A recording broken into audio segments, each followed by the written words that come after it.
All right, we're gonna go ahead and get started. I know people are still trickling in.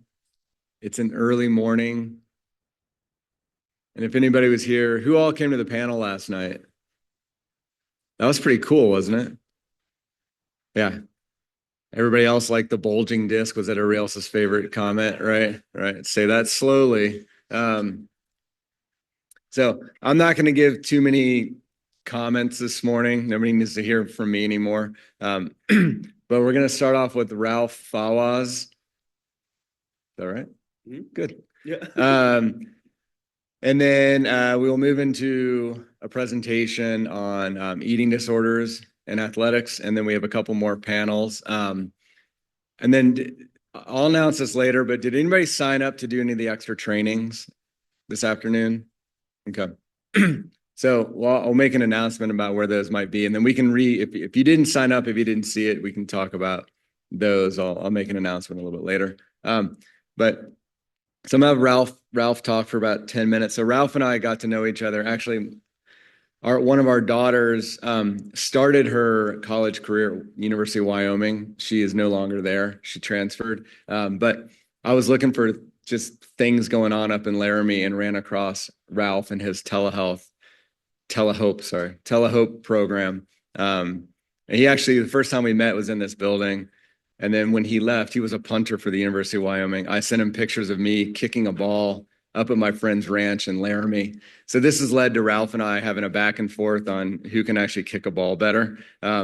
It's still out there and we don't know who's better. So we didn't get a chance to do it this year, but next year, because we'll plan on doing this again, there will be a fundraiser about who has better airtime and distance and accuracy in punting. And I think it's still out there. I'm pretty sure it's going to be me, but Ralph thinks it's him. So you got 10 minutes, Ralph, and I'll throw a football at you when you're done. Thank you. Thank you. All of you guys know it's not even close between me and Matt, but we're not going to upset him. He's done a good job. He's put this show on. I want to start this morning off by actually saying thank you to Matt and Daphne. So let's give them a round of applause. Daphne's always in the back hiding. And so everybody look at Daphne. She's in the white shirt. She's done great. Thank you, Daphne. So I'm going to tell you guys my story here in 10 minutes. We'll see if I can do it. Matt will tell me when I need to get off. So I'm a son to two immigrant parents from Lebanon. Mental health is not a real thing over there. You know, you don't talk about it. You don't grow up hearing about it. You know, and it's tough. But that's the reality of how it is and how I grew up. So growing up, played soccer and football, grew up half my life in the U.S., half in Lebanon. My dad he's a doctor. And in Lebanon, you're always a doctor and engineer. Well, clearly I'm neither. I sent him a picture this morning. I was like, hey, Dad, made it to med school. You know, he didn't even barely laugh. He didn't send a text back, nothing. But that's just how it is. And so growing up in high school, I played soccer and football, had the opportunity to go play Division I sports in both. But my whole time it was, Ralph, go study. Ralph, go study. Ralph, you need to go be a doctor. Ralph, you need to do this. And so going through recruiting, we all know recruiting is pretty tough. It's probably the hardest thing about going Division I, D2, whatever division you're playing in. And so on December 19th of 2019, Tulsa was recruiting me, a school that I really wanted to go to. They would bring me and my friends on all these visits. And I'm scrolling on Twitter, and I see that they offered someone else. I was like, oh no. Now I'm a failure. This was the biggest school that was talking to me. This was my chance. This was my way out of this town of 2,000. What am I going to do? So I had this idea of suicide. I was like, well, all right, I'll sneak out tonight, take one of my dad's faster cars, drive around. How do I make this look like an accident? Because I failed. I failed my parents. Me and the girlfriend at the time had just broken up. I had very close friends, but they might as well have not even been there because I couldn't talk to them. The coaches that wanted me to be successful, I felt like I failed everyone, including myself. And so I take one of my dad's faster cars out. I'm driving 150 miles per hour, hoping something happens. Something hits me. I'm taking my hands off.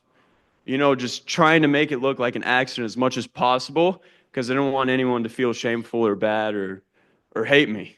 And so I found my way in the mountains, and the thought behind that was, well, there's a lot of bison in Oklahoma, lots of deer, lots of animal traffic. If I just hit one, this will be better. And so I pull off to the side, and I'm crying, I'm upset, I'm cussing out God, I'm unbelievably furious. I'm like, I failed. I'm going to get back in this car, and it's going to be over. This is my life. And I'm sitting down on a rock, and I'm looking up, and I'm crying. Again, cussing out God a little bit more. And I'm like, God, I'm done. I failed. I failed my family, my friends. My career is over. There's no way out. And so there's a long, windy road where I was at in the mountains, and I'm sitting down, and I'm like, all right, God, I'm going to give this one last shot, one last Hail Mary. I'm going to pray. And if I open my eyes and I see a shooting star, then I'll turn my life around. I'll go back home. I'll believe you. Give me this sign of hope, please, because I need it or I'm done. And I know it says not to test you. I know the Bible says not to test you. I've heard it over and over again, but I have to. I see a car come by, I open my eyes. Never seen a shooting star before, and what seemed to be the brightest shooting star I've ever seen right in front of me. And that was my sign of hope. And so at Telehope, I know it's small to see, but the shooting star is above hope, because for me, that was my sign. And you fast forward, I'd lost that one Division I offer, whatever. I got 7 more in February and 2 more in soccer. So 9 Division I offers at the end of it after that instance. So I went from committing suicide to what was some people's pinnacle of getting these offers and what felt to be like my pinnacle. And so a verse that I always go back to is Luke 18:27. What's impossible with man is possible with God. And for me, you see this throughout my whole life. And so I get to college. Okay, great. Now let's see what happens. 2020 is my first year of COVID. Well, I was the starting punter. I get COVID. Now I can no longer get on the flight. Coach Bull gives me a call. Ralph, blah, blah, whatever. Not good for your mental health. And Coach Bull is also a pretty stern coach. So the second year comes. I was like, okay, all I've wanted to do my whole life is start this nonprofit. If it was really up to me, I would have gone and played soccer. But I knew that I wasn't going to be able to be big enough in the soccer world. And I wasn't big enough in the football world, but it's football. All I did was punt, as Matt mentioned. So played football is quite the term. I just participated, played a few snaps here and there. And 2021 hits, I start, and then shortly after that, I get benched, and the next year, I get taken off scholarship. But somewhere in the middle there, I started Telehope. And now what Telehope did, and it started off as, was a student-athlete partnership program. So we partnered up our student-athletes with kids 11 to 18 to show them that we're just people too. And if we can do it, you can do it. And you should have this sign of hope. And we partnered them up based on background stories. So a deceased parent, you'd be with another kiddo who had a deceased parent. And what this did for these kids is it created that sense of hope. 2 years after running this, we've only been up for 2 years and about 4 months, we saw that the most profound impact was between these kids. When we'd get in big groups with the student athletes and the kids 11 to 18, these 11 to 18-year-olds started becoming close friends. And that's when we saw a shift. And so now we've transitioned to teaching workshops across Wyoming on what does it look like to be a good teammate? What does it look like to be a good friend? How can you get to know each other, connect, and talk with each other? And all of you guys, we all have these different nonprofits, these phenomenal resources. And so for us at Telehope, what I really want for these kids is for them to start getting to know each other, to know when the bad days are happening, to know when someone's going through a problem, whether it be in recruiting or in class, whatever it is, and then be that extra step to push you through that door to any one of your resources. And so what we want at Telehope is to show these kids, hey, there's no shame in showing you care. You can go out and show you care. You can push your friend into the counselor's office. You can push them to go to the hidden opponent. You can push them wherever you need to be. You should be wearing your Tyler Helinski bracelet. It means something. There's some impact behind that. And what I want is for these kids to know that you're not alone. You're not. Matt, how much time I got? Oh, great. Okay. And so that's our end goal with Telehope is I don't want another kid in my shoes. You know, I don't want another kid like all of our panelists that had talked about, and they don't either. But from my side of things, it's tough. It's tough when you don't have those parents. But what was extremely profound and important to me was my friends. And talking to those friends and being able to share my true feelings with someone else and the peers around me is what truly made a difference. And now at Telehope, our Telehope family is something that we always refer back to, is Luke 18:27, and that there's no shame in showing you care. Thank you, guys.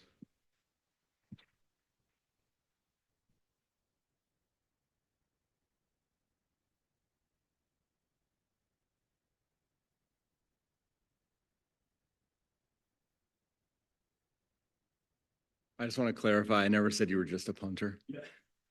Ralph is way more than a punter. But you've got stuff out. You have a table outside with information too, right? Yeah. Definitely everybody, go and connect with Ralph. He's awesome. You've been doing a lot of great work and pretty much started this up kind of on your own, right, Ralph? I mean, you started Telehope. It was you, right? Yeah. And I know you're doing some stuff. You got some stuff going on with the state of Wyoming too. So yeah, no, it's great. So go connect with Ralph, find out what he's doing. He's doing a lot of awesome work, especially in Wyoming. And I think could move it beyond Wyoming too. So there you are. Hey, Emily. All right. Come on up. So our next presenter is with us here at the university. So Emily Hemendinger, I'll let you introduce yourself, Emily, but she does a lot of amazing work here. She's part of our OCD clinic. She's part of our intensive outpatient clinic. And she's going to talk today about eating disorders and athletics, which I don't know if you put this on there, but I always like to put a plug out there that eating disorders, especially anorexia, I believe, is the highest increase of mental health issues or mental illness from the pandemic. So people talk about depression, anxiety, eating disorders gets hidden, and it is the #1 increase. So, you ready? It'll be awesome. Thanks. Cool. All right. Hi, everybody. I'm really happy to be here, and I'm just going to jump in.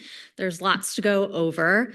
This is just the disclosure page because I have to have that with some references. They wanted it on the second page.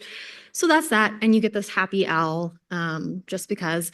I'm going to just say that as a presenter, I'm going to try to keep your attention because it's 8:30-ish in the morning. So there are going to be some probably silly slides, but this is a serious topic and an important topic to me. But I just want you to know that that's my presenting style. So hopefully you stay engaged to some level.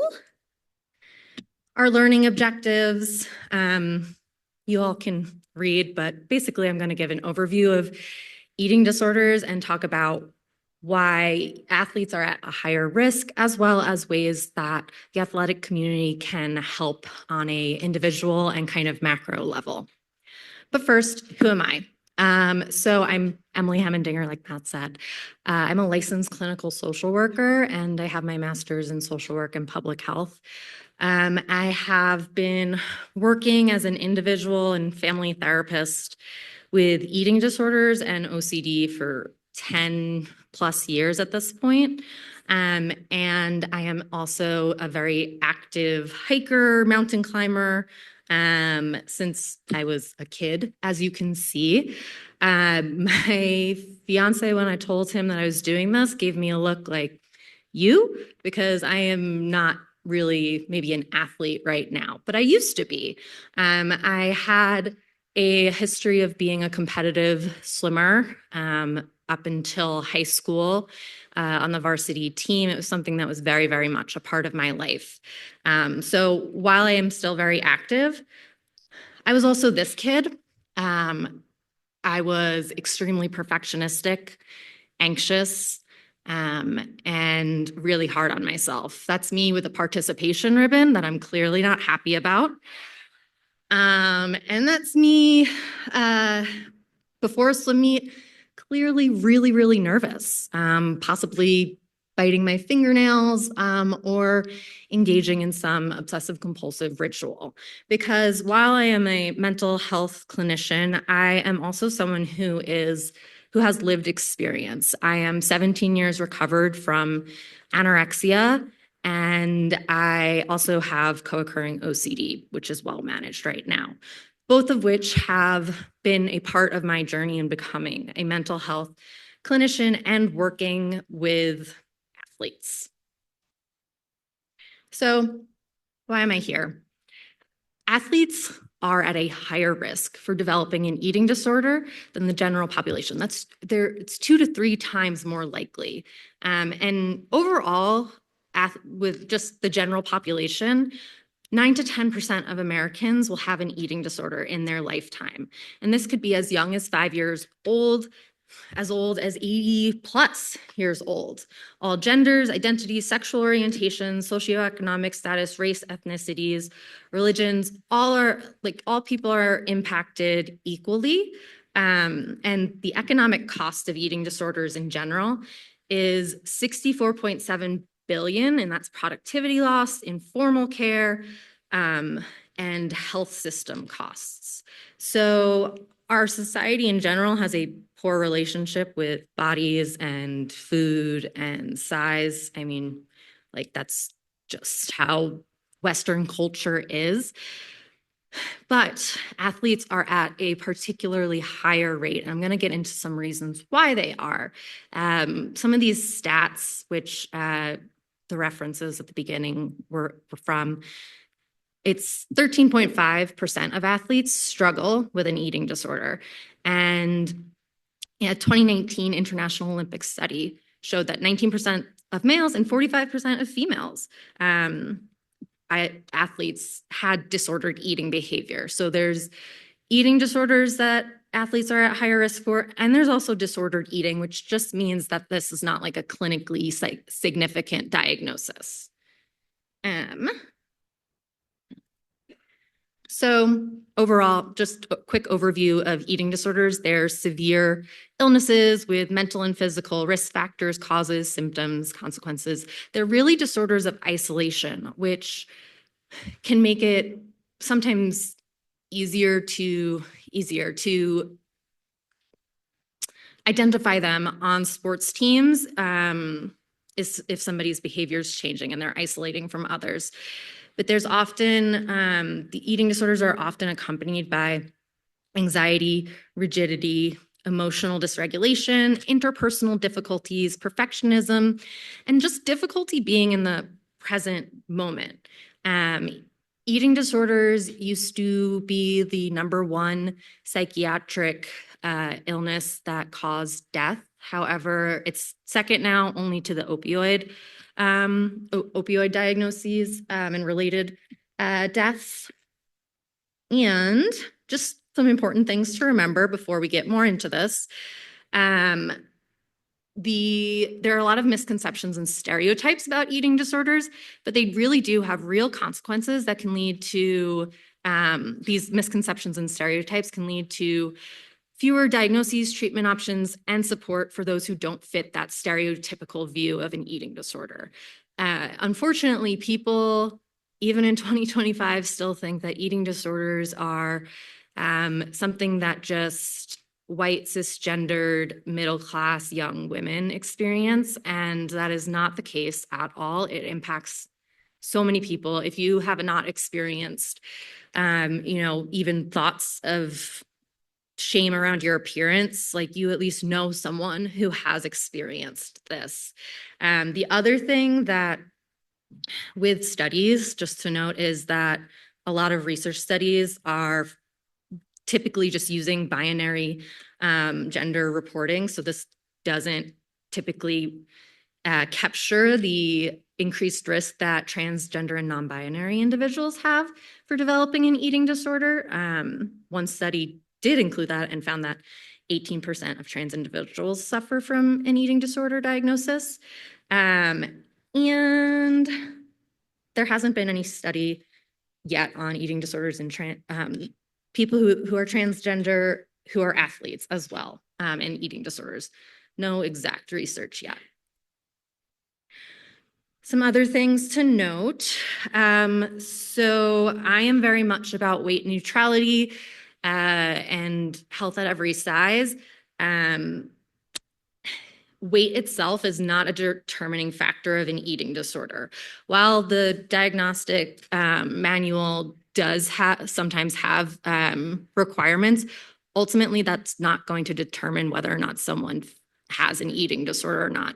So it's really important for you all to be aware of your own beliefs around weight, size, food, ability, exercise, and be aware of how you're talking about these beliefs around athletes, around your teammates, because weight stigma and those weight-centric athletic practices and societal views are really rooted in racism, sexism, and ableism for a number of reasons that I could probably present on for a whole hour, but I'm not going to go into that exactly now. But I will say that research has found that weight bias and fat phobia among coaches can be high and can really lead to disordered eating amongst athletes. And there's often a lack of diversity amongst athletes and coaches when those weight-centric athletic practices are in place. So these are things like believing that you have to be a smaller size to be better or faster, or believing that you have to look a certain way in order to perform better. So why athletes, though? The biggest thing might be temperament. So the temperament of many athletes is very similar to the temperament risk factors for eating disorders. And these are some athletes right here that I've included who have some temperament traits of anxiety and maybe aggressiveness that might lead them to maybe be better competitors. But again, like that might lead to some anxiety. So with athletes tend to be high achieving and driven. They're very goals focused. That's also something that is a very common temperament trait in people with eating disorders. They're rule followers. They play by the rules. They have a high attention to detail. They're sensitive to consequences, and they have a high pain tolerance. What I mean by that is athletes are, no pain, no gain, right? Like they're going to push through the pain to get to their goals. And that sort of delayed gratification, moving towards a goal is similar to the mechanisms of an eating disorder of really delaying gratification of food, or being like, oh, I'll get to this later, or I'll only allow myself this food if I work out or if I restrict in these other ways. So these traits that can make an athlete elite and successful also put them at a very high risk for the development and maintenance of an eating disorder or disordered eating. Why athletes again? There are more reasons. Athletes are extremely at risk, like those stats showed. So some other reasons are things like the stress of competition or competition in general, or even performance anxiety.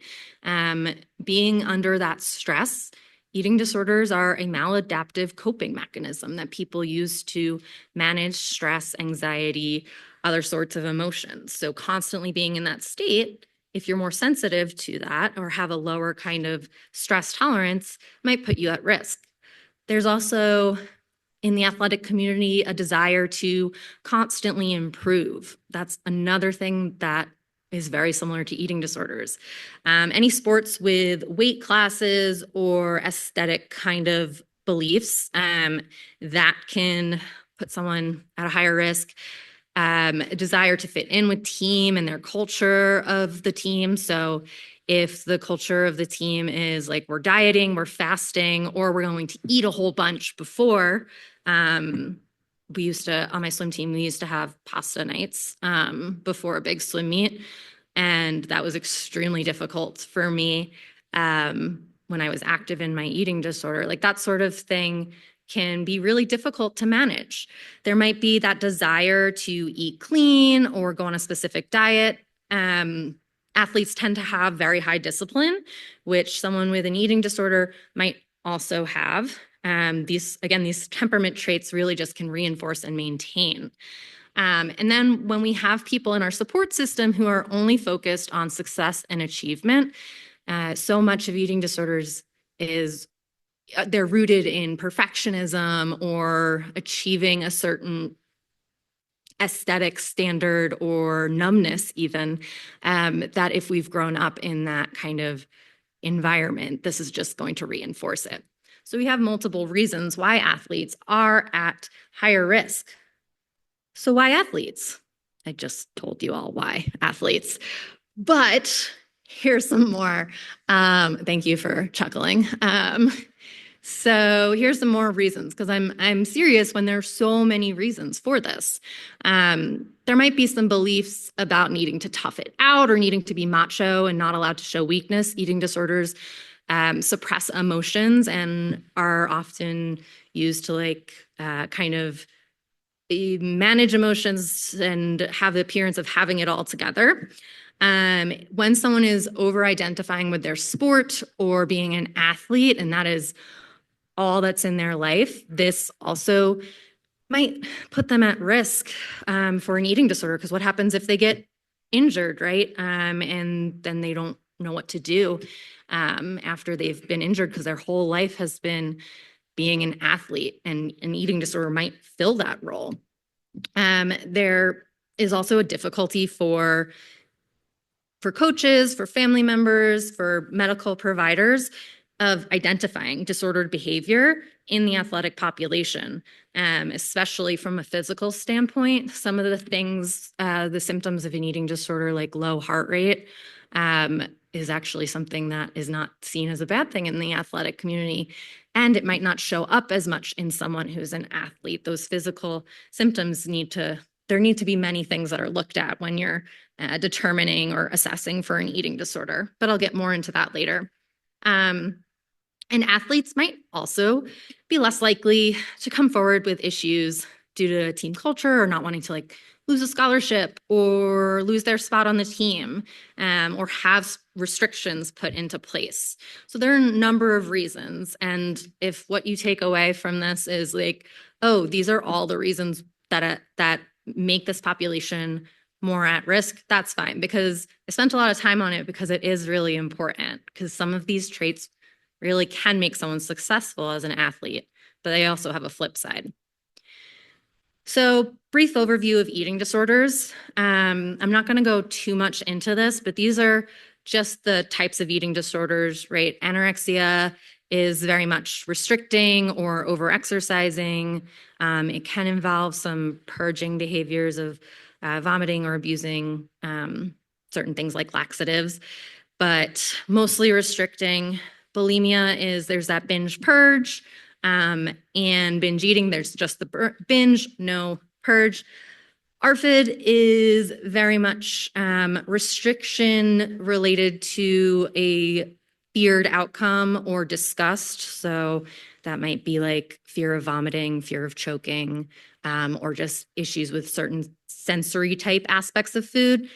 A lot of folks fall into the OSCED category. These are people who don't meet the really strict criteria of the first three. And then orthorexia is an unofficial diagnosis, but we see this a lot, especially in Colorado, of that really obsessive clean eating and desire to have pure type eating.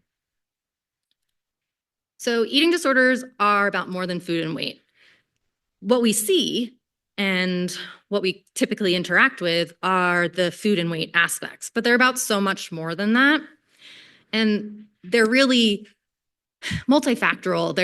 They have a biopsychosocial cause and lots of reinforcing factors that probably deserve a whole other presentation, but a brief overview is that there's a lot of biological and genetic vulnerability. Twin studies show that first-degree relatives as well as twins often will both have an eating disorder.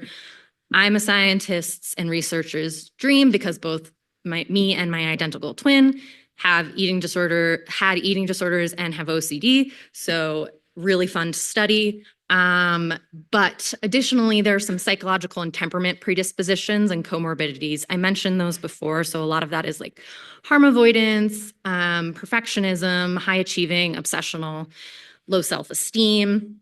All of these things might reinforce or lead to the development. And then we have environmental, cultural, and societal influences, which I mentioned before as well. Our society has a very unhealthy relationship with body size and dieting and food.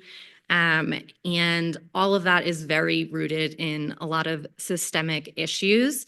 And again, that could be probably a whole thing, but these things really can reinforce and lead to sometimes the development. It's a term or a phrase that we use in the eating disorder field is genetics load the gun and society pulls the trigger.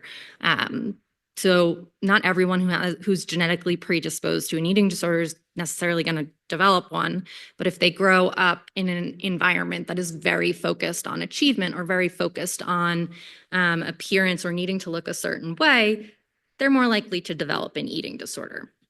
Additionally, things that might lead to or reinforce an eating disorder are things like bullying, trauma, any sort of transitions. We see a lot of eating disorder development in the time between high school and when someone first starts college, someone's on their own for the first time. Yeah, so these things are all time periods or things that can lead to that development. I like to think of, and for people who are mental health practitioners, I always like to ask WTF, what's the function? So what is the function of the eating disorder behaviors of the person that I'm treating? Is it a belief that altering weight, size, or food intake will improve performance in sport? Is it that altering those things will allow them to be noticed and seen and stand out? Is it providing a sense of control, a sense of safety, maybe even a sense of superiority, a sense of specialness, sense of identity, perhaps being beyond being an athlete, or perhaps leading to them believing that they're a better athlete because they're showing more control or looking a certain way? Or is it a numbing agent? Is it an attempt to get rid of or avoid difficult emotions, feelings, memories, thoughts? And then is it a desire to fit in and be accepted? These are just some of the functions. And I have some more examples on the next slide because, again, we want to understand what is the function of this eating disorder? Because again, it's about more than food and weight. So what is this serving for the person? Some other examples might be things like the eating disorder is a means of isolating oneself, shutting out the world. For a lot of folks, it might be a way of suppressing needs and focusing on other needs or making oneself super small to not take up space. Sometimes it's used as a form of rebellion. So sometimes teenagers sneak out when they're supposed to be in bed. Other times, if someone's more of a people pleaser or perfectionist, they might develop an eating disorder. Eating disorder function might also be as a maladaptive coping for trauma or relational difficulties. And it might be a way of coping with pressures from sports. It also might be a way of unconsciously saying that they don't want to engage in this sport anymore. This is my way out. This is my ticket out of this pressure-filled environment that I'm in, or I really just don't enjoy this anymore. And this is one way out of this. So these are the symptoms people typically know, and we typically hear about. So things like changes in weight, changes in diet, personality, skipping meals, excessive use of supplements and protein powders, so on and so forth. You all have these slides. So I'm going to go to our lesser known symptoms, things that we might not be as aware are symptoms of eating disorders. So this might look like increasing self-criticism or criticism of others. That one's not talked about often, but it if someone has extreme perfectionism, it starts to like seep out into external criticism as well. This might also look like making excuses, canceling plans a lot, apathy. I see a lot of people who are avoiding any water intake, or opposite, having excessive water intake to either for like weigh-ins, to kind of manipulate the scale, or because of the feeling of fullness that water brings on. And I mentioned the low self-esteem already. These are some more hidden or masked symptoms. So things like those intrusive and repetitive thoughts. We're not seeing those when we're working with people, when they're performing in their sports. These are the things that are going through their head. There might be secretive behavior like eating in secret or exercising in secret. I will say that when I was in the height of my eating disorder, when I was supposed to not be exercising, I was like when I was supposed to be showering, I was exercising. And I would go up and down the stairs as many times as I could. And these are things, little small behaviors that you might not notice unless you're looking out for them as possible eating disorder or disordered eating, disordered exercise behaviors. Things like not eating around others, encouraging friends or teammates to eat high-calorie foods that they aren't eating, or another big one is cooking or baking food without eating it. Whenever someone I'm treating wants to cook or bake something, the rule is like, if you make it, you have to eat it. This might also look like refusing to even take tiny bites of food or trying food. So if someone is eating something, is like, here, try this, and they feel that this goes against their allowed allowance of calories for that day. There's excessive interest in being healthy, in what others are eating, and especially that rigidity. That is a huge thing that, again, really serves athletes in a lot of ways, right? Like rigid and controlled eating and exercise and schedules. But this is one of the biggest pieces that leads to the maintenance of an eating disorder. Now, there are some unique issues apart from all the risk factors that I listed. Medical complications are largely the same for athletes and non-athletes, but you can kind of group them into two unique issues. So providers are, as I mentioned before, they're likely to underdiagnose eating disorders if they rely solely on weight and vital signs. So if you're a coach or you're working with athletes, I would encourage you to look beyond just weight and vital signs, because these are not necessarily going to indicate if somebody has disordered eating, disordered exercise behavior. I would, first and foremost, my giveaway for folks is the rigidity. Like, are they getting super out of sorts if they can't exercise that day, or if they can't do an exercise that's like meaningful, right? Like, are they okay going for a walk, or does it need to be a super calorie burning exercise? So even though it's harder and we don't always have time, I highly recommend asking questions about, like, what do you eat in a given day? Or how do you feel about your body? Or how would you feel if you took a rest day? Those sorts of questions. And then we have relative energy deficiency in sports. Not everyone who has this has an eating disorder, but it is common in athletes and people struggling with eating disorders. So this is when someone does not eat enough to refuel and renourish their body after physical activity. And this can really happen when someone's not intaking enough calories to match their training intensity. So this can impact every athlete to some degree, but that doesn't necessarily mean that they have an eating disorder. So if somebody is like restricting their food, don't necessarily assume that it's an eating disorder. It might be this, but it might be a co-occurring eating disorder as well. And that's where asking questions about some of their beliefs can be helpful. I talked a lot about the risk factors, but we have a lot of protective factors that these are important to remember when working with athletes. So things when there are awareness when there's awareness on teams of eating disorders in athletics, when someone has more of a positive person-oriented coaching style rather than a negative one, when people, when coaches or sports personnel or parents abstain from giving that nutritional weight or body composition recommendations and instead let dietitians provide that. Coaches who support treatment recommendations is always a protective factor. When we are able to participate in a sports culture that emphasizes body functionality over body appearance, when mental health is prioritized and there's a safe and supportive culture created. So you all being here is a helpful protective factor in knowing that you support athletic mental health.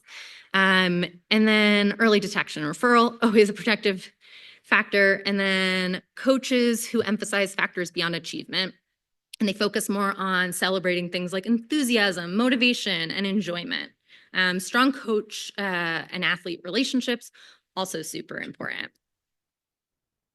So overall, when it comes to treatment needs to be multi-tiered and multimodal. And it looks similar for athletes, but there are special considerations that need to be talked about, including physical activity, which I'll get to on the next slide.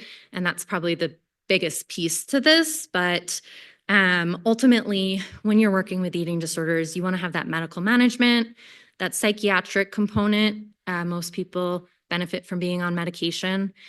There's that nutritional rehabilitation and weight restoration, psychotherapy, of course, any focus on relapse prevention, family involvement, and community involvement. But physical activity.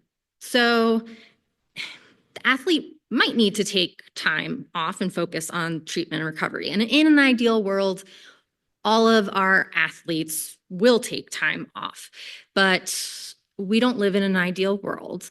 And the likelihood is that athletes are either not going to want to take time off, or their coach and team won't support time off, or there are intense consequences to taking time off to focus on recovery, meaning like loss of scholarship or loss of spot on the team or other sorts of consequences, negative consequences. Ultimately, if somebody's medically stable, they may still be able to engage in their sport. We don't necessarily want somebody to be engaging in their sport if they're medically unstable. But again, sometimes this doesn't work out and someone continues their sport. So I think it's important to acknowledge that and acknowledge that you're working kind of with a tricky population here. And they might not take time off. But there are ways to incorporate lower intensity workouts and physical activity when you're working with an athlete. You might focus on having them, instead of just doing like high intensity cardio type workouts, you might have them working on things like walking or yoga and working towards reintroducing it and reworking their relationship with physical activity. Randy, wherever he is, there he is. Oh, hi. Used to run a physical activity group at Eating Recovery Center. That was really awesome because it focused on moving away from like exercise and reworking one's relationship with physical activity and looking at like, why do you want to do this? Is it just aesthetic reasons or are there other reasons behind it? So I always appreciated that group. Excuse me. And I know I'm almost out of time, so I'm going to keep going. Questions that you can ask the individual. What does recovery mean to the athlete within the context of their sport? What about outside their sport? When they return to their sport, are they going to be punished for not meeting aesthetic standards? That's something to consider. And like, is recovery going to be something that they can do while continuing in their sport? Can they eat for their sport and not relapse at the same time? And by that, I mean like sometimes right before an intense workout, you're not, or like training session, you're not going to want to eat fettuccine because that's going to sit in your stomach like a brick. But how can you eat enough before and refuel afterwards without relapsing? So really considering that, like, can they manage recovery and still eat how they're supposed to eat for their sport? It's important to acknowledge that athletes sometimes do have to eat differently. And then ultimately asking them, what are their career goals? And do any of these need to or have to change for recovery? If somebody wants to be a professional rock climber, like, can they continue recovery and like eat in the way that rock climbers need to eat? Or swimming, you know, like, do they want that to be their career? Or like, is that conducive to recovery? And then, like I mentioned before, are there consequences of their recovered body not meeting aesthetic standards for their sport? Are they going to lose a spot? Are they going to be bullied? Things like that. I have a few more slides that I'm going to go through because this is the really important stuff.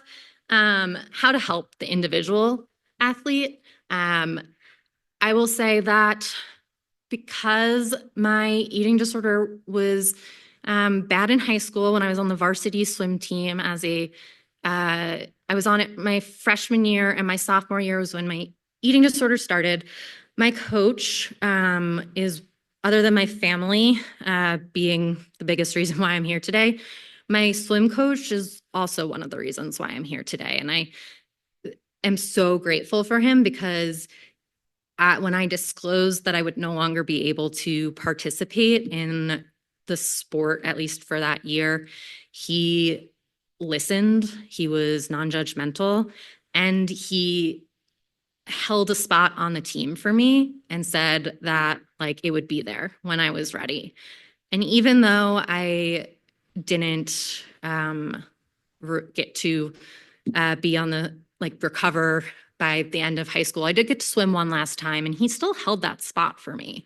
And I know that's not always possible for coaches, but treating me like a human and keeping me connected to the team, even when I was isolating myself, was one of the biggest pieces in my recovery and my ability to be physically active today. Was his treating me like a human and treating me like there wasn't something broken in me, and that he held hope for me even when I didn't hold hope for myself.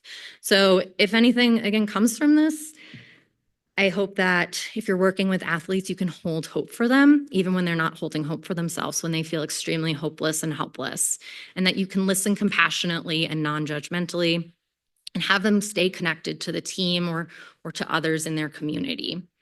You want to express how much that you value the athlete beyond how they perform and reduce that pressure to return to sports too soon. Prioritizing the athlete over the sport. So we ultimately always want to treat the person like a human and not just like the sports machine that they might perceive themselves as. Working with a treatment team is extremely important, not always doable, but very, very important. And encourage kind of that exploration of identity outside of the sport and fitness. You can work with them on things like visualization of what does it look like to recover, and what does it look like to be in a recovered spot when you're in your sport. Visualization is used in sports psychology all the time, but you're using it in a recovery focused way. Goal setting. People with eating disorders, athletes, very good at goal setting.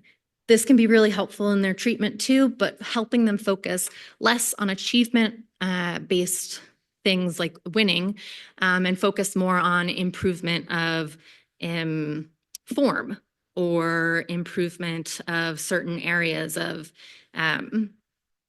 their sport, whether that's like the way they're kicking the ball or the way that they are like their arm is hitting the water, focusing more on those things instead of body or being faster or being better, those sorts of things.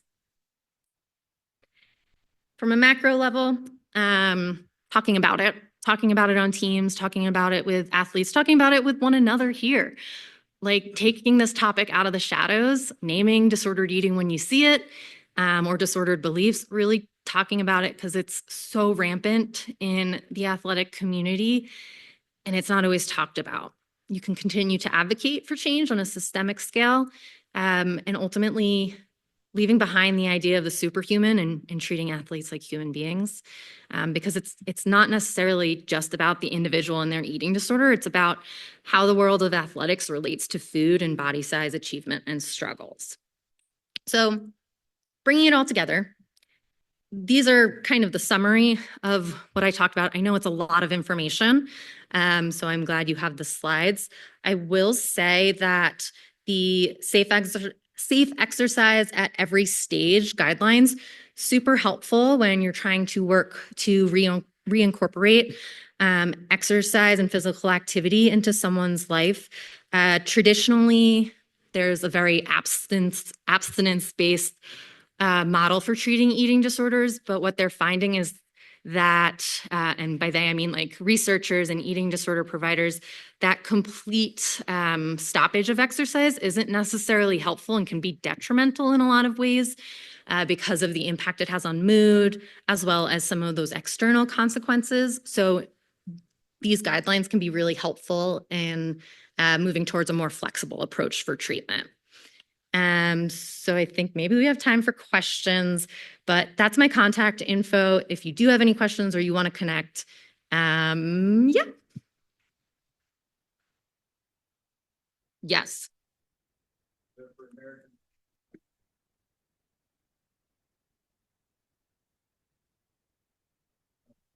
Maybe we have like time for one question, maybe?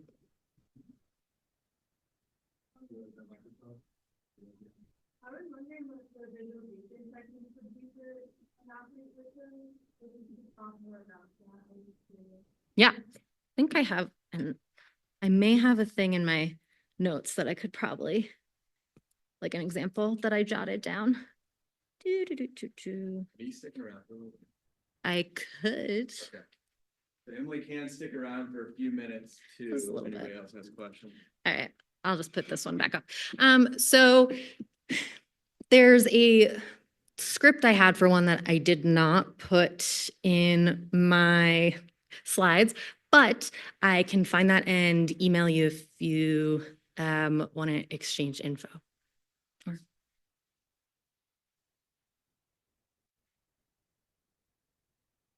Oh yes, performance space, but like more of that performance of like, okay, you're in your recovered body, you're not engaging in these behaviors. What does that look like? What does it look like being back in your sport in this new body? Cool. Thank you. That was awesome. Thank you. Thank you. Yeah, nice job.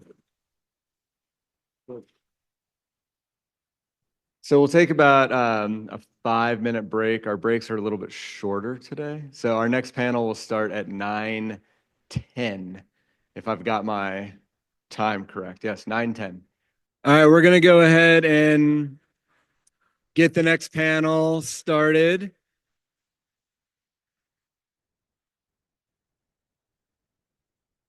All right, I'm gonna have to say it. You know what I'm saying, right? 1, 2, 3. Eyes on me. I have to say, I'm both excited and hate the fact that that actually works. I've never seen anything like that work consistently. So we've got our next panel going up. I have a story for almost everybody that I've met. I'll keep it short. But I met Catherine actually. So she is local. She's Denver. She does a lot of work with local clubs. And so I had reached out to her because I'm like looking for people. I'm like, hey, that's cool, right? And so we had a really awesome talk and everything was going super well with everything until I found out that one of the panelists is an Ohio State fan. And I grew up in Ohio. I grew up in Columbus. I grew up like in the heart of Ohio State and managed to not be an Ohio State fan. So it's something I like to point out and joke around with people, but somebody up there is ruining the milieu because of the Ohio State fandom. But otherwise, I think this will be a great panel. So Catherine, let you take it away.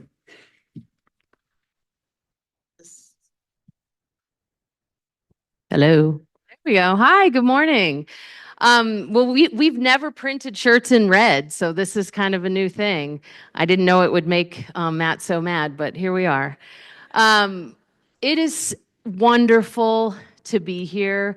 As Matt said, I'm local, and I'm going to tell you a little bit about myself and my company and my amazing panel up here. You know, being in this room, it just has felt so warm and welcoming and mission aligned. And that's pretty cool when you can be in a space like that. So my name's Catherine Ames, and I'm the owner and founder of Through the Game. I am also a licensed clinician, and I've been in the mental health field 26 years.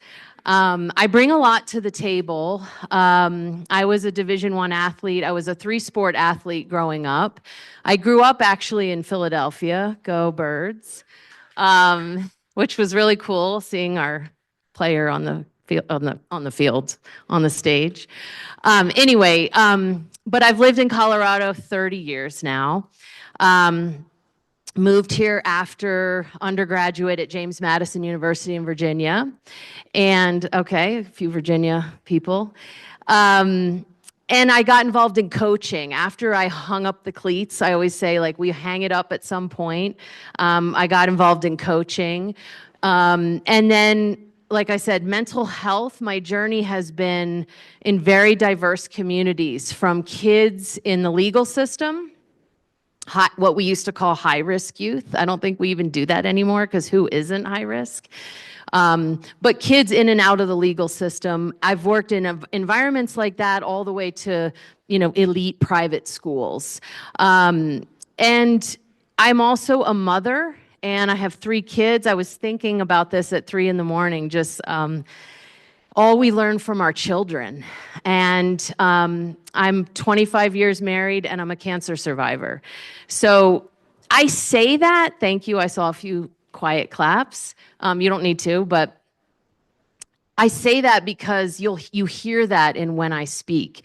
You hear that in my stories and in my presentations. I want my panel to introduce themselves because they truly are incredible. They're all very special to me. I'm not going to tear up, I promise I'm not.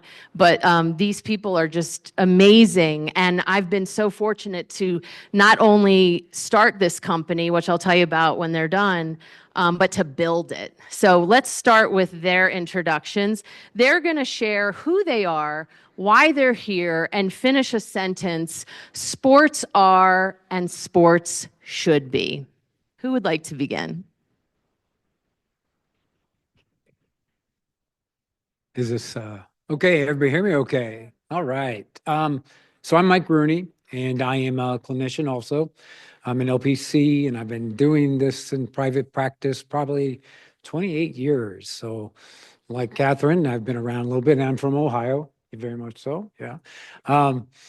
You know, I'm passionate about mental health, and I've been in a private practice, but I've been a teacher. I've been the director of an adaptive sport company, very large sport company.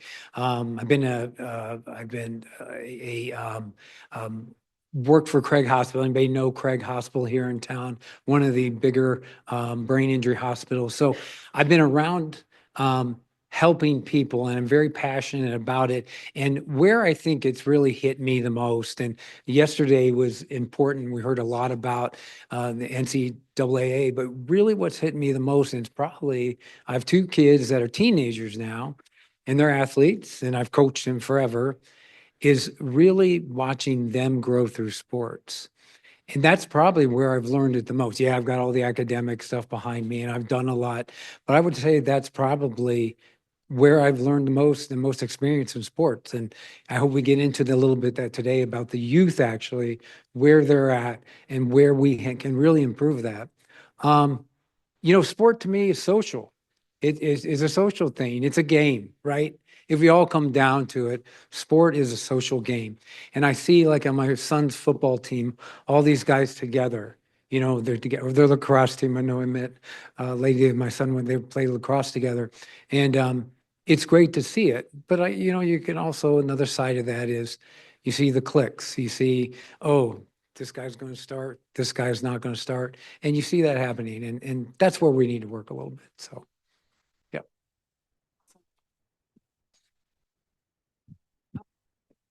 Good morning, everybody. My name is Simone Deloach. I told Catherine this has felt very much like a reunion. Like for me, when I go into Black spaces and see other Black people, it's like, hey, and I don't have to explain my authenticity. And so this has felt very much like that.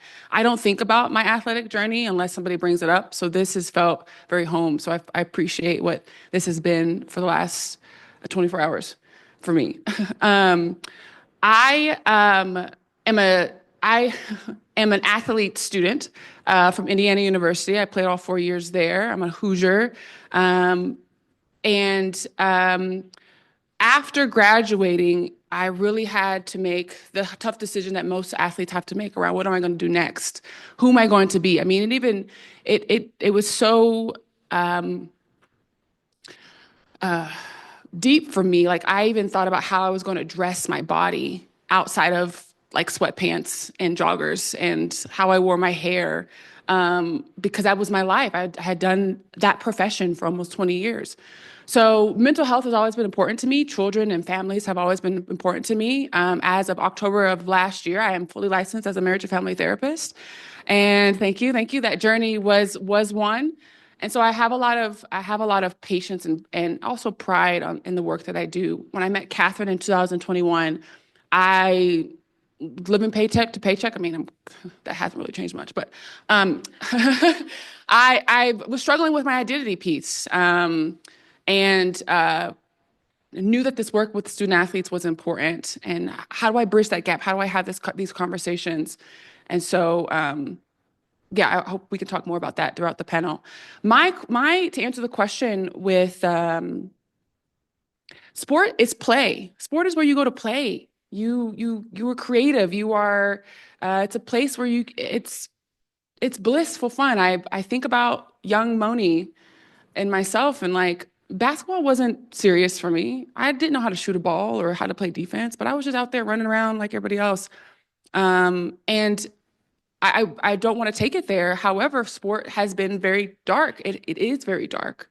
I was talking to Mike this morning around the reality of having those questions now post everything. Like, did that really happen to me? Was I really, in the severity of the word, was I really abused in many ways in my profession from different aspects of being in sport? So I would like to bring light. One of the reasons why I became a therapist is because I wanted to be what I didn't have.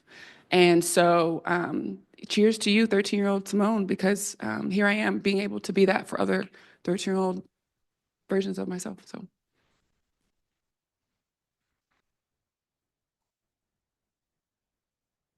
Well, my name is Aaliyah. I am a nursing student and a high school girls lacrosse coach. And I have not been alive as long as these people have been practicing. Just full transparency. So I am here today really because when I was in high school, Catherine Ames and this work saved my life. I'm confident that I would not be here today without Catherine Ames. Through the Game was a budding company at that point. She didn't have a label for it, but she's been doing this work forever, and I'm a testament to that. I met her in a library, and I will never forget it. I met her in a library, and we sat on a couch, and that day changed my life. And so because of that, I went on to play lacrosse 2 years down in the Springs before deciding I wanted to be a nurse. So moved up here to come to nursing school. I have a girlfriend who's in medical school here as well. So that's fun. And then I got into coaching. My passion for lacrosse is deep, but my passion for kids is deeper. And so I got into coaching high school, and Catherine Ames comes to my kids at high school and helps them hopefully half as much as she helped me. So what I'm seeing is that there's so much pressure involved. Every day they have to show up under these circumstances that are so great, too much for them to handle. And it should be something where they can just relax and come and have fun, and it doesn't have to be this thing every time. There are those moments, and there's a time and a place for that, but at the end of the day, it should be fun because we're developing human beings at the end of the day, not lacrosse players.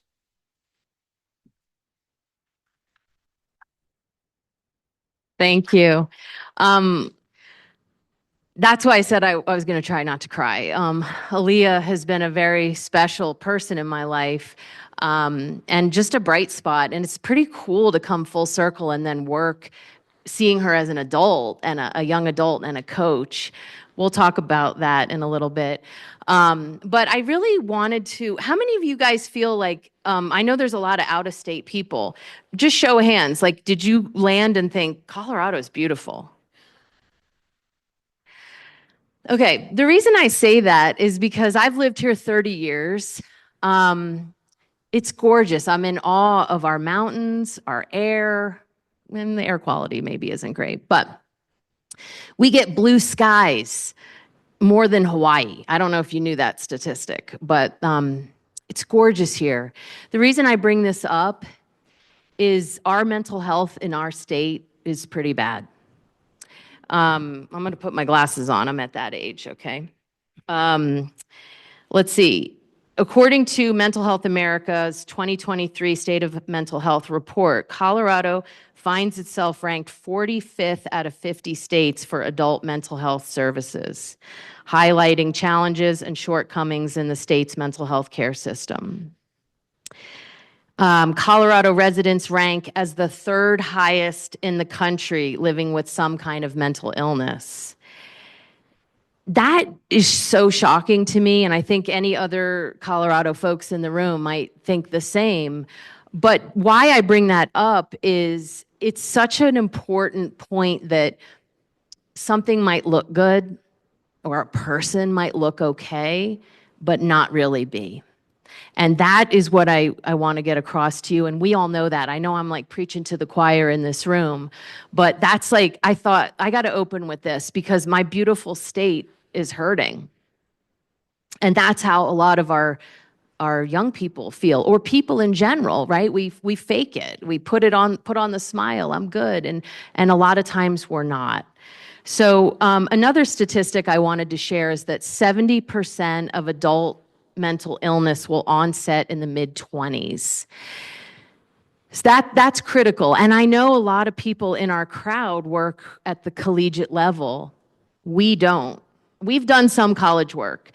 Simone and I had a big contract with UT Martin, and we worked with every team on campus there in 1 year. It wasn't a ton of work. They had a grant. There were some limitations to the project, but it was pretty amazing. But most of the work that this panel does is middle school, high school, foundation. This is so critical. These are the years where we really need to teach them so that when they get to college, they're more self-aware, they know how to ask for help, they know some of the language. So that's why I started this company. So it's called Through the Game because I feel the only way is to go through, to come through. In fact, on some of my bracelets, it says the only way is through. We can't avoid things. This is my feeling and my experiences. We have to experience and come through it and learn from it. We can't avoid, we can't go around. So as Aaliyah noted, probably 8-10 years ago when I was coaching for a local lacrosse club, I said to the owner, I think I can do something different here. There were tons of young ladies in this program. They're the top club in our state, one of the top. And she let me. She was open to it. Now, she's not that hip on mental health, to be honest. I mean, since then, I've noticed there's some resistance, but she was open to it. And that's really where the work started. And it was so well received, offering space for kids to have dialogue, to teach them, and to help them grow off the field so that ultimately they are better in life, right? The little secret here is I'm not here to make them better athletes. Like, I really could care less. I was an athlete. I love sports. I still love sports. But I went through the sports arena because it's an existing culture and it's familiar to me. But mental health is across the board. My youngest was a soccer player. I will occasionally talk about my children with their permission, kind of. But she was a soccer player until she had 2 bad hips. She's tall. She got her genes from her father. Just had hip surgery, so had to stop playing. Thankfully, she's very bright and has other things she's interested in, but she competes in different spaces now. So she might not be on the soccer field, but she competes at DECA, she competes at FBLA. And I just want to be clear, obviously this is an athletic conference, but we all compete. Competition is everywhere, especially for our kids, in the classroom, in academics, in their high schools. There's competition everywhere. So I want to take a minute to ask our panel and to share with you guys what we're seeing in our practices from kids today. So I'll open that up to you guys, and then I'll share from my end. But what are you guys seeing as parents, as practitioners, as coaches? What are we seeing? What are some of the buzzwords on how kids are doing today?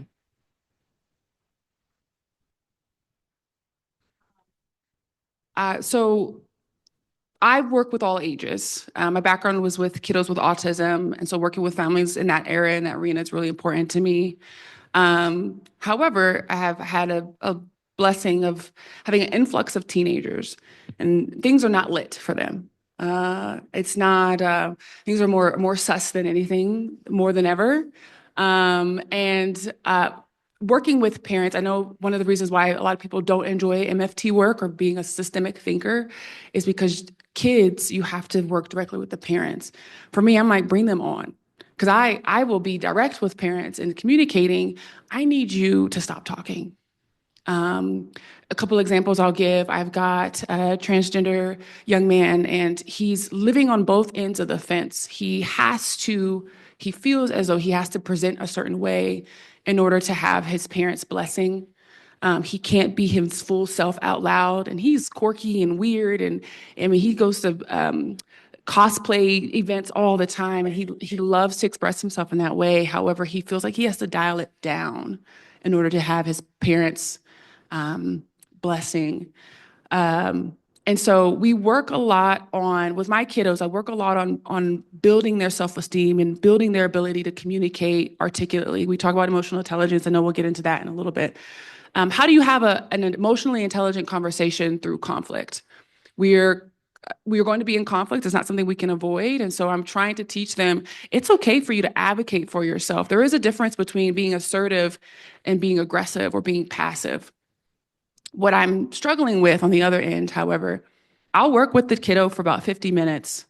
And they feel either come in kind of beat up, they kind of straighten up their back and they feel confident. Yeah, I can do that. I'm going to do that. I'm going to practice what we preach today.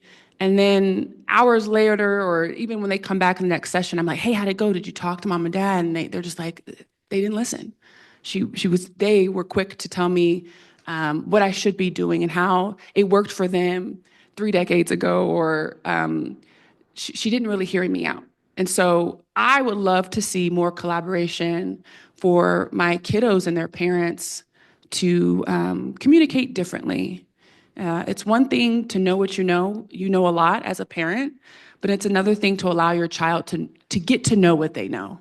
My dad used to give me this analogy. At a certain age, you don't know what you know, and then it kind of grows into you know what you don't know, and then it grows into now you know what you know. And I feel very blessed to have had parenting in that way where he would listen to what I knew without trying to influence and tell me. So I would like to see that more. And I think young athletes can also play that part as well with their parents. So.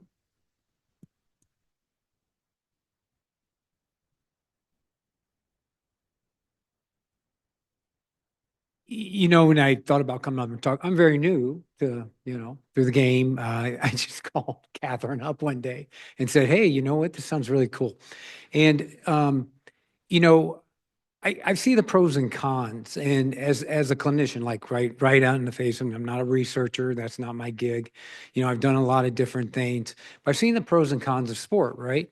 And like when I did adaptive sports, we brought people back who lost a limb. Now they're doing archery, they're paddling, they're skiing. It was exciting. Well, then I get into sports with my son, right? And then I'm coaching football, and both sides, it's clear fight, parents screaming, yelling, my kid's going to be an NFL player. The pressure that I see, and I have a client, so just use my client. He said, my dad is everybody knows about club basketball, club baseball, club hockey, right? Year round, right? And if you play this, if you spend $2,000, your kid could be a D1 athlete. But that chance is very, very low. And we all know that. This kid tells me I'm going to this tournament in Omaha, Mike. And I go, oh, yeah, that's cool. Why are you going to that? So scouts can look at me. I'm like, and I don't want to say, oh, no, scouts are not going to look at you. But the chance of him really getting noticed, picked up is very low. And we as providers, practitioners, therapists, we know that. And we're out there and we see that. And I think it is our responsibility as parents, as coaches, and we are working, I know when we're working with JPS and some of the bigger like basketball places, it's very important that we at the youth level change it up in how we teach our coaches about mental health, how we teach parents about mental health. Kath and I are doing a big thing at a young man committed suicide. And they're a big basketball league. They're humongous. And we're going to be there offering support, offering maybe some pullout groups. But even at the pressure, these kids, and someone you mentioned, the pressure these kids are under, where does it, and I was talking to someone else on a panel yesterday, where is it our job now at this lower level? This is the most, and if you work with kids as long as we have, this is the developmental age. Where are we going to provide that mental health support through sport? Because sport's great. But when I see parents fighting in the middle of a game, or refs fighting, refs were fighting. When you see that, we're missing something as a community, as providers. And I think, as a whole, it's all of our responsibility as parents, as providers, as, as practitioners to really go out there and make this better. And that's what I think through the game is. On boots on the ground, how are we going to make it better and present it out to our kids and organizations like yours? This is great. This is awesome seeing all these organizations. So, yeah. I want to hear from Aaliyah, but I just want to say I love that Mike speaks with his hands, and Mike, that's what I do too. Okay, go ahead, Aaliyah. What are you seeing? Yeah, so we had our first day of tryouts on Monday, and I saw shells of human beings hiding behind masks to be something that they were not every single day. Yesterday, I had a kid in particular that something was wrong. So after practice, I was like, hey, come over here. And she's on my varsity team. She's a sophomore, and she made it last year and definitely wasn't one of our better players and struggled with some confidence. And I knew that. But yesterday, I was like, hey, what's going on?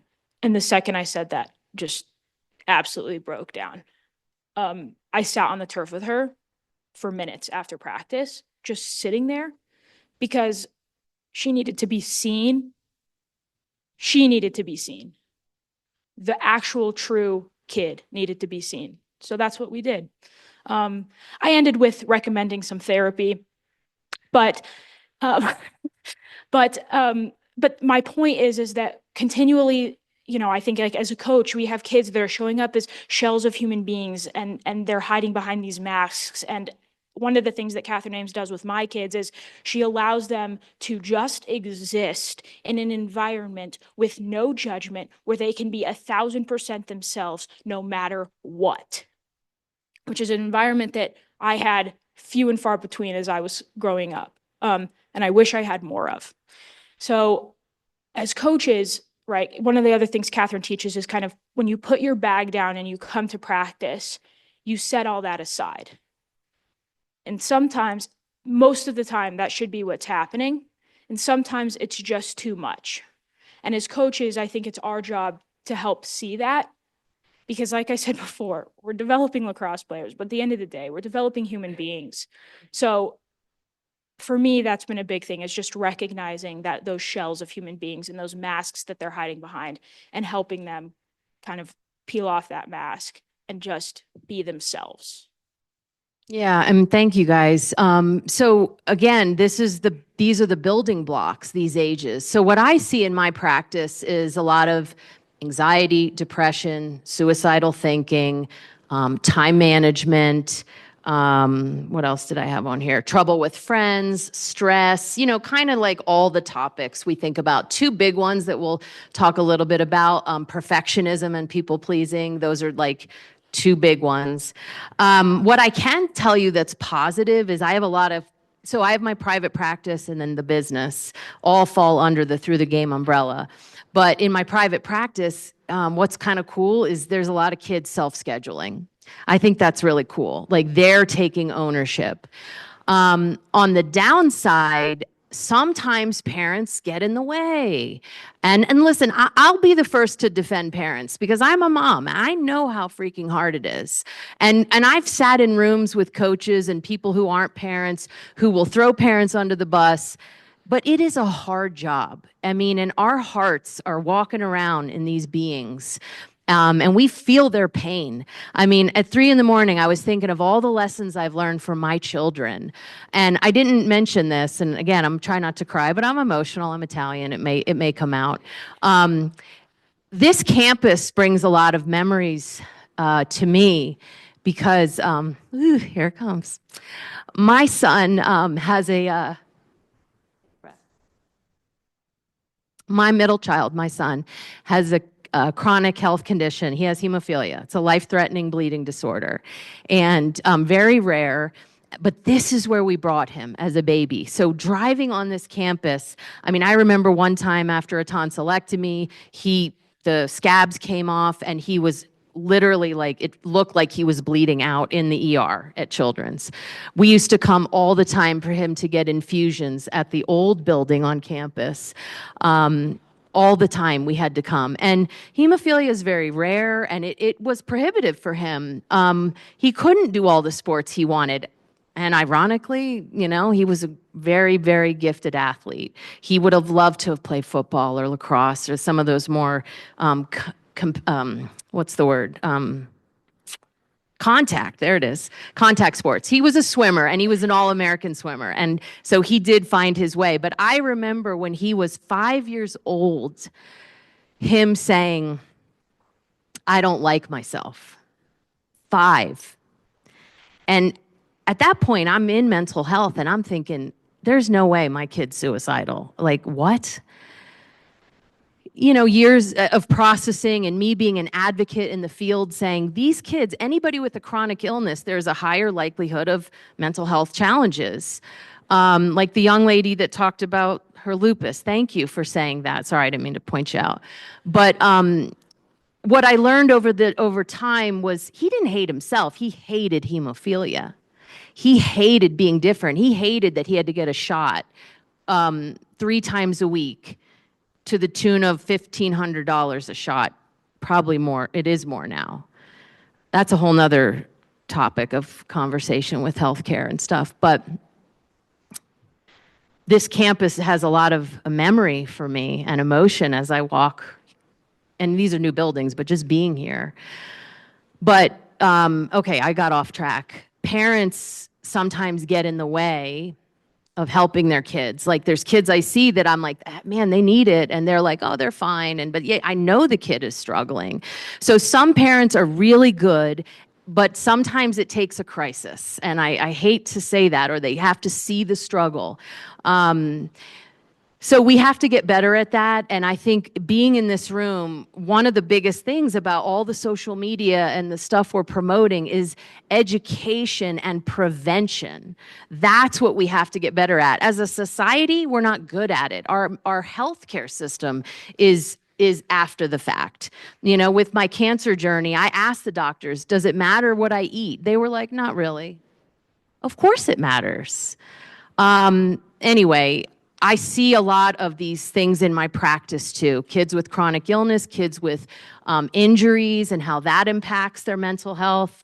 I will say, in the business, I want to shout out to a few programs I'm working with. So in the last 4 years, I've worked with over 30 different organizations, clubs, teams, programs, schools. One school, and if you're from the area, you will know, Kent Denver. I know our athletic director was here yesterday. And I just want to say, this man is amazing. The fact that he showed up here, the fact that he has hired Through the Game to be a part of their programming. By the end of the year, I'll have worked with 7 of their teams on campus, and we partner with the head of counseling. So it's myself, athletic director, head of counseling. We meet, I do coach training there, I work with their teams. That is the model. If more schools, and I get it, it's a private school, they have different resources. But that is a great example of when it works, when they fold it in and they make it a priority. And the athletic director says, this is what you're doing. This is a part of who we are. Kind of like the athletic director, that's not his title, but the man from Colorado College yesterday, if any of those kids are here. Like, that's amazing what he has done and said, this is a part of who we are. So shout out to Kent Denver, and I'm excited to keep working with them. Another organization is the Rapids, the Colorado Rapids. So that's huge, the soccer program. I mean, thousands upon thousands of kids. I don't work with all of them. I work with their MLS Next boys. So 3 teams, U15, U16, U18, very diverse group of young men wanting to go pro, and they have committed to mental health. They fold it in. It is a part of their schooling. It is a part of their training. That's when it works. When coaches say, this is a part of what we do. This is our development. And then the third would be Aaliyah's team, Thunder Ridge. And Aaliyah really has been the voice in bringing me on and working with her program. But they make it a part of what they do. They fundraise for it. So those are 3 different tiers of resources, you could say, right? But Thunder Ridge Girls Lacrosse fundraises for this. For me to come in and work with them. And then I'm a resource. I say to people, now you can call on me. If you have a question, like, run it by me, send me an email. And we consult probably all season. But I just wanted to share the upside of what's happening. And this is me and my kind of little company in Colorado. And by the way, I asked to speak at this conference. I'm not as big as many of you and many of these organizations in the room. But I'm so proud of the work that we've done and the growth. And when Mike reached out to me and said, you should come to this conference, I said, well, I need to be speaking. I'm like, we should have local representation. So I just want to share that for all the young people in the room. Don't be afraid to ask. Put yourself out there and ask. Okay, so that is some of what I'm seeing. We're going to transition now to a little bit of what it feels like to be in a Through the Game workshop. And so we're going to cover some of the stuff we talk about. So something that I emphasize all the time is self-awareness. I feel we're pretty lost right now. Who are we? What are your morals? What are your values? We just click like and reshare and the kids, and I think adults too, we're pretty lost. Self-awareness is something I talk about every day. Understanding when you're saturated, when you're full, when it's too much, when knowing your body, getting back into your body. And and having a voice. I really want to teach our young people to speak up and use their voice. So that's a critical one. Any comments on that? Because I know I've been talking for a little bit. In the self-awareness in the adult population that I work with has been really interesting. It's not something that nobody has set me down and said, Simone, be aware of yourself. Like, what do you feel? Like, nobody's done that. And so when I work with adults now in their 30s and their 40s, even 50s, my adults don't like themselves. They don't like who they've become or had to have become because of systematic thinking and development in their workforce. And the work that we do as professionals isn't just age limited. I think I like to share with my adult clients, it's okay to tap into your kid-like self here with me. Your kid-like self didn't get an opportunity in the safest place to talk about what they like and what they didn't like. So let's do that now. So I love self-awareness. I use this example about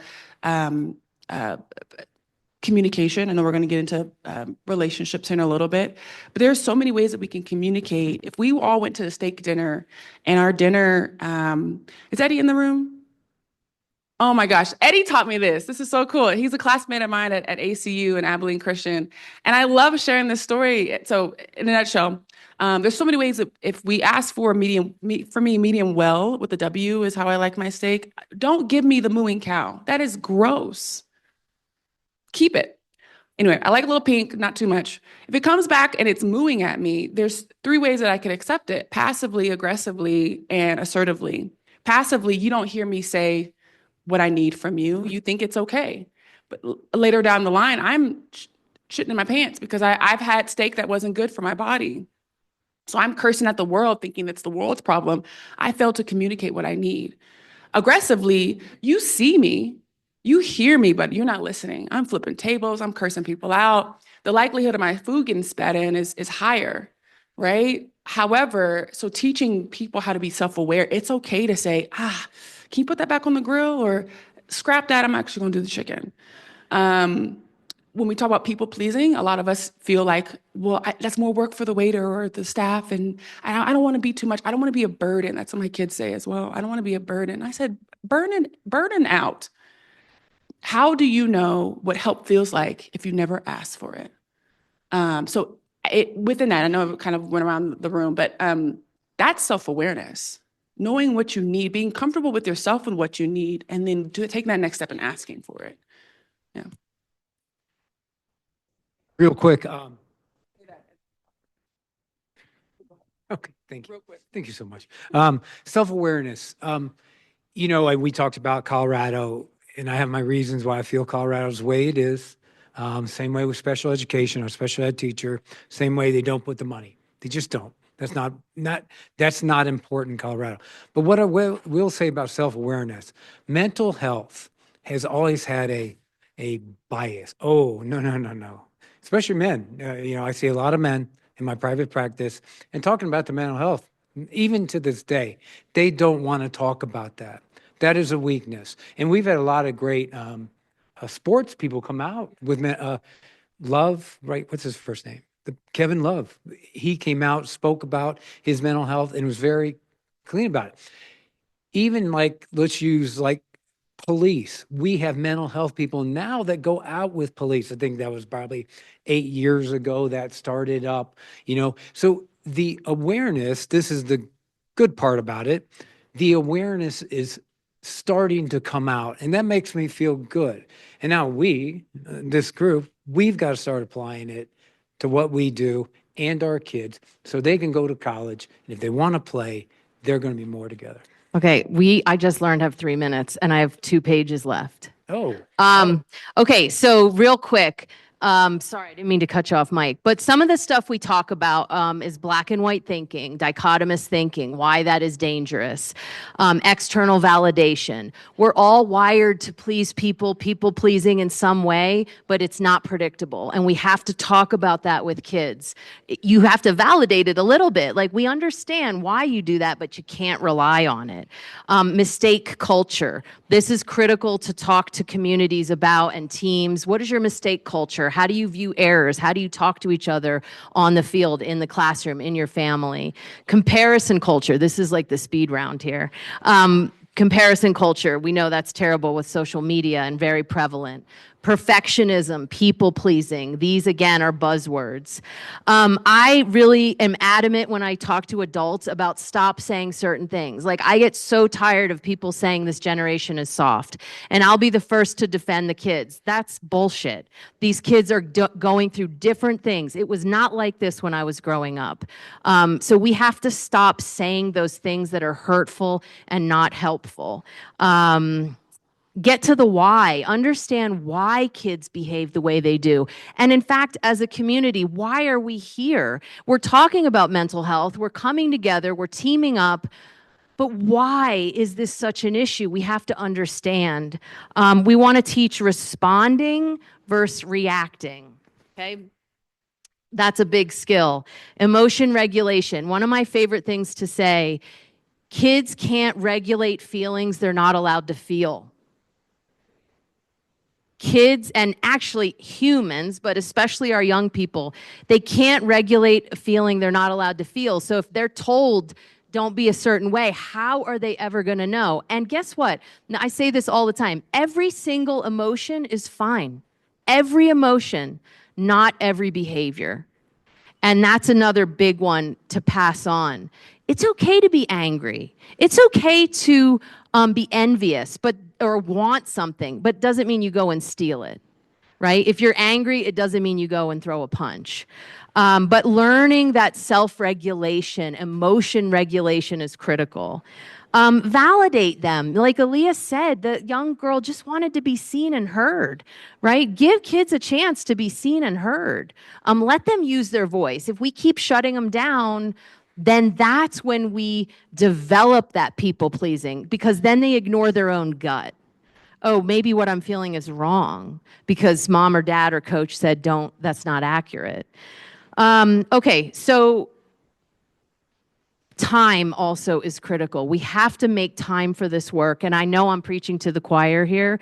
A basketball team I'm working with right now, we talked about giving kids an on-ramp and an off-ramp. So give them time to show up and decompress a little bit. I said to this coach the other day, give them 10 minutes to do whatever they need. Now the coach has to really agree to that 10-minute, right? Ooh, that's cutting into my practice. But you're going to have better results. Give them 10 minutes to stretch, talk to a friend, listen to music. And the kids loved this. And then they need an off-ramp.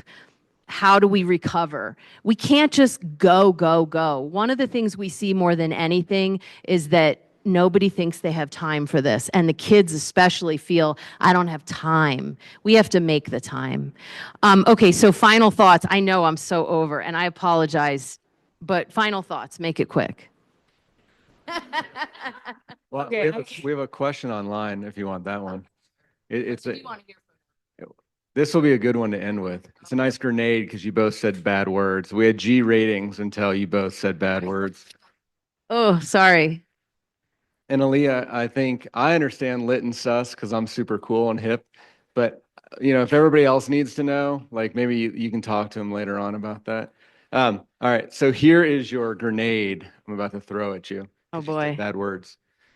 I've noticed an increase in youth sports professionalizing sports as a way to stand out. For example, media days, ranking players, sponsorships, highlight videos. This is linking youth to identity and sport even more. How can we hold club sports businesses accountable to also providing mental health supports? So that's your grenade, but you can end on that one. Well, I talk about, and would like to hear from Aaliyah on this, but I always say it's the rise of the club sports. And my kids did it, but it's a beast. And I think it's a problem. I don't think we need to professionalize youth sports. And, we talk about, and I want to point out, Jeff, there's my athletic director at Kent, who I bragged about earlier, who's really making time for this. If any of you guys want to know how he's doing it, talk to him. But we have to stop putting that pressure on them. We say the college coaches, I have a ton of friends who are college coaches, and you know what they say? They want multi-sport athletes. Do kids feel like they can be multi-sport athletes? Not one bit. So it's a problem to whoever asked that, and it's impacting mental health. And the end result is kids are at risk. Why we do this work is because mental health issues are on the rise. Anxiety, depression, suicidality, eating disorders. And I've seen a lot of that in my own family.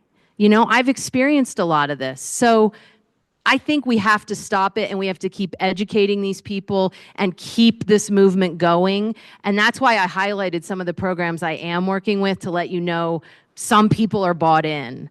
Do you guys want to comment at all on that? Or just say your final thoughts. I know we're over. I'll comment and final thought it. Okay. Yeah, I mean, I played club sports and then I got recruited to go play college, and it was one of the greatest days of my life, and I stand by that. But then what happened was then kids were committing to Syracuse and, Virginia and some of these D1 top-notch crazy schools. And who got the attention? That kid, right? I was thrilled with my DQ2 commitment down at UCCS. I could do my prereqs at nursing school. I was close to home. It was awesome. But the kid that went to Virginia got nobody paid attention to anybody else. Mm-hmm. My commitment to the D2 college level was awesome. The kid who decided that she didn't want to go on and play lacrosse, also awesome. Okay, final thoughts, right? That's what we're doing? Yeah, you got it. I don't know. I didn't really. Oh, yeah. This is my final thought is kids want this work. The first time they think they don't. The first time I sent my kids last year to Catherine Ames, they were like, well, that was dumb. And then not all of them. Not all of them, but a lot of them. But then they were like, then they went the second time. And then they were like, okay, all right. Then they went the third time and they're like, when is she coming back? When is she coming back? This year, I'd have gotten my head ripped off, okay, if she wasn't back with my team this year. So they want this work. They just don't know they want it until they have somebody that shows them that they want it. So allowing kids the opportunity to have this is one of the greatest things I think that we can do. We done? You guys? Yeah, real quick, on the club and non-club sports. What I am finding out, I work with the Arapahoe High School I've been talking to, Chatfield.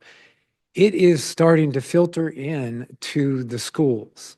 There's many coaches out there that think high school ball, be it whatever, is more important than club. Now, the ones you got to convince are parents, because they have these clubs that, like I said, $2,000 here, and your kid's going to play D1.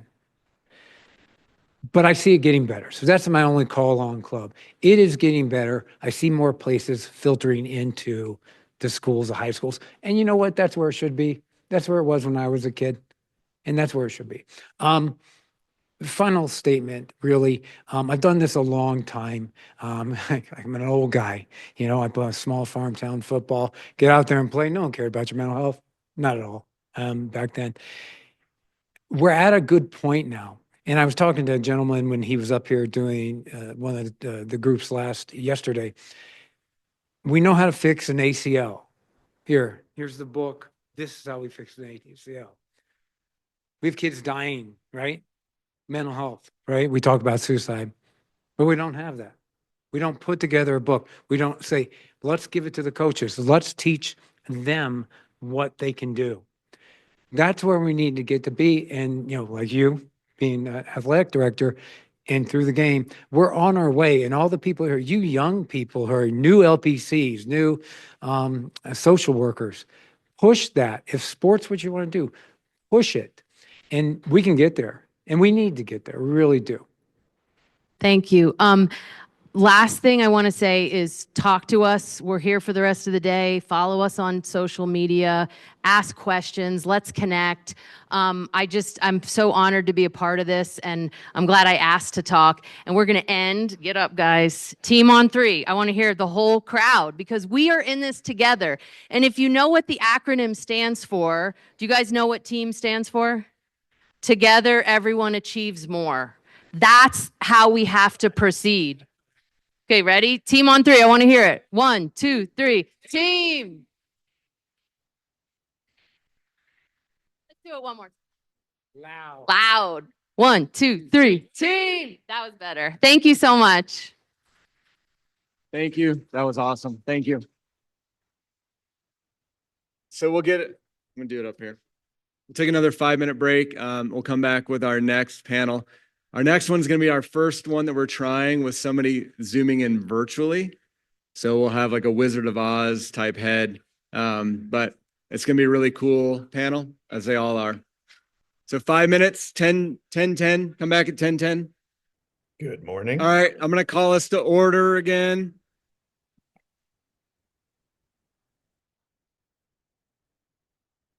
One, two, 1, 2, 3. Eyes on the screen. All right, we're gonna get started. Alex, can you hear us? I can hear you. Can you hear me? We can. Can everybody hear Alex? All right. Yes, Alex, we can. So you're in Sweet. Milwaukee, right? I am in Milwaukee. All right, cool. All right. Well, our next panel is every panel is interesting, I think, and it's been really cool that there's been a lot of diversity in our panel. So our next one brings up yet another level of diversity. So I am not going to say anything more. I'm going to turn it over to you, Mark. It's up to you.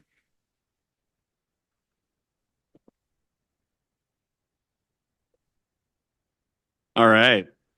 Well, hey, everybody. How's it going?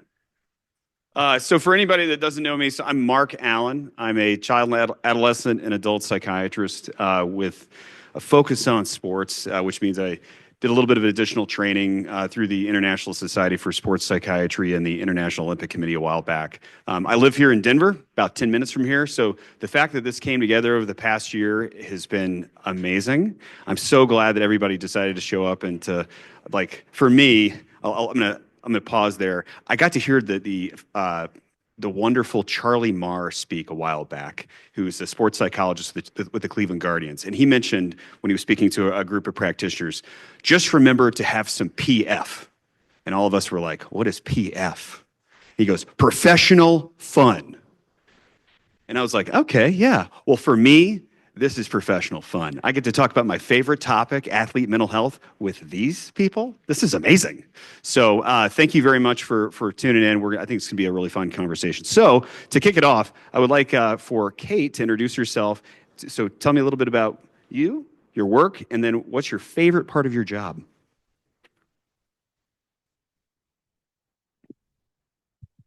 Okay, I think it's good. I'm Kate Daly. I am a licensed professional counselor candidate and registered dietitian, and I work with athletes with eating disorders. My full-time job is at Athlete Edge at ED Care, which is a treatment center in Denver. We treat patients through residential, PHP, IOP levels of care. And we have a special athlete track where I'm the primary therapist for those individuals who are often sent to us when by athletic departments, families, et cetera, when they're really struggling with their eating disorder. And a lot of the time we're helping them return to sport or cope with the struggles of maybe not returning to sport after their eating disorder recovery. I was also a Division I athlete at UConn, Go Huskies. I did cross country, indoor track, and outdoor track. And so I have some lived experience as a student athlete. And a special shout out to Holinsky's Hope, because when I saw a sports psychologist at UConn, she recommended that podcast and it was really helpful. And also The Hidden Opponent, where I was able to share my own story with mental health. So this is a really special place where I get to provide my professional experience and expertise, but also is close to my heart. Thanks, Kate. And Letha. Is it on? Yeah. Yay. Hi, everybody. I'm Letha Atwater. I am a licensed professional counselor, a licensed addictions counselor, and a marriage and family therapy candidate. I work in private practice. I do a lot of work with athletes, multiple levels, but a lot of work with professional athletes. And I work with not only the athletes, but their families. I'm also the wife of Steve Atwater, so I also have some lived experience on how sports impact not only the individual, but the system that they live in. Awesome. And Brooke. Great. I'm Dr. Brooke Choulet. I'm a child, adolescent, and adult psychiatrist like Dr. Allen, and I specialize in concierge sports psychiatry. I'm the president of the American Board of Sports and Performance Psychiatry, and Dr. Allen, I think, did not mention he's the chairman of our board as well, so it's great to work together. And then I also do a lot of writing on athlete mental health. I write for Forbes, Psychology Today, and have done some things for Washington Post and Sports Business Journal to really provide additional education to the public about this important topic. And I think you wanted us to say our Yeah. What's most your favorite part of yeah. your job? My favorite part of my job We'll get to you in a second. is the fact that I give my patients so many ways to contact me and eliminating that barrier. You for mean my that second patients. phone I saw? So they could text, call, email, portal, come to my office. I'll go to their home wherever they need care. So that's my favorite part of my job. Back to Letha. For your favorite part of your job. I guess the favorite part of the job for me would be seeing individuals come in who are struggling and seeing them when they're done with therapy and being able to go into life and live it in a good way with the skills and the knowledge that they gain. Awesome. And finally, the Wizard of Oz, Dr. Reed. Right. Well, great to be here. I can see how big my head is on this. It's a little surreal. It's fitting. Well, easy there, Sparky. So, but really wonderful to be here and with this great panel. And Brooke, great to see you. It's been a little while. So Yes, I know. yeah. So great to see you. And Mark, thanks for having me as well. So yeah, I'm Dr. Alex Reed. I am a clinical psychologist and an associate professor in family medicine and then OBGYN here at the University of Colorado School of Medicine. I also am a co-lead for the program Project Hair Care, which is a program that's focused on training barbers and stylists in the Black community of Denver about mental health in the chair. And then I also have these interesting side gigs where I'm the team psychologist for the Denver Nuggets. So I've been with the Nuggets. This is my 7th season with them. And I also work for the Colorado Rapids. I'm now in my 2nd season with them as their team psychologist. And I'd say, I mean, my most favorite part of my job is, there's 2 parts. I mean, the different settings I get to work in. And really, when I provide tools to folks to help them to get to where they want to be, how they make it their own and how they customize it and teach me about new ways that I can think about utilizing the tools and skills with others. So thanks for having me. Awesome. Thanks, Alex. All right. So we'll kick it off with the first question. It doesn't have to be any specific order. We're just having a conversation here. Many athletes are hesitant to seek support, whether for mental health, nutrition, or performance concerns. What are some of the most common barriers you see in your field, and how do you address them? I'll start with that one. I remember the first day I walked into the Suns practice facility, and it was almost like if you're seen talking to her, there is something wrong with you, and you should be worried, and you might get punished. So I think, and I'm sure Alex can relate to this too, back from the beginning. So I think I really spent an entire season almost just explaining who I am and what I did and how I could help. And you don't have to be sick to seek care. You can just want to be better. So I think that is a large part of it, is being approachable, relatable, and then relationship building as well. You want me to do the same one? Go for it. Okay. I think some of the biggest barriers that I see relates to stigma, similar to what was just said. Some of the stigma around, just like if you come to see someone like me, then there's weakness around that, particularly among athletes who are taught to be strong and suck it up. And so that's a big part of it. Another part I would say is that awareness piece. So knowing that what a problem even looks like, and then having the courage to acknowledge that and seek help. And then knowing where to turn to for help. All of those things can really be barriers to people coming in for treatment. Yeah, something I would add is just that coming from UConn, we had a lot of resources, and even still, I don't think there were enough.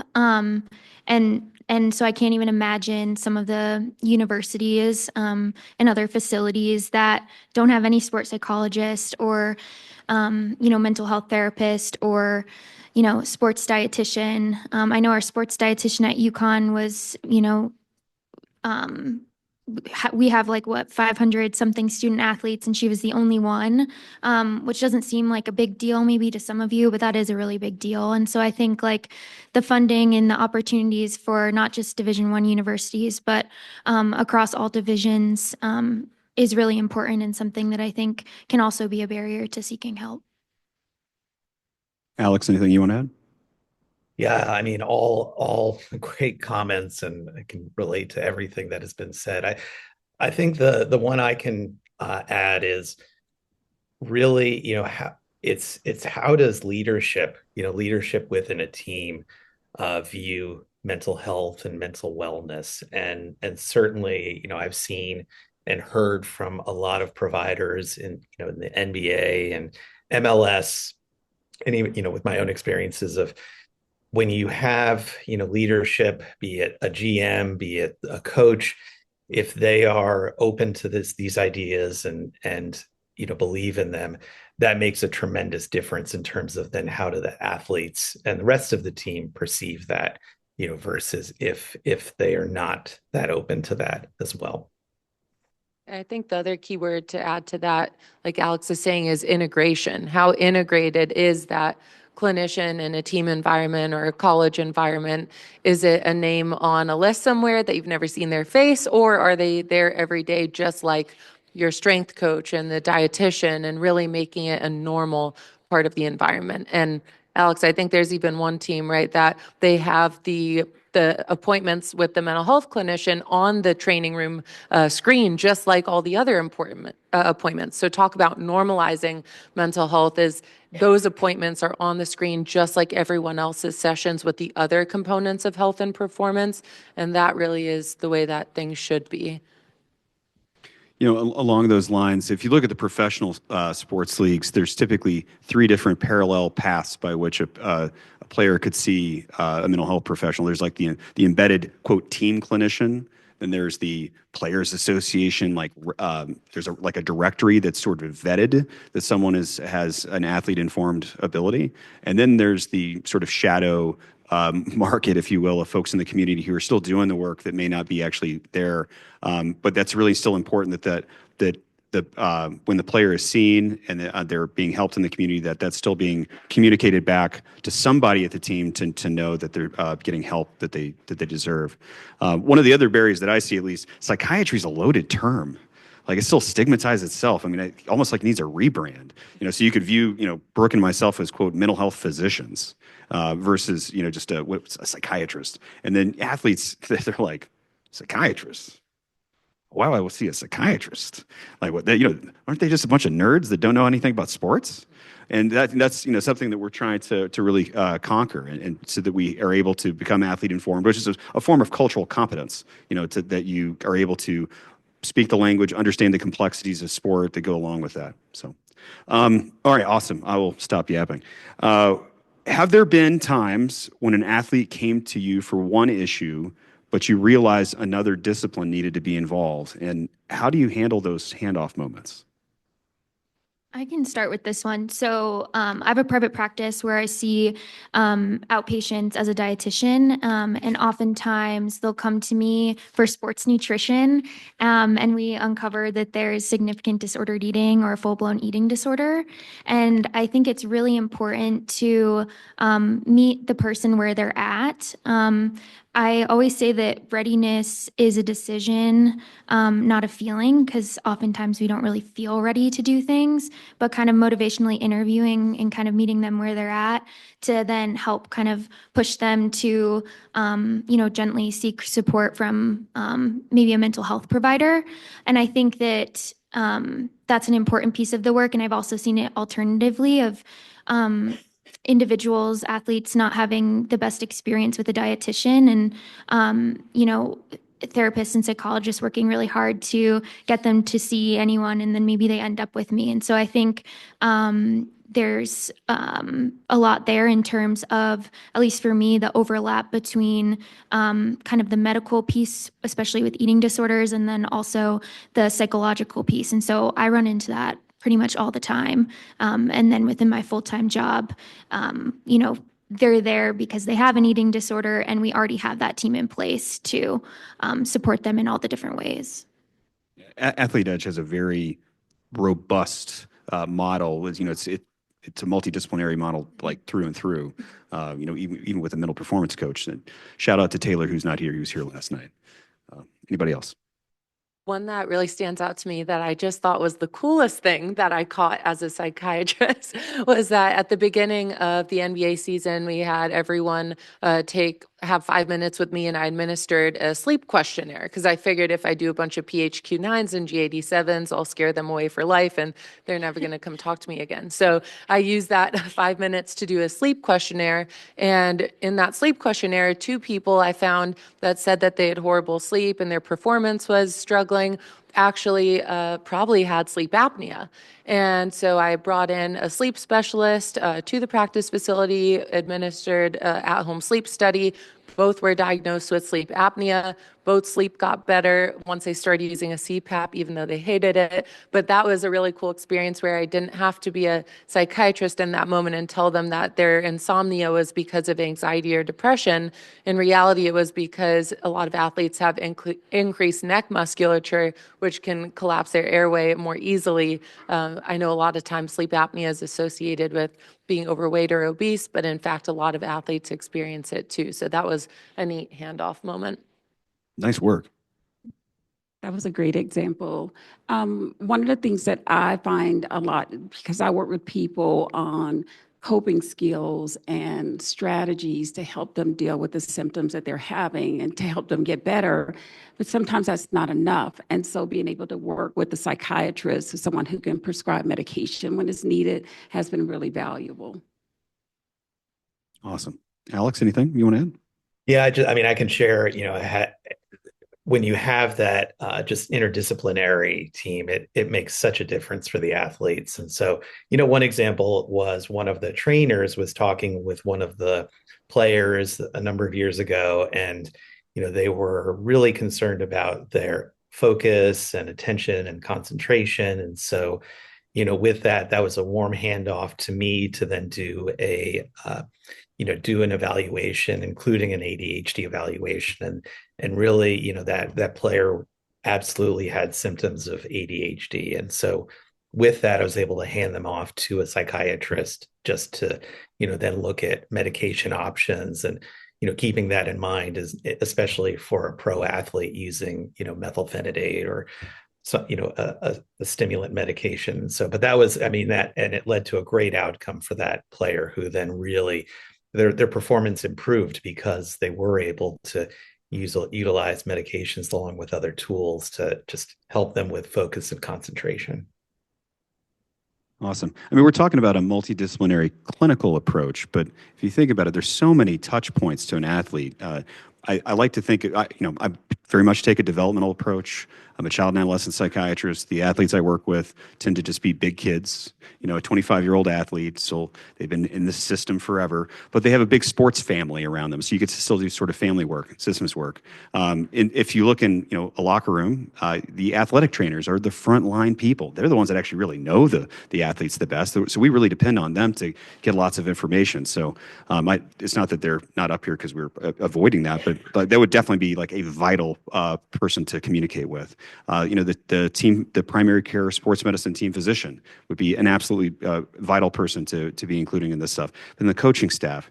We talked yesterday about how there's been mandated mental health education for coaches. Well, gosh, I hope so. They're talking about touch point there, and they're the ones that are working with the athletes every day. They know them the best. So it's really, it takes a village, power team here. We're all kind of working to help with the athletes and improving their mental health. Next up, we often see athletes seeking help when things have already reached a breaking point. What are some ways we could shift the culture toward being more proactive and preventative to well-being? This is a hot topic for sure. Yeah. Yep. Because a lot of times the mental health clinicians, at least in the environments I've been in, so I'll speak for myself, typically like to bring in mental health support when there's some sort of crisis or an intervention and they realize the need for mental health services all of a sudden when something's gone wrong. And if culture can be shifted to have mental health skill development and mental performance work be seen just like physical training, right? So they don't just start rehabbing when someone gets a physical injury. They have a strength and conditioning program, a massage program, sport dietitian, and all these things that are all working to prevent injury and strengthen physical capabilities and performance. So why is it that mental health is so lagging behind, where oftentimes teams are recognizing or organizations are recognizing the importance way after the fact? There's a perfect example. I won't mention the college name, but this college has been a big university, like a big student athlete population, has been talking to me about bringing our clinic on for mental health resources for 8 months now. 8 months, like it's been ongoing. And then all of a sudden this last week, I get that call. They're like, we had a student that attempted suicide and now the whole team is struggling and we really need to firm up your contract in the next 72 hours so that we can help support these athletes. And it's like, why did you not care about this the last 8 months when you thought everything was fine? And so that's just one example of many where if you take a proactive approach, you're going to have so much better success on court or on field when people are taken care of both mentally and physically than you will if you're just kind of trying to put out a fire. And then that mental health clinicians put in kind of this pickle because they're being brought in and now it's being seen as a punishment, right? Like to solve team dynamics or this or that. And so you're just setting them up, not for failure, but it's going to be a much more of an uphill battle than it would have been if you brought them in proactively. So just my 2 cents. Oh, so mental health screening and preventative services is important. Okay, yeah, go. Anybody else? I think I recognize like as a provider, I have a form of authority and I really try to break that down in like the therapy setting. But I also think like coaches have a huge level of authority. And as athletes, we look up to coaches and they're the ones deciding our playing time, if they're putting us in a race, if we have a scholarship, that type of thing. And I think, of course, they have their own pressures and I recognize that. And I also think leading by example is really important. And in my own experience, I've noticed like a generational difference of, when it's maybe a younger coach, that more openness to the mental health kind of conversations. And I think that's something that's really important and I hope continues. And that doesn't mean that maybe older generations can't get on board. But I've just kind of noticed that gap. And I think something that's important to remember is coaches hold a lot of power. And so if they're leading by example and, folding mental health resources into team dynamics, practice, et cetera, then I think it can go really far in breaking the stigma and just getting people the resources they need before it's too late. Just to add to that, I think that prevention and early intervention, we know it's important whether we're talking about physical health or mental health.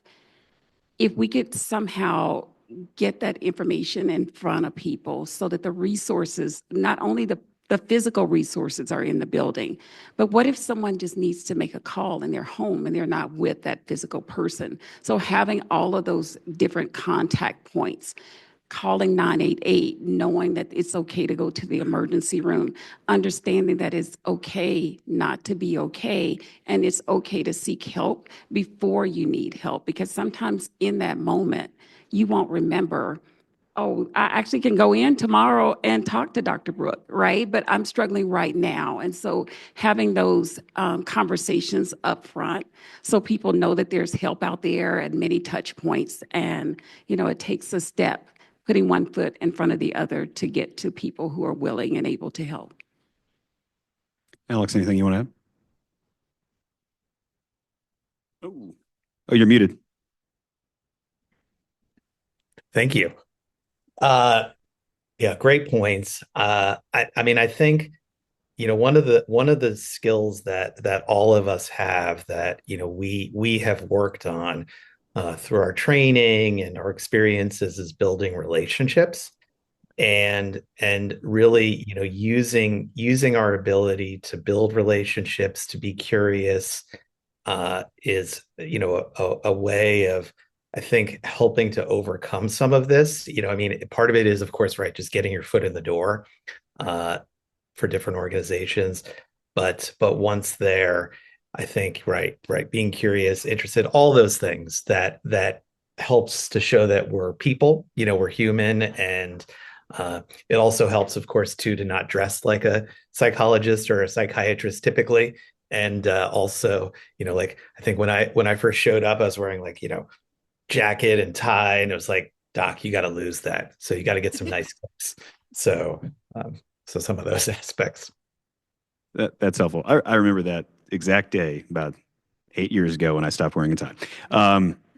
Well, one of the things I was going to mention, we're talking about preventative work. One of my least favorite phrases is preseason physical. Like, we've got to drop that from the lexicon. Language matters. It's gotten better. 5 years ago, everybody was just saying preseason physical and then maybe doing some mental health screening. It's a pre-participation exam. And you got to normalize that we're going to be asking the questions and we're going to ask them regularly. And it's just what we do. We do that before the season. We do it during the season, especially if there's an injury or there's a change in the player situation. And then we do it in the postseason. And then we might check in the offseason. It's just, again, becomes just expectation, but also, like, it's not a big deal. It's just, of course, we would do mental health screening. And there are evidence-based tools. We kind of talked about some of those yesterday. There's the SHMAT. There's another one that didn't get mentioned, the MHD-SIA. That is a long acronym, but that's from UNLV. That's the Mental Health Disorders and Symptoms Inventory assessment, which is very easy to digest, uses players' language. So there's things we can talk about. Happy to kind of nerd out later with y'all. Next question, and this is, I think, one of my favorites. Are there any major misconceptions about your specific field that you'd like to clear up for athletes, coaches, or other professionals?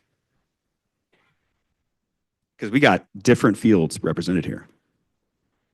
I think when people first approach me, I don't know what they see. Like, there's this fear that comes over people when they know that they're meeting with a mental health professional. And I would love to, like, do a poll and say, what did you think I was going to look like? Who did you think you were going to meet? Like, there's so much anxiety built up around that. And I'm not sure what that relates to, but sometimes I picture myself like I must have, like, an afro when I don't know I have an afro. I must have something going on that I don't realize I have going on because there's so much fear and anxiety around people coming in sometimes. Yeah, I have a great example of that. I was at a Super Bowl NFL radio row, and if you've ever been, it's like a massive convention of just football players and every coaches, media, everyone just meandering around. And I met this one athlete, and he had no idea I was a psychiatrist. And then he asked what I did, and I said I was a psychiatrist, and he visibly jumped 2 feet back. So I was like, oh my God, wow, can I just ask you why you were scared of me for a second? And he said, gave me a very honest answer. And he said, I associate psychiatry with trauma. And I thought that was really interesting. And so that was just a silly example of one time someone physically was repelled from me. But I think a lot of times people think that if they see a psychiatrist, they will be prescribed medication, or I'll get a 10-minute phone call into my clinic as someone that wants to see me. And they're like, I really want to come see you for medication. And they're a little disheartened when they hear that I'm not necessarily going to prescribe them medication. And I want to get to know them first and talk to them and see how I can best help. And that may or may not include medication. So I think that's another misconception I'm sure you experience as well, is that if you see a psychiatrist, you will be on medication forever, sometimes, is another misconception. And now with the current landscape, now people are scared of psychiatric medications and think that it's going to do something really wrong to them. So it's like we're fighting even more of an uphill battle now to provide appropriate evidence-based treatment. Yes. No, when you see a psychiatrist, it's just a conversation with a real human who happens to care about you. We want to get the full story, all of it, biological, psychological, social, and get your sport history from the beginning of time. And, you know, at the end of it, after we sort of maybe get some collateral information, we're going to come up with hopefully with a treatment plan in conjunction with the other people you're already working with. This is a complementary practice, and it's probably going to involve talking to somebody, like therapy. May or may not include medication. If it does, there's probably a pretty good reason, and we're going to explain why. And again, it's optional. So, yeah, feel that hit me. Anybody else? I relate to that. I think no matter if I tell someone I'm a dietitian or a therapist, the same response happens. And I think something that often comes up for me that's, I guess, maybe not a misconception, but more of like, oftentimes patients will be really scared to work with me, especially if they have an eating disorder, because the dietitian's often the bad guy. And I like to joke I became a therapist because I didn't want to be the bad guy anymore. I still have to hold a lot of boundaries as a therapist, but I unfortunately. But I think, yeah, a misconception is that like I'm just gonna, give them a meal plan and tell them, you need to do this and this is what's happening, right? Or as a therapist, like telling them they have to do certain interventions to get better. And I think what's really important that people understand is like the so importance of building rapport and like getting to know the person, so that they can then best help you, right? We're not gonna give you anything that you're uncomfortable with. We will push you when necessary, but also I think the biggest importance, and I think a red flag if it doesn't happen, is like that building rapport at the beginning, to really take it at your own pace. Awesome. Alex?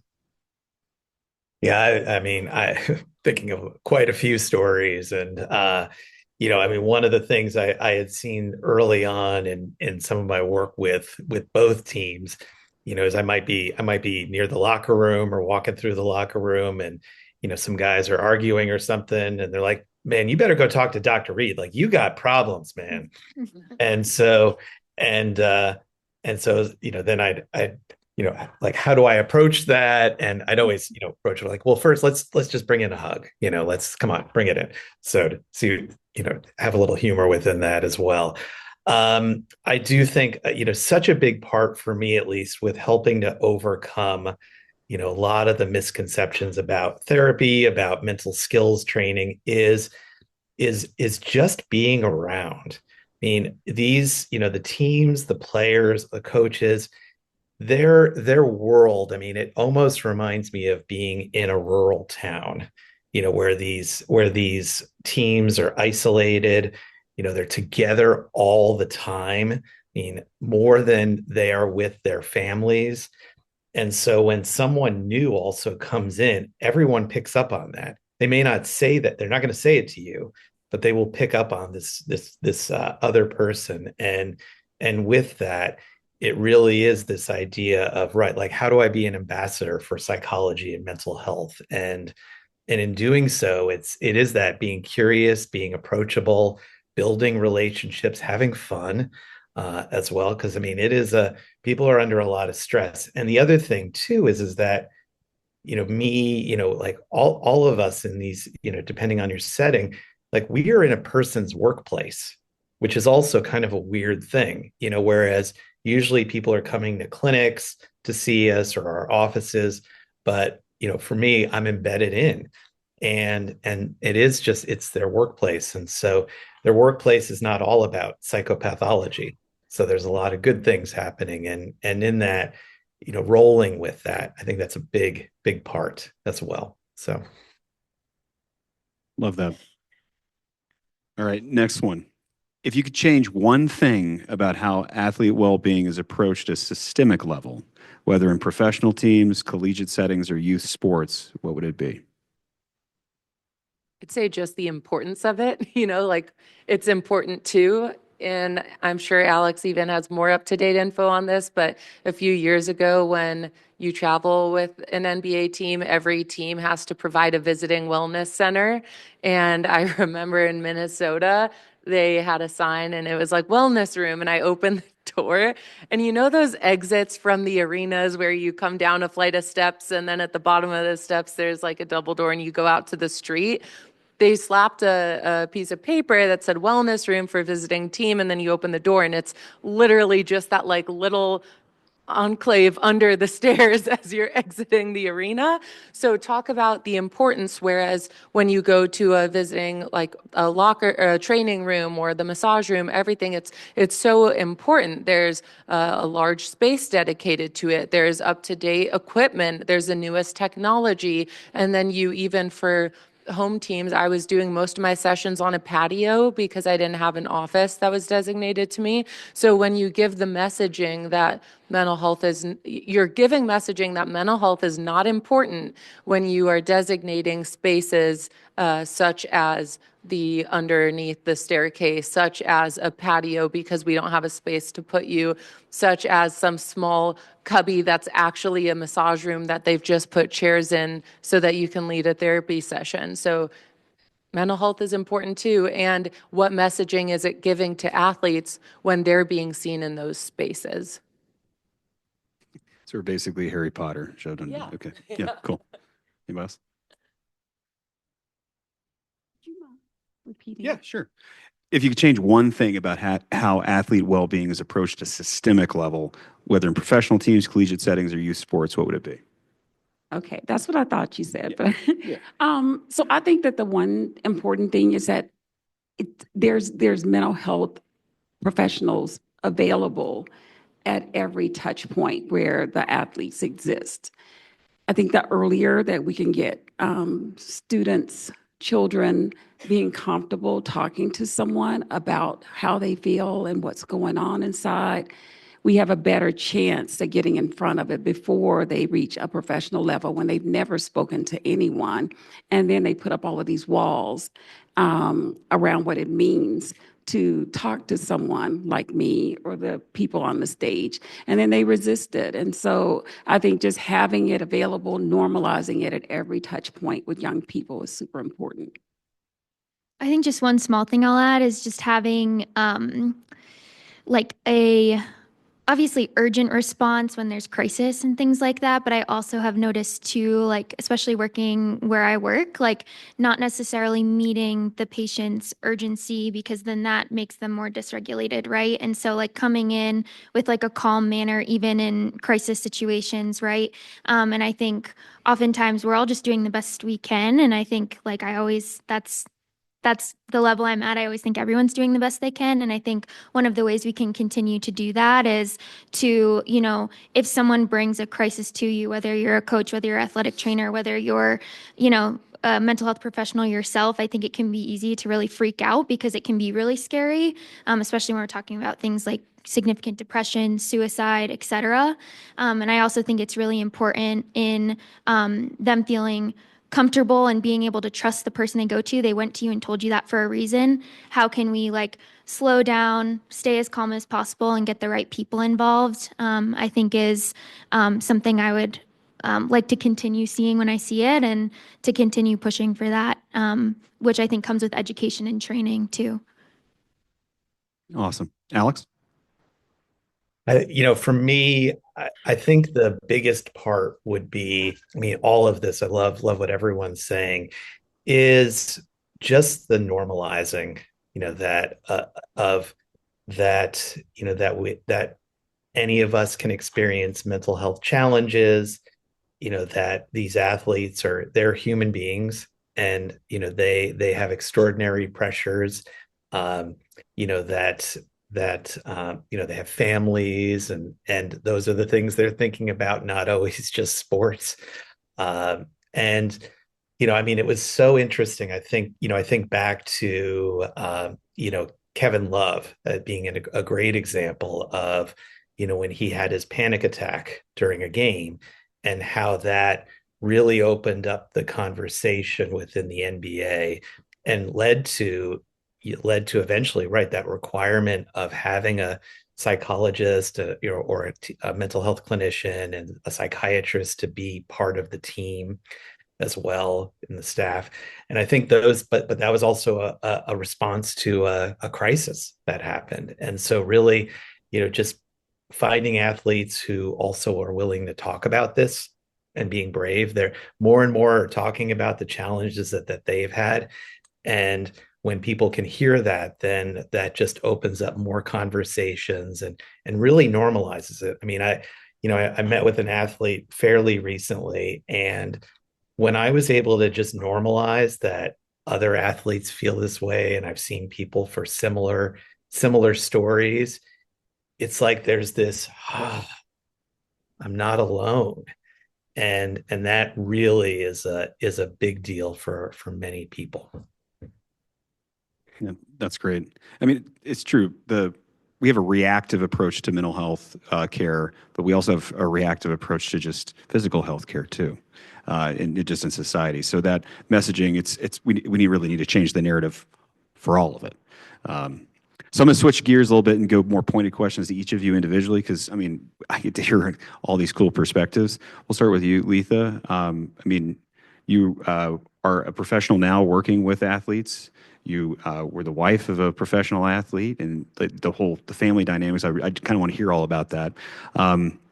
Because of this perspective, how has that influenced how you work with athletes in a clinical setting? I think having that lived experience of, I got a chance to be a part of all the highs and the lows, the 2 Super Bowl wins, and also that Super Bowl where we just got beat horribly the first year. Seeing the struggles on an individual level for my husband, but also knowing how every part of his life impacted me and our children. And so having to take on roles that I didn't intend to have to take on. Like, I didn't know that when we first met as teenagers that I would sometimes feel like a single parent. And I did feel that way during every season. Not because he didn't care, he wasn't physically there. And so finding ways to keep those emotional connections between him and the kids, between me and him, took a lot of communication, a lot of understanding, a lot of late nights trying to figure out like next best steps for all of us as a unit was really important. But it gives me like a unique insight when I'm working with athletes.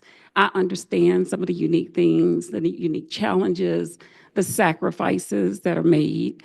And a lot of times the sacrifices are with the people they care about the most. A lot of times it is their families that miss out on a part of them that everybody else gets to be a part of. And so I think because I have that unique insight and that understanding, that relatability, it makes it a little bit easier for me to work with people who are going through some of the struggles. That's awesome. As a follow-up, but just for, what advice might you have for families who want to support their athlete but may not know how? So we were in a different situation because I did have a medical background. And so I was always being really proactive in bringing up conversations and topics, which drove my husband crazy. You're coming up with problems. You're always coming up with a problem. Like, no, I'm trying to prevent a problem. Like, we really need to talk about this. When you don't know, it's really important to, first of all, just communicate. I think that's one of the biggest things that's lacking, especially when I talk to a lot of the young athletes and their families now, that there's such a big gap between communicating, and so the understanding isn't there if you're not communicating about what's happening. Knowing when they have something big that's coming up, that's not a good time to bring in other stressors, because then they really don't want to hear it, and then you're kind of sucking that energy out of them. And so like timing can be really important. And also like having your own support system, figuring out your own life so that a part of when they are out and about, they know that you have your life that's keeping you going as well. Like you're not so wrapped up into what's going on with them that you've forgotten yourself. It's easy to lose yourself in the sports world, particularly when we're talking about professional sports. It's easy to get lost, to get caught up in all of that. And I think that is really helpful for families, for kids to still have their own activities, for wives or husbands or significant others to still have their own activities, and support, be there, show up, handle the logistics as you can, and call in. Sometimes it takes a community. And let people know, like, you hear them, you see them, you understand, I got you, and I need you to have me as well. It's not a one-sided situation. Thank you for that. All right, I'm going to plant a seed because we're going to go to Q&A real quick.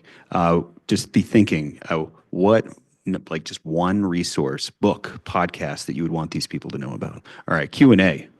Yeah, we've got one online, and I have to say, not to take away from Steve and Letha, but your kids are amazing. So whatever you were doing was right on. So they have amazing kids.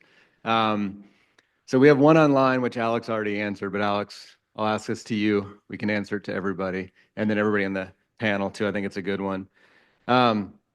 What advice would you give to an embedded collegiate clinician that struggles with knowing how to be approachable as a young and woman? Yeah, that is a challenging situation. I mean, it can be very intimidating to be embedded around these incredible athletes, and also, I mean, I've always felt like I am an anthropologist that is learning to live in a different culture. And so I think some of the big things are, for me, it's always been finding out, who are my allies? Who are people that are interested in, open to mental health? I find that, the trainers are great resources to find out, okay, who's someone on the team who might be open, to just a conversation, or has, interests in mental performance and mental health. So using them as, almost to scout to see who can I talk to and who can I connect with. I think another piece is just, it's finding times to connect. Like I sit in the meal room with the Nuggets and also with the Rapids, and when players come in, I mean, I try to strike up a little conversation. I do some intel work and find out what are things they like to do aside from their sport as well. So to find out, who are they as a human? What do they like to do for relaxation and enjoyment? And that idea of, breaking bread together can be really helpful and help to break down barriers. And then also, it does take a certain amount of ego strength, I think, to be in this setting, and that there will be failures, and looking for small wins. If I was able to connect with someone and just have a little conversation, maybe while they were, during a practice on the training table, I just went over and just, started to chat with them a little bit when they're out, but, they may be experiencing an injury or something, and just as a little way of connecting. And even though it may feel small, it's actually a big deal, because you're expressing interest, and in doing so, just breaking down some of those barriers. It is tough, though. I mean, and that's where it's also being, I think, kind to yourself, that it takes time to build these relationships, especially in a place where they're not used to having a mental health clinician around. Like, what are you doing? What are you doing here? And really having confidence in yourself too. Yeah, I couldn't agree more with what Alex said. I was a 27-year-old child adolescent psychiatry fellow. Like, I was still in fellowship when I was brought into the NBA. And I was 27 because I did an accelerated 6-year bachelor MD program. So I was way younger than I was supposed to be in that role, and I was not yet graduated. So talk about feeling like there's a bunch of other people that were more deserving or more experienced stepping into that role. But like Alex said, you have to have confidence. You have to believe in yourself that you can go into that environment and do the job that needs to be done. And just like he said, building relationships first before jumping into the clinical is helpful. So getting to know who their family is, what they're interested in. Do they have family around?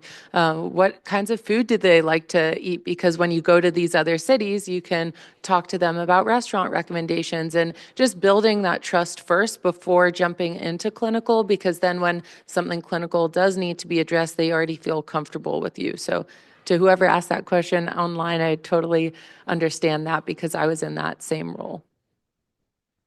I mean, building rapport in therapy is akin to location in real estate. I mean, it's everything. And I'm not even joking. I mean, I grew a beard like 8 years ago, but because it ended up becoming, I just appeared to know more. It's silly. My wife absolutely knows that's not the truth. But yeah, you got to check your ego at the door, realize that they're just people. They're also extremely vulnerable, and you need to be mindful of that. They're just, there are people who happen to be incredibly good at sports. That's it. Anybody else? I experienced that. I'm almost always the youngest in the room, and I think the position I'm in was usually a sports psychologist in the past, and so there's definitely a lot of imposter syndrome around that. But I think it's also I've noticed that when I lead with passion and compassion, I think that that goes really far, and your patients and athletes see that, and I think that that really builds a lot of trust and rapport. And so, of course, like the letters after your name are important to be able to do the job that you need to do. And I think there's also that personal piece as well, and it's a mix, right? You have to be your professional, but I think there's also that aspect of how can you, break down those barriers of authority to get connected, because just because you, are a clinician doesn't mean that they're going to trust you either. And so I think that, rapport is a big one that I think is a theme throughout all of this, so that when people are feeling stuck and in need, that's already established. Mark, do you want to do one more audience question? And Let's do it.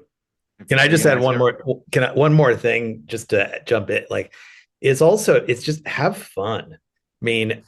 I mean, it really is. It's an important piece. And I mean, one of the things is, bringing playfulness to the work. Yes. I mean, I was thinking of a story like early on, I had the chance and, asked Nikola Jokic if we could play horse. So I was like, and I was like, and I figured like I've got nothing to lose except, a bet. And so I got one letter on him, and afterwards, and I think he gave it to me as well. But afterwards he's like, okay, doc, you owe me 20 push-ups. I was like, okay, I'll do it right now. He's like, no, not right now. Whenever I want. He's like, I could text you in the middle of the night and say 5 push-ups, and you'd have to send me a video. I could see you at a game and just hold up 3 fingers and you give me 3 push-ups right there and then. And this was 6 years ago. He still hasn't collected on it. And every season he reminds me of it. He's like, you owe me 20 push-ups, doc. So but it's having fun in that environment too. I hope I see you do push-ups at a game. I have to keep them up every year. Like I have to keep practicing them because I never know.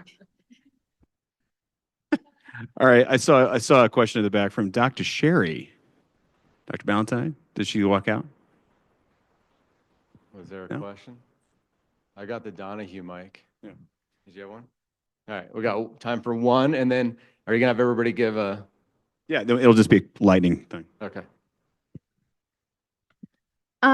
In the setting of like the multidisciplinary approach, and you're talking about the hesitancy with some athletes of like recognizing like, oh, you're a psychiatrist or a psychologist or a dietitian, and like that nervousness to approach you. What has that relationship building, rapport building been like with coaches in like a professional setting, or even in like larger college organizations where there's a lot of, different leaders and professionals, and what has that relationship building been like with coaches, and has there been hesitancy in building that relationship, or just in general, what has that been like? I think what I've experienced is at the beginning of a season saying mental health is important and I support you and we should integrate you. But I don't use mental health services because I use massage. And so for me, I just do massage, but I definitely want you to be here and talk to everyone else. And that was how the season started. And I'm like, wow, okay. So I think a lot of times that can almost be more challenging when there's the label of like, I do believe in these services and I want you to be around, but I myself like I'm going to push you away a little bit. So I think to me, just kind of like what Alex said, using passion, having fun, and showing the good work that you can do while being a relatable person can destigmatize some of that, the clinical, I think, sterility that some people expect from you. I mean, if you think about it, coaches respond to that word performance. Anything that helps on field or on court or on pitch performance, they should buy into, right? And if you subtly have a sales pitch that the work that we're doing from a mental health perspective is that part of the iceberg that's not showing, that does actually lead to improved on field performance, then yeah, they should buy in. Anybody else? I saw a question pop up here, but I can't read the whole chat. I don't know if we want to take one more. Okay. So let's do that rapid fire one resource. Boom, Kate, go. C's, safe exercise at every stage. Love that. 7 Habits of Highly Effective People, because athletes or not, we're all people. For me, it's our nonprofit organization, the American Board of Sports and Performance Psychiatry, because a lot of teams and organizations are using our free resource guide. It's a free directory on our website that we've already vetted the psychiatrists that they work with athletes. So it's ussportspsychiatry.org, and there's a whole tab that is called directory, and we list all the states that those clinicians are licensed in. So it's ussportspsychiatry.org. Love the shameless plug. Alex. Ooh.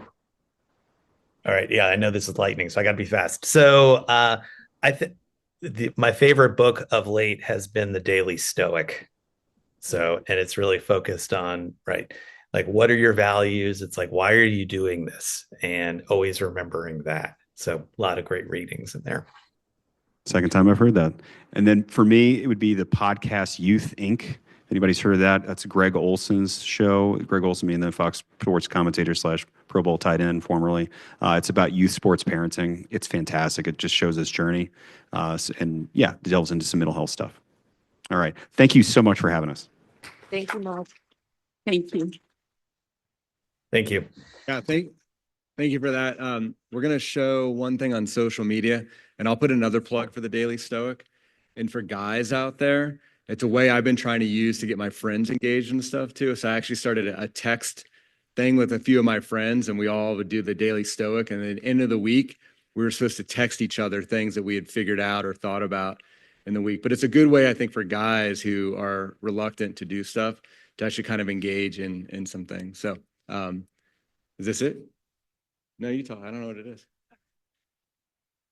So when Matt and I started thinking about this, we never imagined it would be this. So first of all, we want to say thank you. Second of all, we are clearly learning as we go. So thanks to Matt's amazing team, we just started a social media page. Is that what I call it? So what we are asking is for all of you to follow us, tag us, and this is how we are going to grow and make this come to fruition next year. So if you all can help us, because clearly you can tell this is not my strength, we once again are stronger as one, and we can grow together and help each other through social media. So thank you.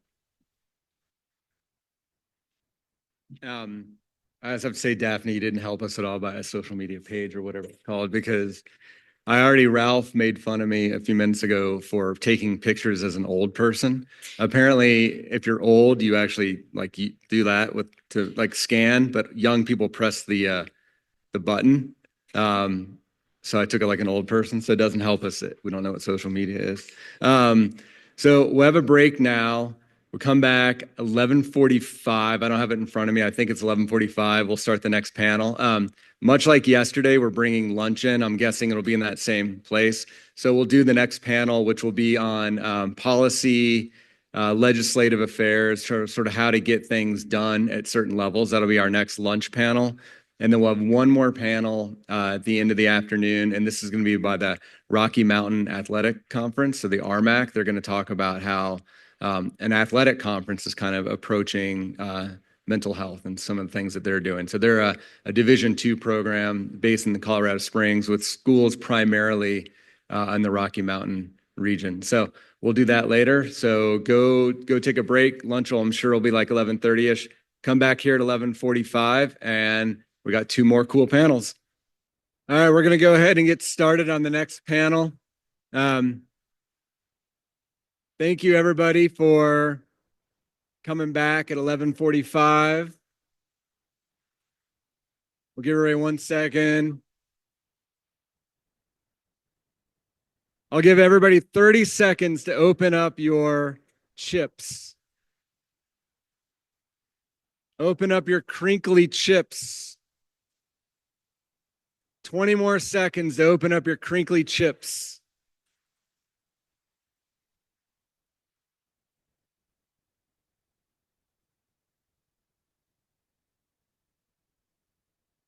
All right. Let's go ahead and get this next panel started.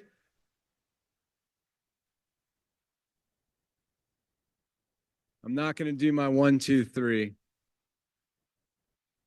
All right. All right. So the next panel we have, we're going to start off with about a 4-minute video.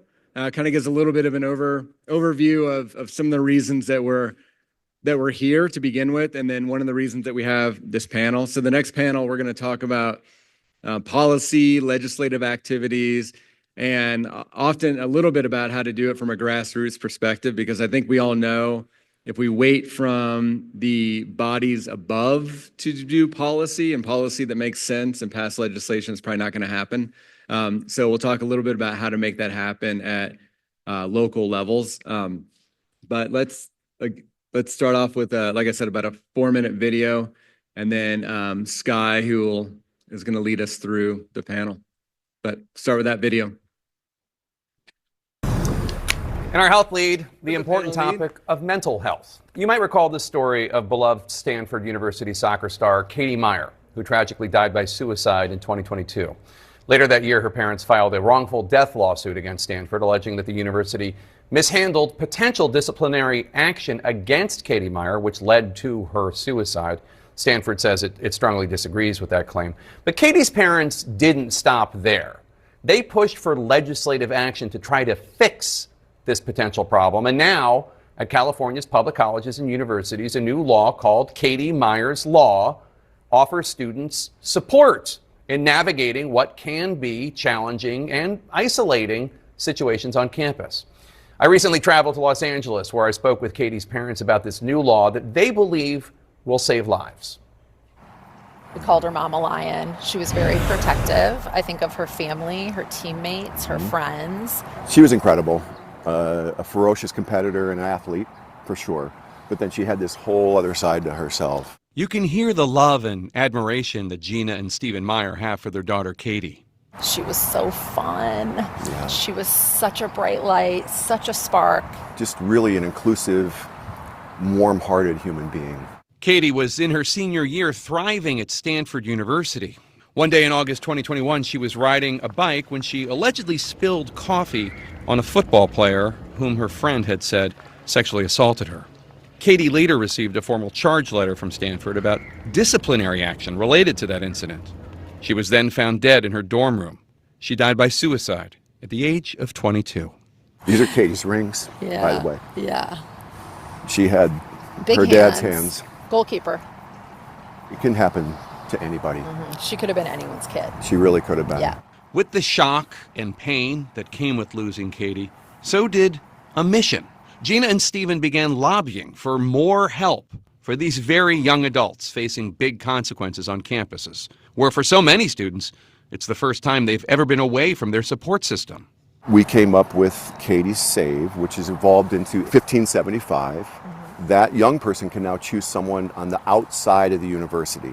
That's the key. Trusted adult. Trusted adult, Yeah. They choose, they trust. That person finds out on day 1 So the young person doesn't have time to worry and ruminate over days, months, and weeks, that there's something going on, and their advocate gets an education in terms of the resources at a university, and they'll get a bi-weekly update on the status of it. Say something happened to you, whether it be academic probation, a disciplinary action, like something happened. Anything Yes. where you're in trouble in some sort. Basically. Correct. Yes. And the college Any knows. administrative or code of conduct issue. When you're in college, 18 to 22, Yeah.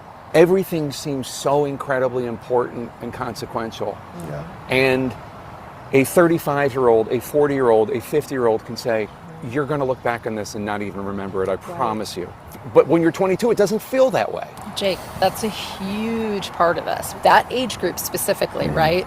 They're a young adult with very little life experience, but yet just pulling back from it when they're 18, they're a legal adult. We as parents put a lot of trust and faith in these institutions. And most of the time that can be the case and should be the case. But sometimes a young person is not treated as an individual. They can be treated like a number and just another policies and procedures situation. And their best interests aren't always looked out for. Assembly Bill 1575, or Katie Meyer's Law, is now law in California. It mandates a university provide students facing disciplinary action an advisor of their choosing. It does not apply to private schools. Also here in California, there's a lot of private schools that we wish would take this on. Like Stanford. Like Stanford. Yeah. That'd be The amazing. school that she loved, the Yeah. school that she adored. I mean, And- we hope to walk hand in hand with them at some point. Yeah. We're a little disappointed that they haven't taken it yet. Gina and Steve hope Katie Meyer's Law will one day become federal law. She lives on through this law. She's going to save lives. It has a similar spirit You to know? her, like yeah. inclusive, loyal, protective, and the spirit of that lives on through this Through law. this law. We reached out to Stanford officials for comment and to ask if they had any plans to implement Katie Meyer's Law. We have not heard back from them. And we just want to remind our viewers, if you or anyone you know is facing mental health struggles, please contact the 988 Crisis Lifeline by calling or texting 988. There is help for you. There is love for you. You are not alone. As I mentioned earlier, Gina and So like I said, in many ways that that video is why we're all here. It's definitely one of the reasons that we have this next panel. And I have to apologize. My first mistake of the month. Bridget is doing the as moderator, not Sky. Sky is a panelist. So we do have Steve and Gina. They are here. They're going to be part of the panel. So everybody come on up.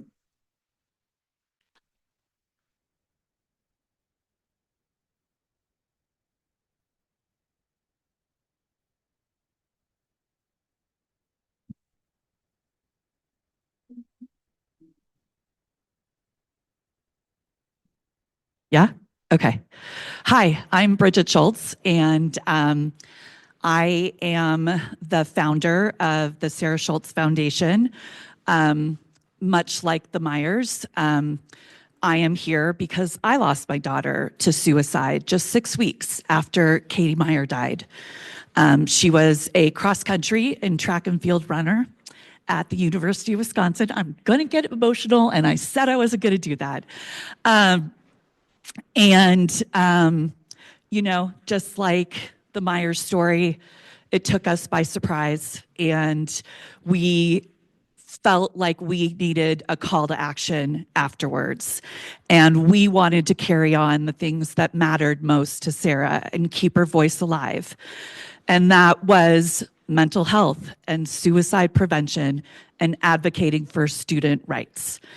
And I think what is so amazing about this panel here is that all four of these individuals have had a call to action.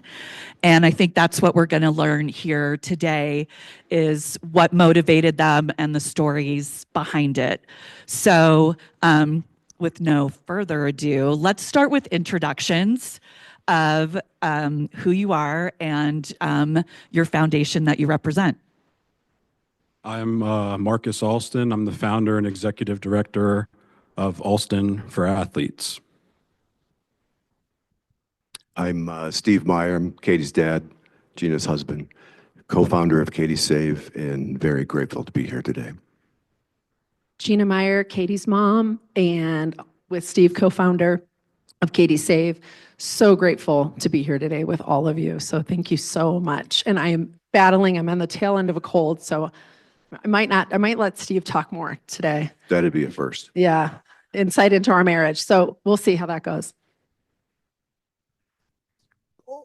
Get it? Yep. Sky Arthur Banning, co-founder and Director of Research and Development for the U.S. Center for Mental Health and Sports, as well as a professor at Clemson University. So thanks for having me. All right. So let's start with the first question, which is what inspired you to advocate for legislative change in athlete mental health? And Marcus, let's throw this one to you first. Okay. So in 2021, I was awarded the Howard County Changemaker Challenge. And my idea was coaches mental health training for high school coaches in Howard County. Shortly after, in 2022, I was appointed to the board of directors for NAMI Maryland. And they're a big, obviously, advocacy organization. And everyone was kind of pushing me, hey, you should reach out to your delegate about this issue. And then in the summer of 2022, I just emailed the delegate in my district. And then I get an email January 2023, like, hey, we're working on your bill. And I just didn't really know what to expect. I was just kind of thrown in the fire, but I learned a lot. So that's kind of how I got started with legislation. Sky, you want to talk about what has motivated you to get into athlete legislation? Sure. Yeah. We actually aren't doing any state legislation like these incredible folks are doing. I asked to be on the panel so that we could talk about institutional or sort of local level legislation. And so our initial piece that we have as part of our organization is a 2-hour validated research mental health certification process that sort of takes through folks the initial education piece. And then we do a follow-up, which we call Accelerate Mental Health, which goes into individual organizations and has them look at some of their protective and risk factors within their organizations, look at the policies that they have that exist within their institution, and see how we can affect change within their policy at the institutional level to then, right, I mean, athlete injuries and do athletes get to travel, for example.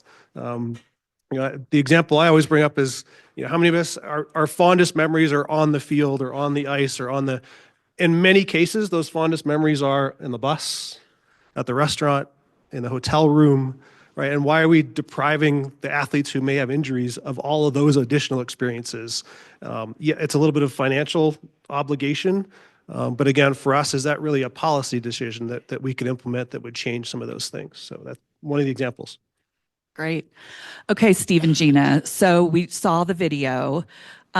Give us we know why you created Katie Meyer Law, but what sort of inspired it? Like, what made you decide we need a law advocating for our college students? When, we got the phone call that she passed, we were blindsided. She had no history of mental illness, no health history. We honestly thought she got in an accident on her bike on campus. That was because no one told us anything initially.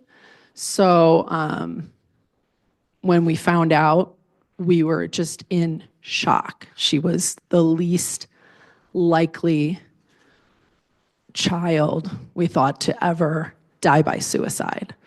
And I'm just going to say, like, language matters. Die by suicide is kind of the terminology I think we survivors really like to hear, as opposed to committed, because it sounds like committed a crime. So I'm just putting that out there. Thank you. Okay. And I'm not shaming anybody at all, because I didn't know either. I didn't know either till my child died. So I'm learning the language. I'm trying to educate myself as well. So just putting that out there. So we had no clue what happened. No clue that she was involved in a disciplinary process. No clue, because she, was over 18 years old, young adult. You want them to flourish and fly. But no matter how smart, no matter how independent they are, sometimes they need extra support and guidance. She did not have that. She was trying to carry the burden alone.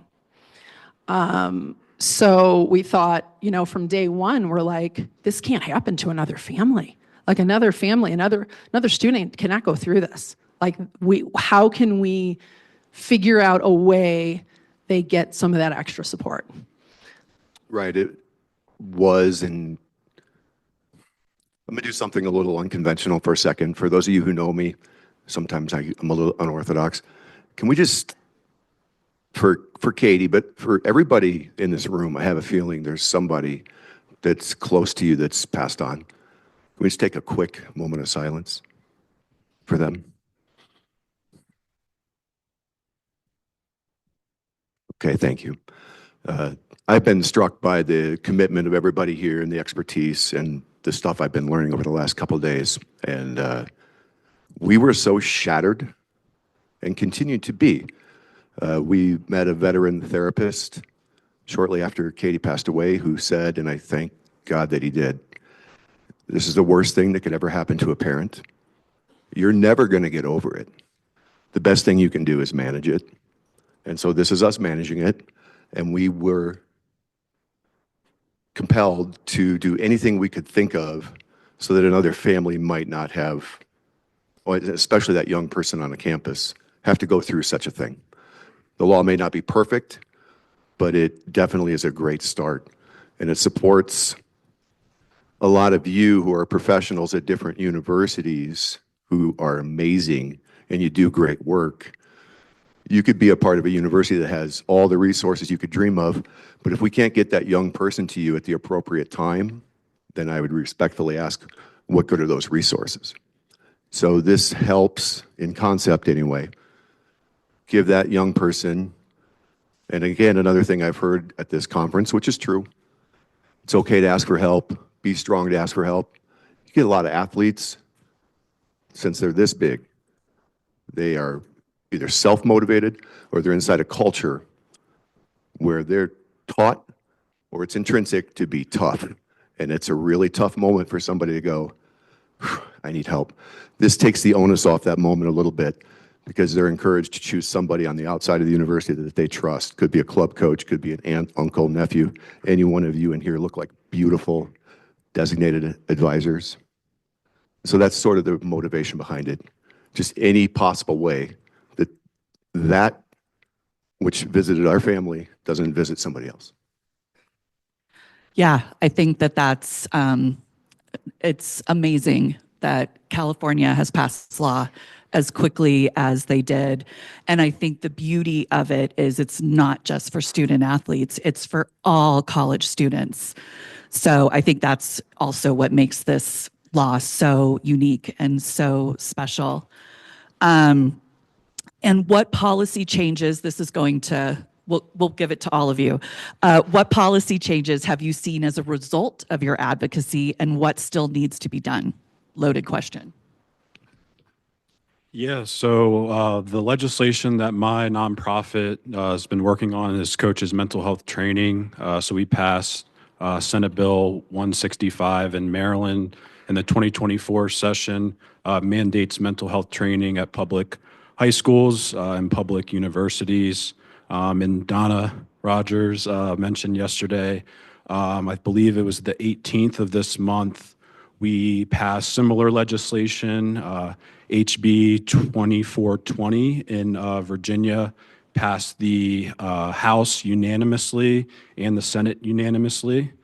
So the legislation in Virginia actually mandates it at public universities. And the Virginia bill was honestly a breeze. We were kind of expecting a lot of hurdles and a lot of opposition, but yeah, so it passed on the 18th. And then the same day, we got an email from a senator in Kentucky. Shout out to LP for the connection. And it's Senate Bill 224. Which is mandating mental health training at public high schools in Kentucky. So once we get back from this trip, we're rallying up the troops with, hit an opponent and Morgan's message to, try to get this bill passed. And When we had our panel prep, what was it, last Tuesday, Gina and Steve were interested in bringing this to California, and was talking to Bridget, and she had a similar vision in Wisconsin. So, we're really hoping that we can get this passed in as many states as we possibly can, in hopes to take it on a federal level. And then kind of what's next.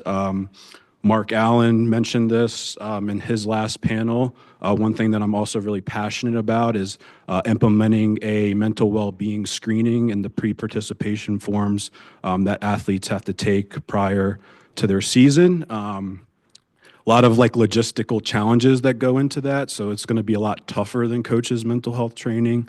So yeah, those are kind of the two ideas that I'm most fired up about. I mean, I think we talked about this in the last panel, that everything, schools unfortunately are reactionary to a crisis rather than being proactive, and resource levels vary from school to school. And so I think that's why the work that you guys are all doing to pass legislation to make it a priority for these schools and to get funding from their state governments and maybe eventually federal government can really make a change. Sorry, Sky, I had to get on my soapbox for just a second. You're part of it too, so please. Yeah. I'm just Barbara Walters over here.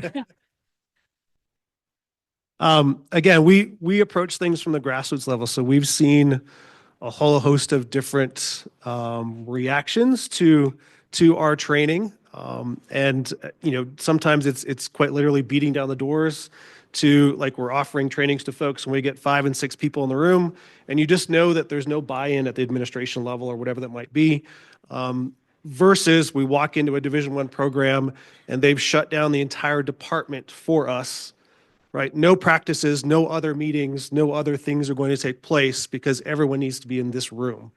And so again, as we see that buy-in from folks and the different approaches to how they're going to clearly the value that they, mental health brings to their department has been really impactful for us to be able to do. And then obviously them sharing that with other institutions and sort of seeing that value as well.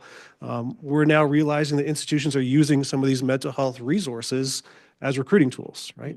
This school doesn't have it, we do. We clearly value you beyond the athlete. I loved yesterday, right? The human athlete component. We value you as a human as well. And that, what a neat recruiting tool, not just at the university level, right? At the club level, at the youth levels, to be able to do that as well. We learned really early on, and I don't know, Matt, you might have been on this Zoom with us with the NCAA Chief Medical Officer, Dr. Brian Hainline. We learned very early on that the NCAA, they have suggested, best practices and recommended best practices, but every school, every conference takes that language very differently.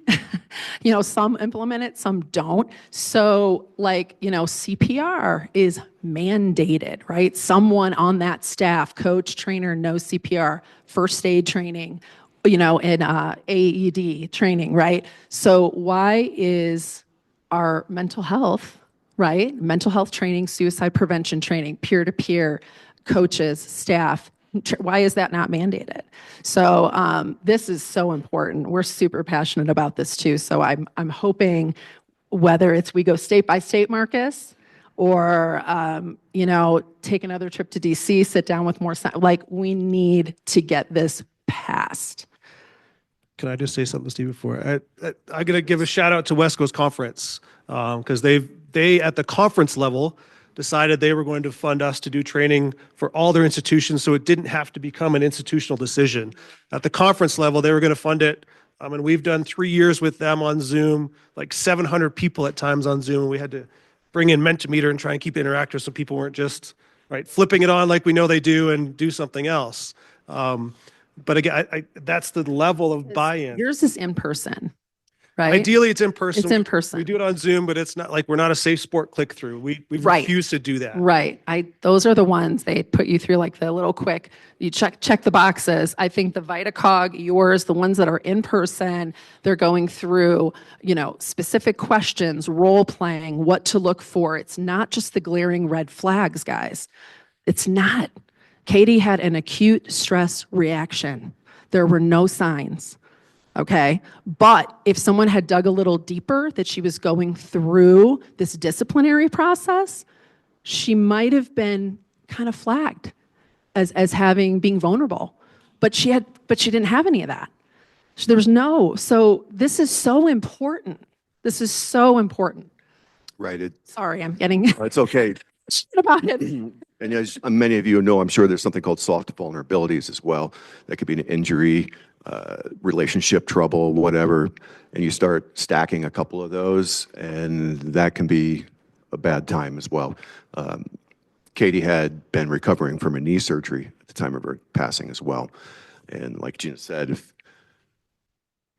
sometimes interdepartmental communication could be a lot better at our universities when we're dealing with somebody, whether we have them in for a disciplinary situation or a surgery or whatever it might be, to be able to check on them, again, the magic word, holistically.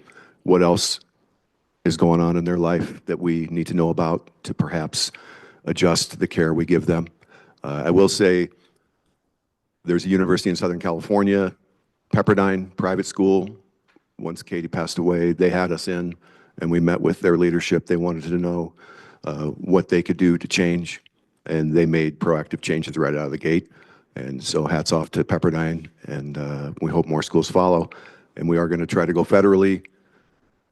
We're just Katie's parents. We've gone on this educational journey. We're not politically savvy people. We aren't legislative advocates in our former lives, but we're happy to take on the education and go through the hurdles, of which there have been many, by the way.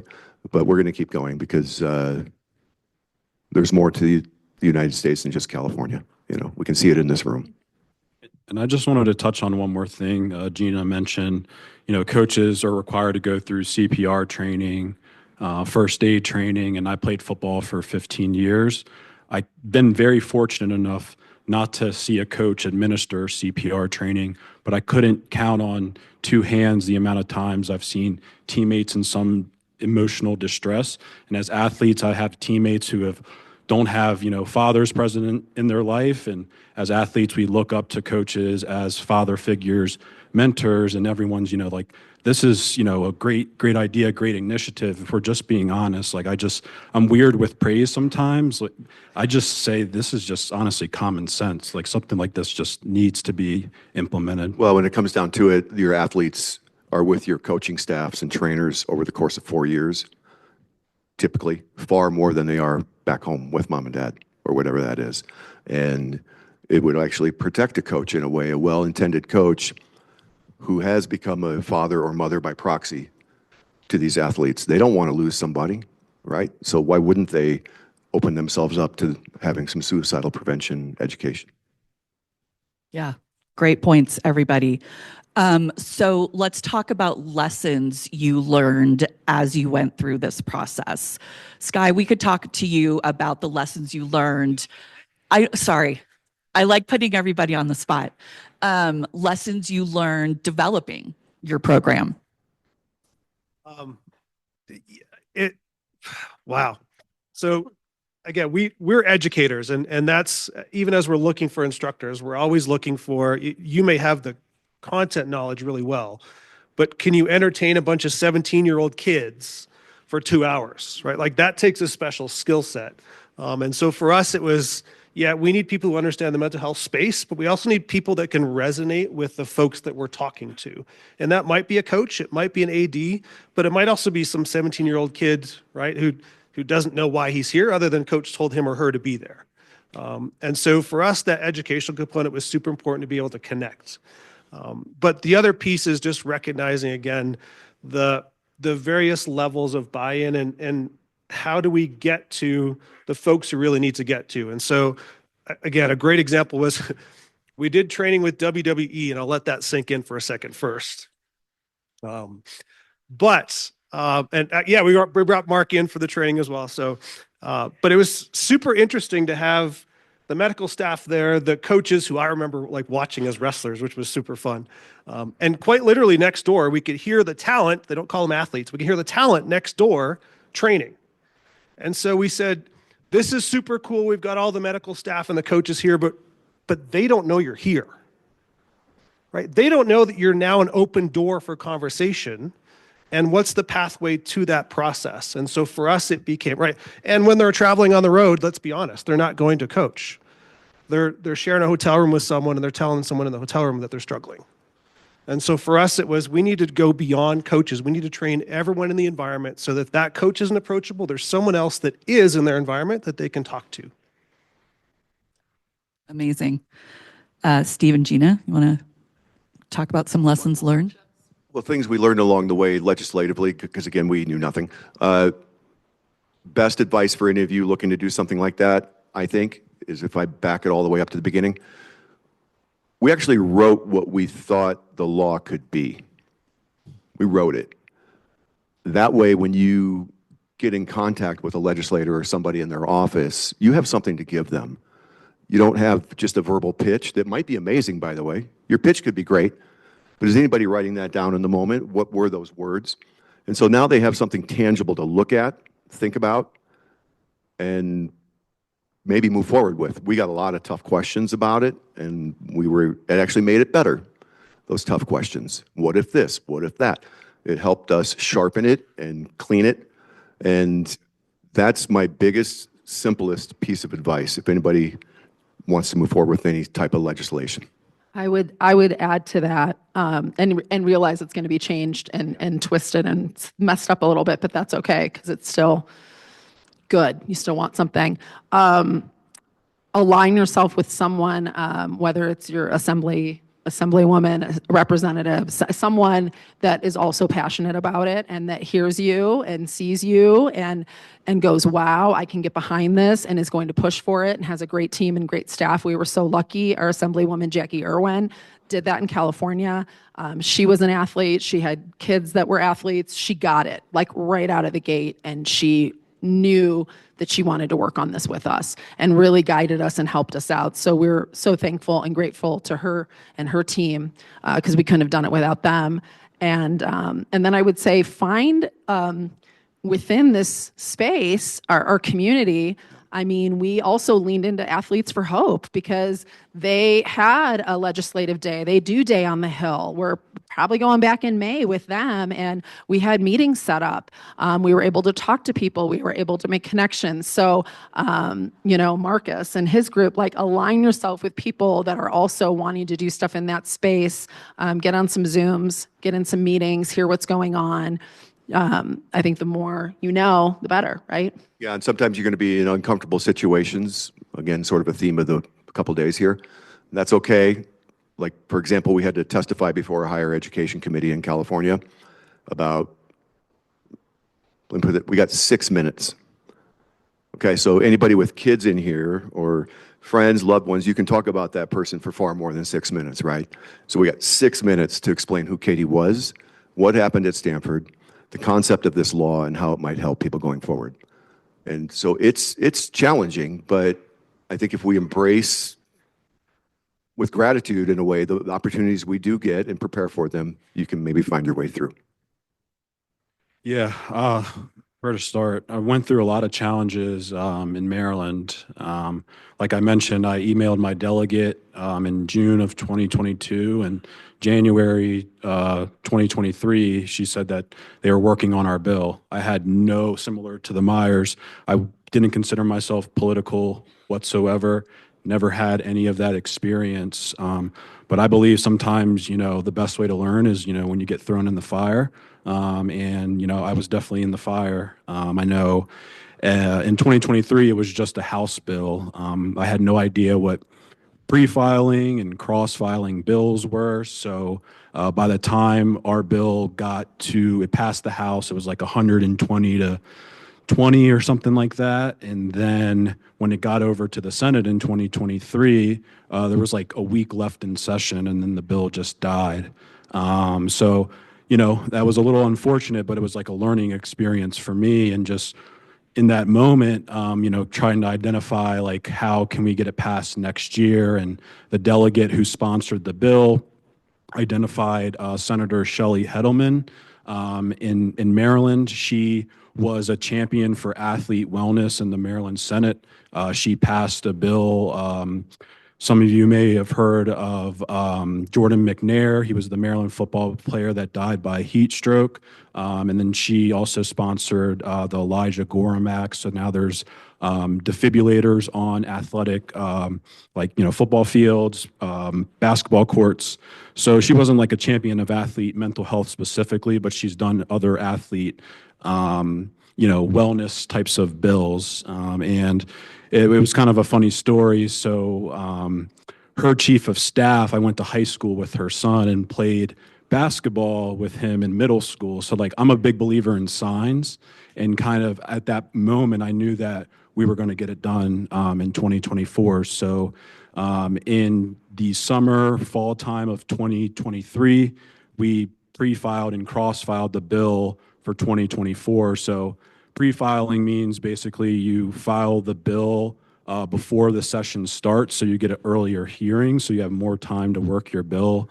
And then cross-filing means that you file the bill in the House and the Senate, so the Senate hears the bill at an earlier time. So, at that point in time, I think another challenge that we ran into is when we were in Senate committee, there was, Leanne may remember this, we had a guy, his name was Senator Malcolm Augustine, and people identified him as a champion of mental health in the Senate.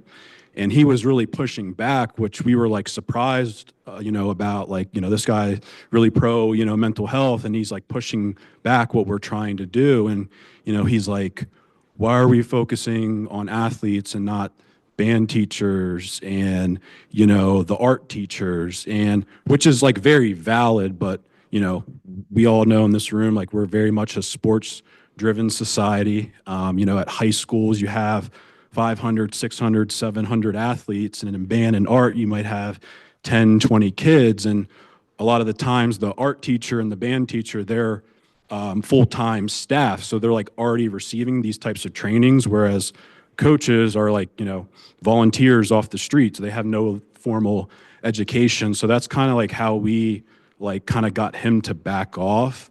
And then I remember we were, I think we were watching it online when they were voting on the bill in Senate committee. The chair of the committee was asking if anyone had any amendments for the bill, and he raised his hand, and I was like, oh.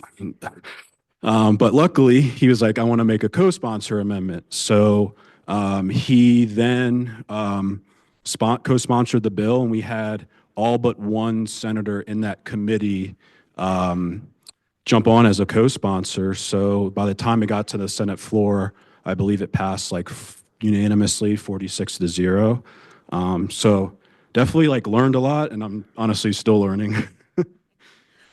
Okay, so we're coming to the end of this 2-day conference. This whole room collectively have heard amazing people with amazing ideas. What advice would you give to this group of people who maybe feel empowered or motivated to try to push for change? I can go. I think there is enormous strength through connection. I mean, that's everything. I think this room, this community, first of all, I'm so grateful because so many of you, I kind of apologize a little too, because I've been on Zooms with a lot of you, but for some reason in person, my brain is not connecting it. So if I looked at you, but I appreciate all of you, and I've met a ton of you, and you guys are all doing such amazing work in the mental health areas. And it's so needed. But there's so much strength through connection. And I think, yes, we have a lot of awareness, which is amazing, still need it. More resources, but I think taking action, this legislative action, we need it. We need these laws in place, guys. We need these trainings to be mandated. So I think, we all have a voice. I would just say, take some action. I agree. I'm well old enough to have heard the term awareness for several decades now. And not to be cynical, but when I hear it, my eyes do glaze a little bit. And take that action and think about your why, right? For us, if we believe those who we love can see us from above, you get my point. Like, we feel if some days we couldn't get out of bed, that'd be okay, given what we've been through. But like, it would have break Katie's heart.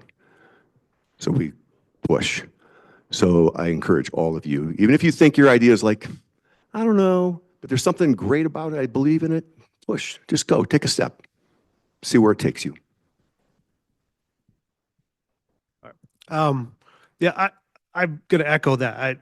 I think we initially started talking about coming together. It was because so many of the organizations had never been in the same room together. And it grew into this incredible thing, which is just so incredible. As I look at this coalition of athletic communities, that's what we're building. We're building a really incredible community of advocates and of people who want to move things forward. And so for us, that was the most important piece, is just getting to meet folks in the room and connect with people who have similar views and mindsets, and how do we push each other forward as a community. The second piece for us is sometimes we have to think beyond what we initially thought we had. And we've been fortunate to get a fairly large grant at Clemson with my professor hat on, doing mental health training in the upstate. Only it came about as a result of significant funding tied to gun legislation. Really had nothing to do with mental health initially, but we were creative in thinking through, there's lots of money here, how do we then get access to those funds to then provide mental health support and resources, right? And now we actually have embedded paraprofessionals within youth clubs, similar to an athletic trainer, only with mental health. So that there is someone there, and that we wrote that into part of the grant, like, let's pilot it. And again, there was always a little bit of sort of gun pieces in the background, so it can continue to fit with the grant. But ultimately is like, can we think differently about this, and how do we move this initiative forward? That's a great point. Just really briefly on that, for the Katie Myers Law, it got momentum going when it was viewed by the politicians a little bit more as a due process situation. Meaning, as an example, there's a Starbucks over here. If you had a 19-year-old guy who is old enough to be in college, but he's not, let's say he's a construction worker and he gets in an altercation and really hurts somebody in the parking lot there, and maybe he's got a record of doing it, that guy is going to have the presumption of innocence and representation if he cannot afford it. We have heard more than enough stories, horrifying, from across the nation about good young people getting in situations at universities where they're presumed guilty. You figure out how you might be innocent, and by the way, no representation. And if you scream and yell loud enough, you can maybe have somebody come in your meeting, but they can't talk. So why not just bring in a hockey puck? Like, it doesn't make any sense. So I think we've learned, unfortunately, that there's a little slip in our society at large where we have universities where our young people don't necessarily get due process. And so that helped us get traction on this, and I think it's what's going to help us get traction federally as well. Yeah, I'll add to that. Like Steve said, how he drafted, him and Gina drafted the legislation to take to their senator and delegate. I'm currently in a advocacy fellowship, and that's actually one thing that I'm learning right now is, like, you can do like a lot of work before implementing the bill, meaning like getting some language drafted. Maybe it's not the exact language that the legislator will draft, but maybe they take bits and pieces of it. But also, going back to the, this coalition, figure out who your coalition, is. And, I'm very fortunate to have partners like the Hidden Opponent and Morgan's Message, because, my organization's mostly based in the DMV. So we don't, have a lot of reach in places like Kentucky, California, but they're an organization where they have athletes all across the country who have, lived experience that can, testify. So be prepared. You're going to have, test people to testify. And like Steve said, I think in Maryland, Leanne, we had like 1 minute to testify. So, You know, I think when Maryland, it was myself testifying, Leanne was there. There was a campus captain from Loyola. We had coaches. So like for us, you know, just kind of hitting all the points. So athletes with lived experience, you know, coaches who are, you know, pro mental health. Maybe we also had a parent who lost her son to suicide, who was a high school athlete. So kind of tackling it from all angles just to further like strengthen your case, because, you know, there are going to be, you know, I think Virginia was a rare case, but there are going to be, you know, hurdles along the process. Do you find the word suicide as a hurdle in the process?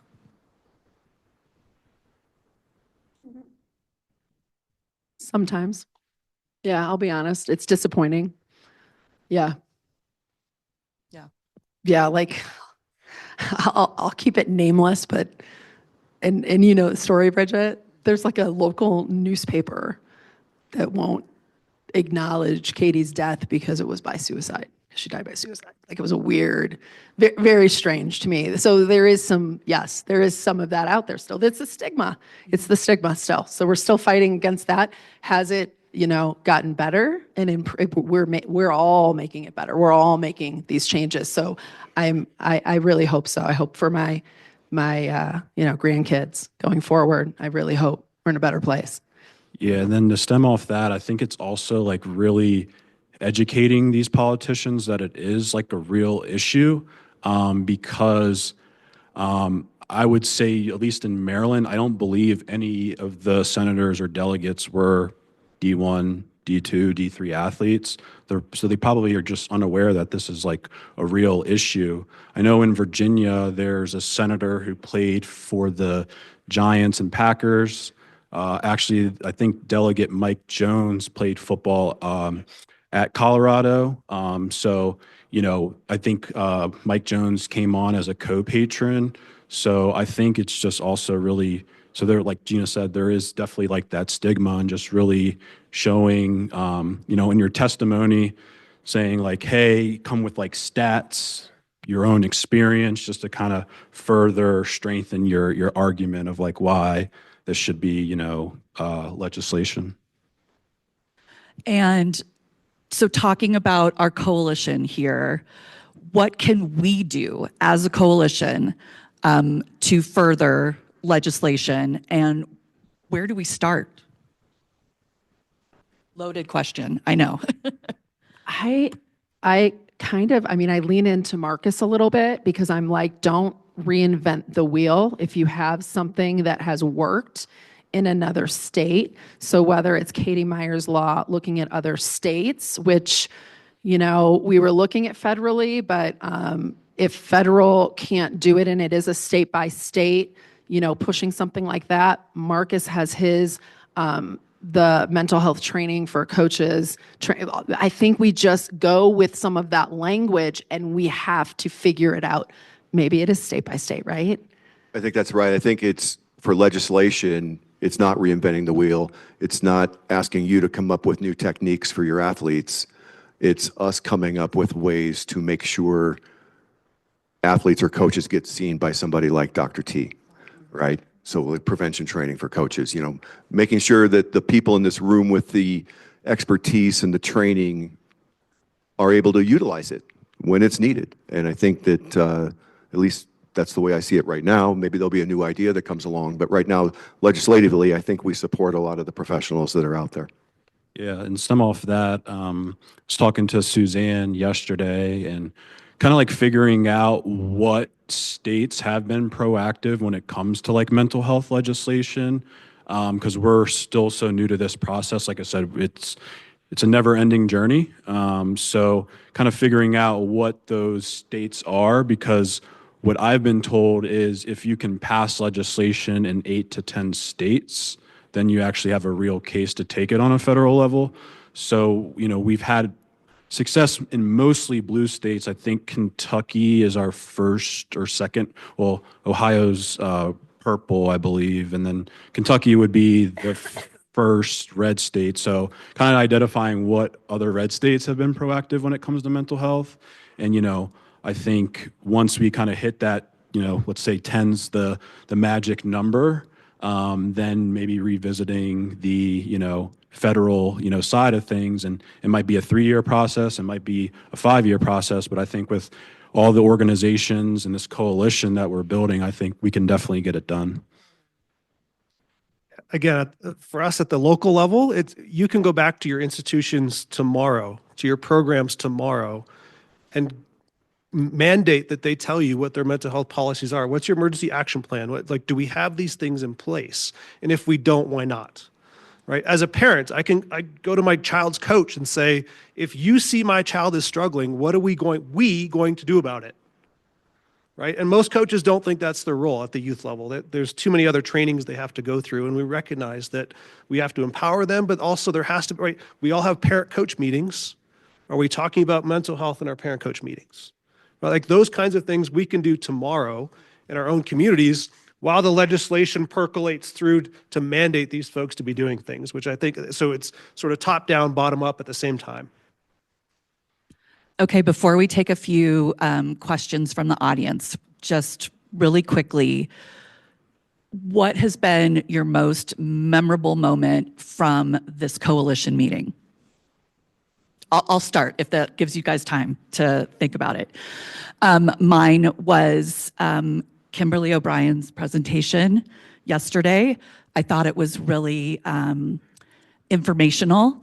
It was scary as a mom who has lost her daughter to suicide, but I learned so much in that presentation to take home, and so that would be my takeaway. This might sound a little cliche, but just being in person with everyone, like I think Gina mentioned it, met everyone here, most of the organizations, virtually over the years. I think the only person that I've met, or a couple of people I've met in person, is Leanne, just because she's a Maryland resident, so she's probably like 35 minutes away from me.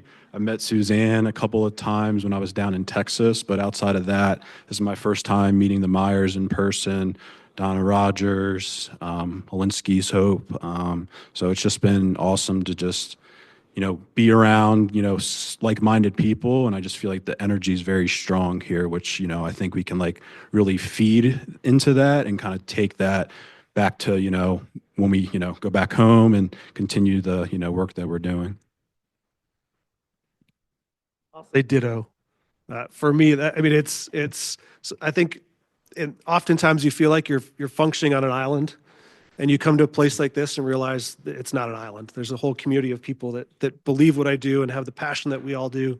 And that, for me, that's been the biggest takeaway is, right, we're in some small community delivering a training to 30 people, and you hope you have an impact. And you come here and just realize, oh my gosh, there's 150 people doing the same thing, and we are having an impact, and that's exciting. I think Gina shares this, or she'll jump in. It was that presentation yesterday. The amount of time that elapses in most cases from when someone decides they're going to try to take their life and does it. It can be so impulsive. And then the intrapersonal words that were up there, word trapped, definitely applies to Katie's situation and what happened there. And also another memorable moment was one of Katie's, I can't even say it, but I'll say it because I was going to say that too. I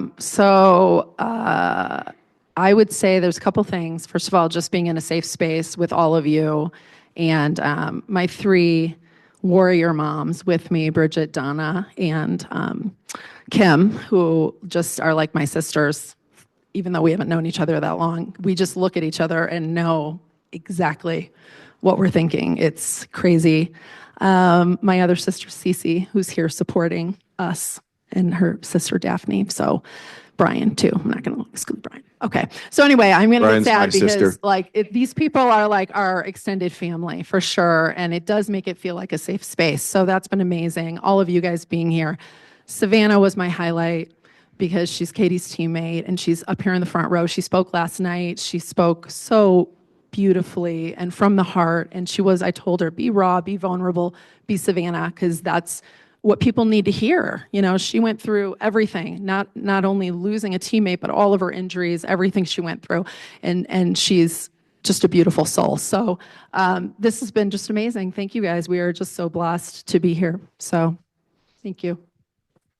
All right. Do we have any questions? Oh, we have one way in the back. We have a plug to Savannah too, holding her own against the guys last night. You're the most badass one up there. So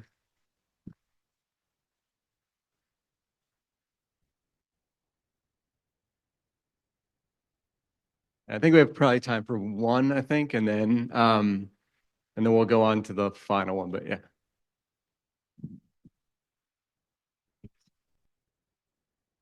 I just wanted to encourage all of you from an advocacy standpoint.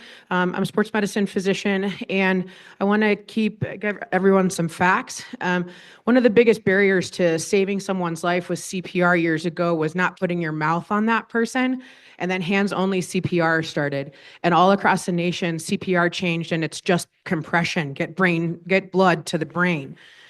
If you live in Colorado, the word Jake Snakenberg might mean something to you because Jake died because of second impact syndrome because of concussion. And every state in this country has a concussion law, which allowed team physicians like myself who stand on a sideline to be able to rage against a parent, a referee, a coach who tells me I can't remove that player from the game. This is possible.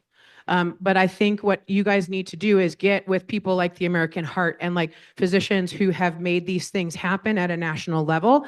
There's all kinds of different resources, mental health first aid that you can get certified in, QPR, you name it. You guys have great things here that you could do. So national legislation can happen, and we've done it in healthcare, and we've done it in a sport-specific way. So I would really encourage you to talk to people in your states who have passed these kinds of laws.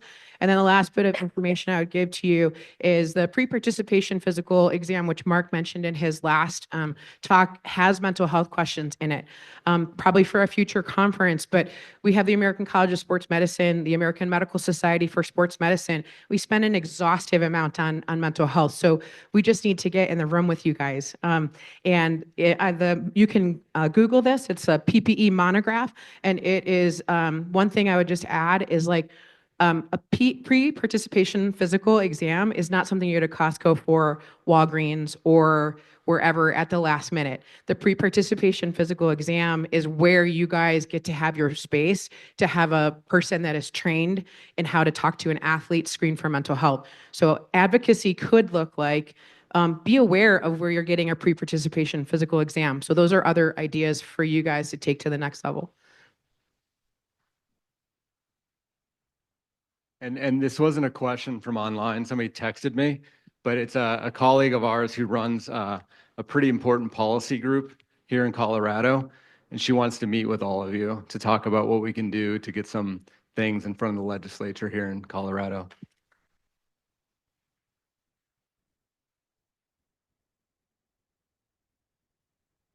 Any other questions? I'm sure there's a ton of questions. Any more time? No, that's sadly, right? And I know Steve and Gina, I think you're sticking around for a little bit longer, but then have to hop on a plane. Yeah, so sorry, we don't have much more time for questions. But I did have actually Sky, I do want to take a second. We do have a couple trainings available this afternoon. One is from the Kevin Love Fund. I can't remember the name of it. It's the power of vulnerability. So that's going to be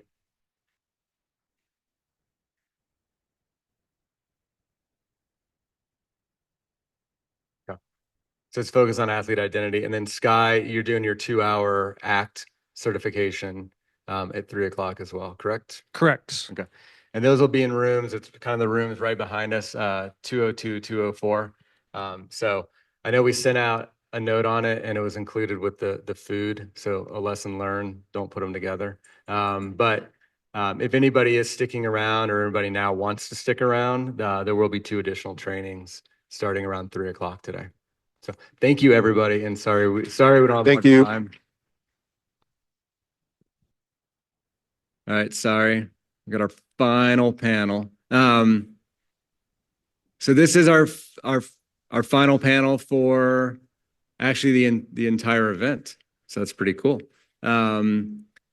So what we have, and I'll let Audrey introduce everybody, but our panelist today is from the Rocky Mountain, or our panel. Everybody here represents some part of the Rocky Mountain Athletic Conference, either the actual RMAC, which Audrey is, or some of the different teams and schools. So they're going to talk about the RMAC and an entire conference perspective on mental health. So Audrey, turn it over to you.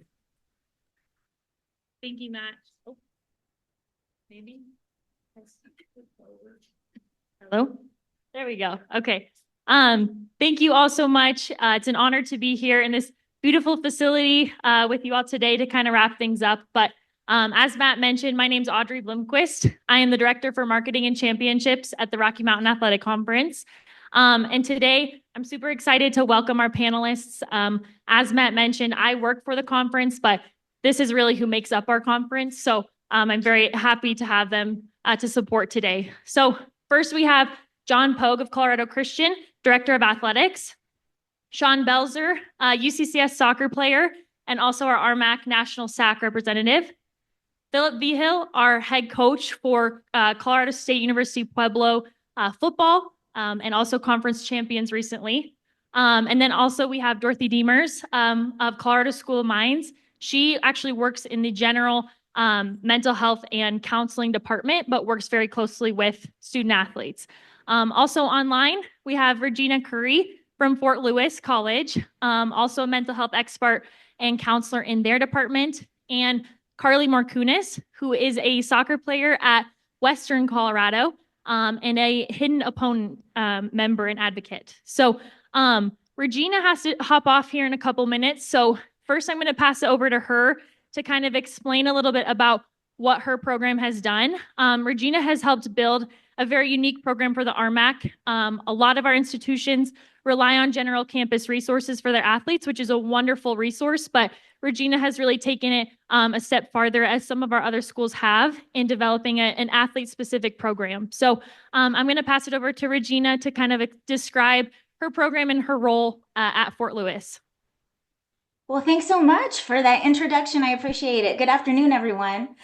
So at Fort Lewis, I started out in the counseling department, as some of you might be in those departments, and there were really no student athletes that were coming in. I was a Division I Ivy League athlete, and I went to the counseling center a grand total of 0 times when I was in college.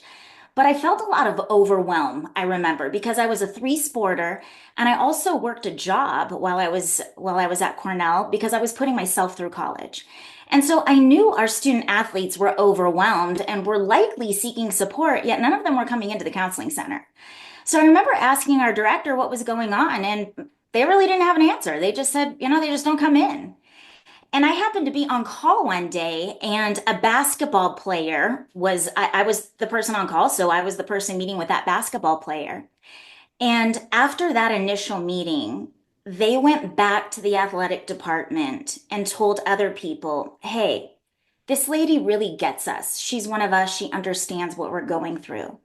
And within a week, my entire caseload was student athletes. I never saw a traditional student after that at Fort Lewis.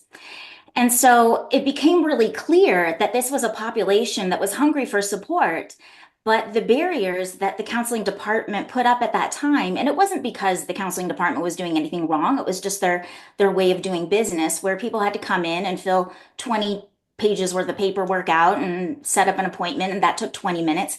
That didn't work for student athletes. They're really busy. They've got a full-time job as an athlete and a full-time job as a student. So all of those barriers needed to be eliminated. And luckily, our Dean of Student Engagement, as well as our athletic director, really understood this need and said, we'd like to create this position in athletics if you're willing to come over to the athletic department. So I left the counseling department, went under the umbrella of athletics, and really opened up a shop there where I was the full-time therapist for all athletes and all coaches. So every single person in athletics was privy to one-on-one sessions with me at no cost. That's really where we started and eliminated all of the barriers just in terms of paperwork. They could call, text, QR code.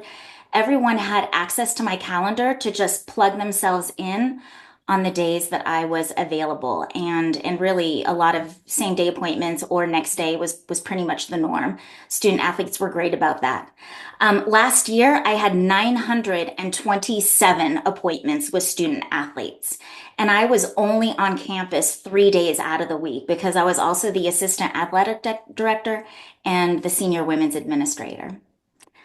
I don't know if you have any questions or if you want to keep going. That was a wonderful start. Thank you very much. Regina, if you will, I know you touched on coach support a little bit. Will you kind of dive a little bit deeper into why it's so important to not only support student athletes' mental health, but also coach mental health? Yeah. So we know from the research, and this came right out of the last NCAA research, coaches are incredibly overwhelmed and they're siloed. They're expected to be these superhuman people where they are a coach, they're a parent, they're a mentor, they're usually helping students out with their academics and their housing, and then also trying to secure some financial aid on top of all the other roles that they play depending upon the relationship with the student. And so it felt really important to make sure that I was a resource for coaches as well. My role has switched a little bit this year where I am the one-on-one therapist for all coaches. And now I am facilitating the mentorship program at Fort Lewis, where we are taking counseling and therapy students who also have a background in athletics. And they are running through the mentorship program that I run, where they're completing their intern hours in our athletics department doing the work that I was doing under the supervision of myself and also our dean, who is also a fellow counselor and therapist. So we're really growing our support system from within. And I also am in charge of the professional development at Fort Lewis for our coaches. So at least once a month, I go in and I talk with coaches about how to have stronger relationships with student athletes. I give them homework. I follow up with them every single week to support the learning that we are doing in that time together. And the relationships have really been dynamic. Our student athletes are reporting that they have higher levels of trust and communication and satisfaction with their coaches. And we know, again, from the NCAA research, that one of the strongest predictors of a student athlete's success at the college level is the relationship that they have with their coaches. So we really make a focus on making sure that coaches have the knowledge and the support to have great relationships with their student athletes, and that coaches also feel really supported for the dynamic work that they do in other areas that is not directly related to the student athlete experience.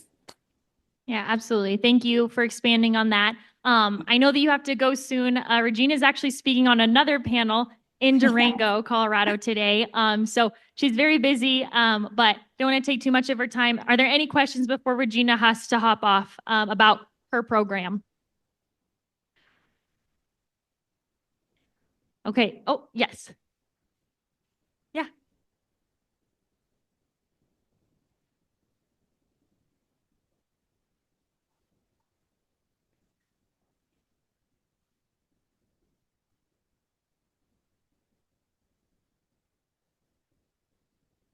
Regina, were you able to hear any of that or no? We can pass the No, microphone. I didn't hear anything. Okay. Yeah. Probably the look on my face said it all. Yeah. I was just wondering, in your experience, if you've adjusted the amount of time you meet with the student athletes, like in an integrated primary care model, we do 20-minute sessions, 30-minute sessions. Has that been effective, and have you played with that, or are you keeping to a standard session length?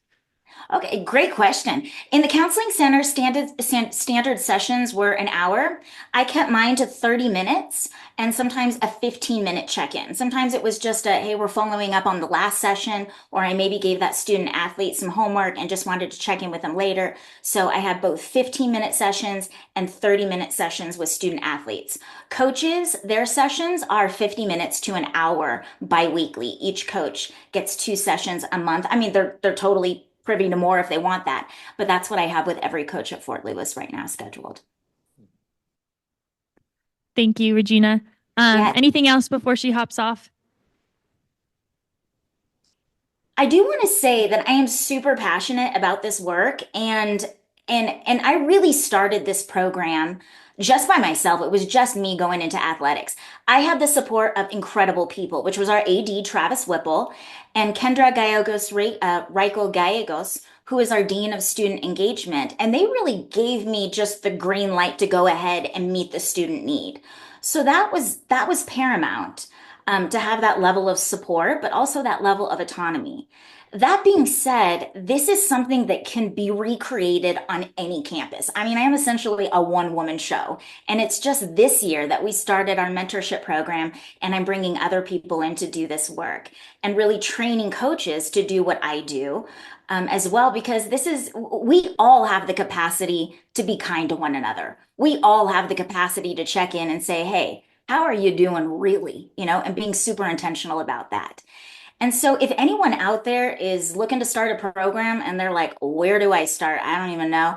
Shoot me an email, give me a call, send me a text. I will get right back to you and I will help you do this work. It is not rocket science, but there is a way to do it. And so I just want to put that out there because I know that this is something that we're really passionate about.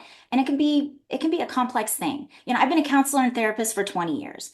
And so it's probably a little less daunting for me. And I also got my start with middle schoolers. And I got to tell you, there is no tougher clientele than like 8th grade girls. Okay. So if I can do it, I mean, you can do it. Okay. College students are a breeze compared to middle schoolers. It's possible. Great. Thank you so much, Regina, for adding that.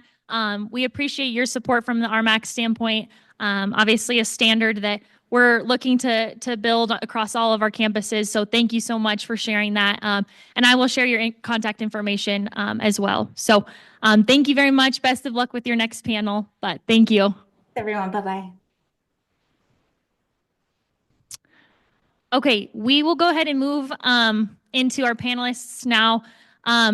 I'm going to just start with kind of a general discussion of what each of you do currently on your campuses, whether that's in a team dynamic, whether that's from a student athlete's perspective or department wide. If you'll just give kind of a brief synopsis of what you're doing right now to support mental health for your student athletes.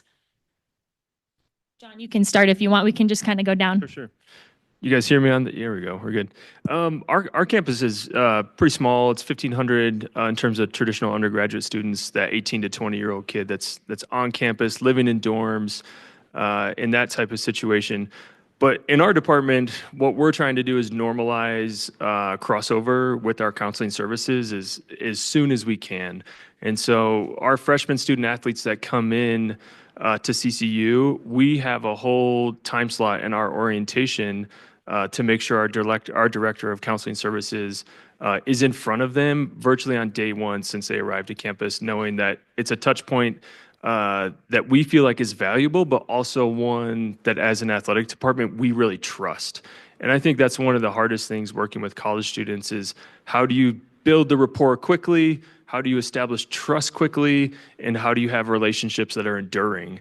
And so we just find that we have a higher success rate in terms of getting our student athletes connected with services if we're very intentional on the front end about how we rhetorically talk about our counseling services department. So that's a quick snapshot of how we take a step towards it to begin. So That's perfect. Thank you. Go ahead, Sean.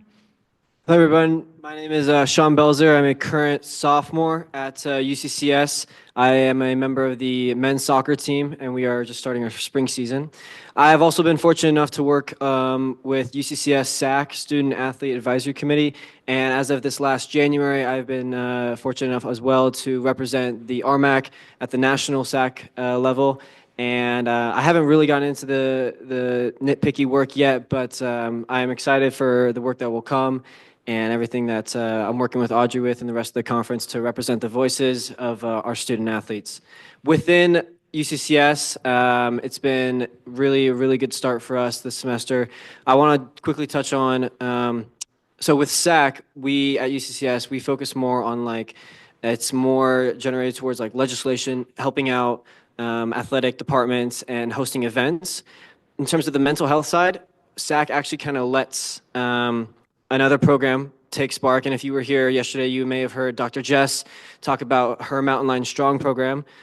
She has done an amazing job with that. So specifically on our campus at UCCS, And I know there are a bunch of other programs around the RMAC that do similar things. They, specific to Mountain Lion Strong, it is a initiative-wide to promote mental health for student athletes. One of the best things that Mountain Lion Strong does is like host workshops for all different classes and kind of talk through different stages of development for athletes and kind of just provide that resource the student athletes may need whenever needed. Hello, I'm Philip Vigil, head football coach at CSU Pueblo. I've been there for 2 years now, going on our third spring. And, I think some of the things that we've started doing, implementing with our team, obviously in any great organization or company or school or team, it's about people. And so the first thing for me is who we bring on as our staff members, right? Like people that their identity isn't more than just what they do. They're not just football coaches. We're here to create avenues to grow young men, strong young men. And so finding people that are relational built and want to have great relationships, doing the deep work and being very intentional with how we build those relationships with our student athletes to gain their trust. And then also, I deal with 18 to 22-year-old young men who are think they're alpha males and think that they can't be hurt and all of these things, but are really putting themselves up in their own prison.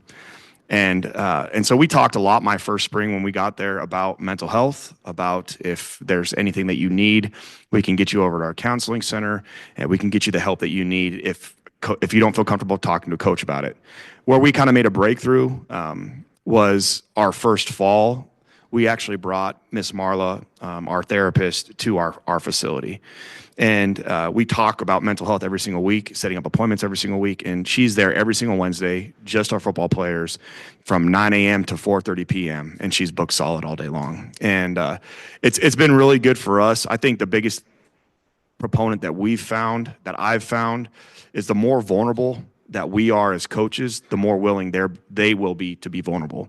And so showing that, hey, man, I don't have it all figured out. I mess up. I struggle. I need help. That is sometimes the strongest thing you can do as a man. And so being that example every day for them with my staff will show them that they can do the same thing. And it's been huge for us in our growth. Thanks, Coach. Go ahead. Hi, my name's Dorothy. I work at Colorado School of Mines. I have weaseled my way in to the athletic department a bit. When Regina's sharing, I'm like, yes, that sounds very nice to just be in the athletic department. But after 6 years there, fortunately, I have been able to get my toe in the door, get the coaches listening a little bit more, to, at least those that are open, like Phil here, which I so appreciate what you're doing there. So obviously our athletes can access us at the counseling center at any point, but I had previously worked as an embedded therapist at Colorado State University, and I knew from that, as well as my own experience as a D1 alpine ski racer, that getting somebody in front of the student athletes who knows what they're going through, who is familiar to them, who they feel like that they can go to and trust was going to be huge. They aren't going to be showing up, like Regina was saying, to our counseling services, knocking down the door. We have to go to them, show up, and make it seem like something that is normal. And I think that's been sort of my goal is the term I've used is casualizing therapy, casualizing going to group, like making it something that is kind of a laid back sort of thing. Because that's, I think, when we get the people that are really struggling, that get to come in through the door and tell us that maybe there is some depression going on or suicidality. So I've sort of tried to lower the bar as far as for our student athletes, talking about performance anxiety as that sort of gateway therapy topic, to hopefully get them feeling like, oh, this is a person that I can go to and talk to.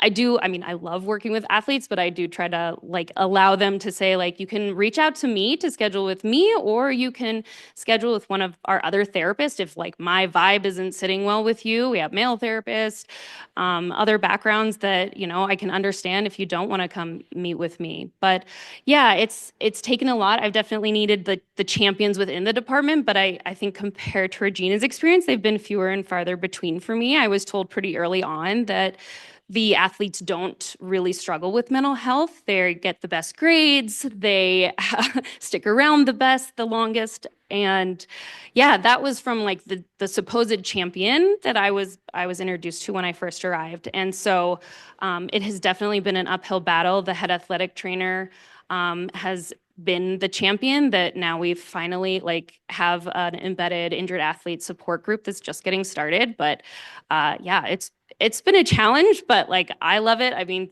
maybe in a similar way to Regina, it's been, I think, in a sense, a one-woman show, but I do try to like not have it feel that way because we do have amazing therapists in our department. But me showing up enough times for them to think of me and for coaches to think of me and admin to think of me has been, I think, important.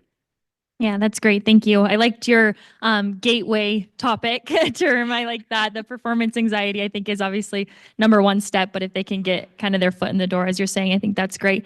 Carly, I'm going to pass it over to you now on the screen. If you want to share a little bit about what Western is doing and what you specifically do with Hidden Opponent, that would be awesome. Hi, I'm Carly. I am a current student athlete at Western Colorado, also on the soccer team here, about to start spring season.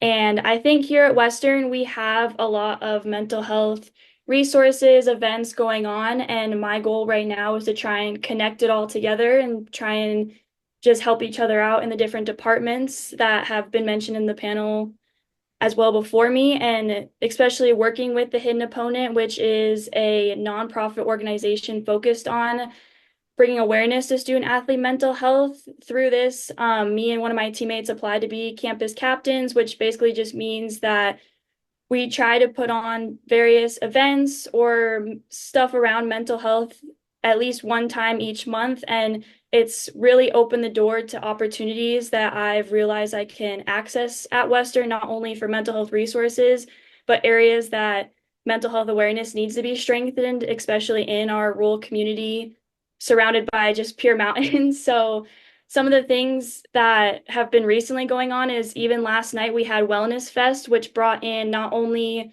resources available on campus, but also resources and individuals available within the community, which I think was a very awesome opportunity to not only be able to witness and be a part of, but to see the growth that is happening, because these events weren't happening my freshman and sophomore year. And so seeing these things play out is very exciting. And for myself, through the Hidden Opponent, one of the things we do on the soccer team is we have a mental health awareness game every season, and it's something that no other sport does on our campus. And so working with the Hidden Opponent, one of the goals is for you to develop your own chapter of the Hidden Opponent or club on your own campus. And we officially started ours in the fall, and now I'm working to build it so that come next year, every single sport has a mental health awareness game. And so it's not just soccer spreading the message, but it can have a big impact with football, having, like it's mentioned, male athletes admit that they are also struggling with their mental health and being okay to admit it. And also having fellow female athletes admit that it's okay to not be okay, and to have that example and presence also within our community for having younger athletes or younger students look up to us as college students and see that we can admit that we're struggling and it's okay to seek help and everything like that. And I think my goal now is to work with our wellness department and to try and solidify better relationships between the athletic department and their department, because like it's been mentioned, I really enjoy hearing that there's certain counselors and just resources that student athletes can access. And that's something that I want to continue to work on to help our student athletes here in Gunnison also have that opportunity and not feel like there's a stigma around seeking that help and that it's perceived as a weakness, but hopefully perceived as one of their biggest strengths to go out and reach that help, because it's something I didn't feel my freshman year, and I hope I can ultimately change that stigma before I leave here as a senior. Great. Thank you, Carly, very much for sharing that. I got to interview Carly on a podcast earlier this year, and she just demonstrated a lot of passion for the mental health space, and is why she's here today. But she's definitely an advocate on her campus, for sure. So before we go into more specific questions for each of you, I just want to give everyone an opportunity to kind of share from your perspective, what is one or two of the main issues that student athletes struggle with in their mental health? Or just in general, kind of a barrier to why they don't receive help for mental health. So just from your perspectives, obviously each of you come from very different roles, but what do you see as those issues that student athletes are struggling with right now in the RMAC?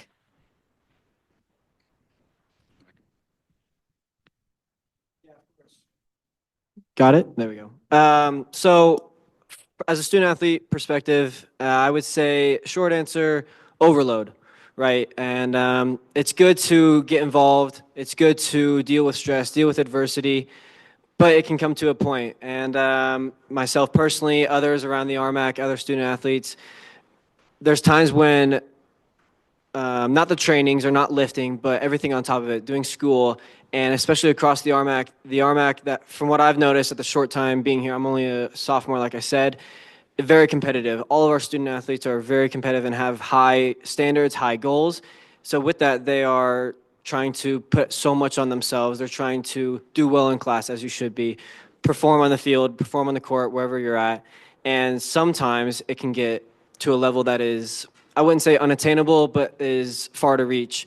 And I think personally as well, you have to be able to recognize when maybe you're doing too much and you have to give up some things so you don't burn yourself out with overload.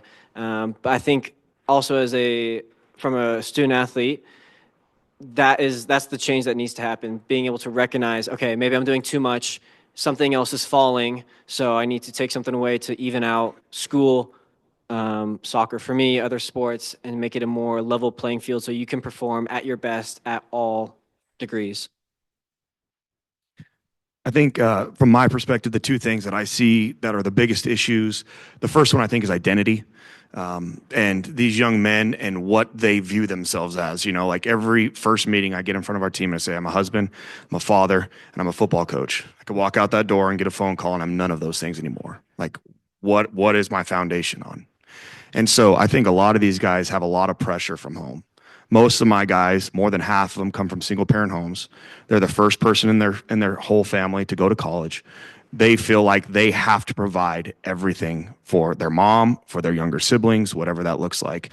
And so they have a ton of pressure on themselves and they hold their entire identity in what they do, practice by practice, game by game, rep by rep. And so being able to tell them and speak to them about, man, you're so much more than what you do. Because the ball's gonna stop snapping at some point. And 0.6% of college football players at all levels are able to play professionally and make money for their family. And so that's a backup plan. But what is truly your identity in? And then the second thing I would say is community. I think a lot of times as men, you get into a spot where you put up a facade that you've got it all figured out. You don't need anybody's help. And really what you're doing is you're putting yourself in a prison. And so finding ways to embrace community, one of our core values is love.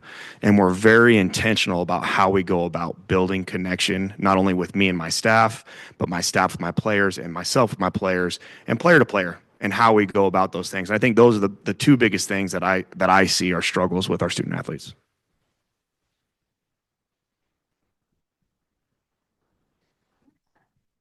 I'm going to answer the second part of the question because I think building off of what they shared, definitely the overload is the most common thing that I see in my office. And on the other hand, I think that's also the barrier to getting to our services is the accessibility that, just time, being able to be there, being able to feel like who they're going to is going to understand what they're experiencing.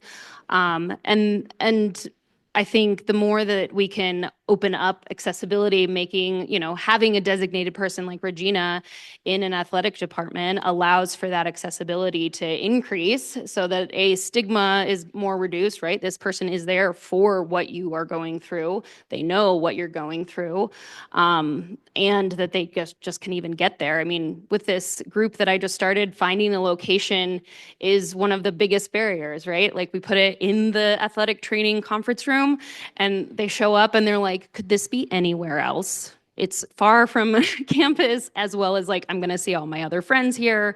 So fortunately, we were able to find a place in our rec center, which is more central, but they didn't want to come to the counseling center. They acknowledged that too. They're like, well, not that for sure. So yeah, accessibility in terms of place and people being available.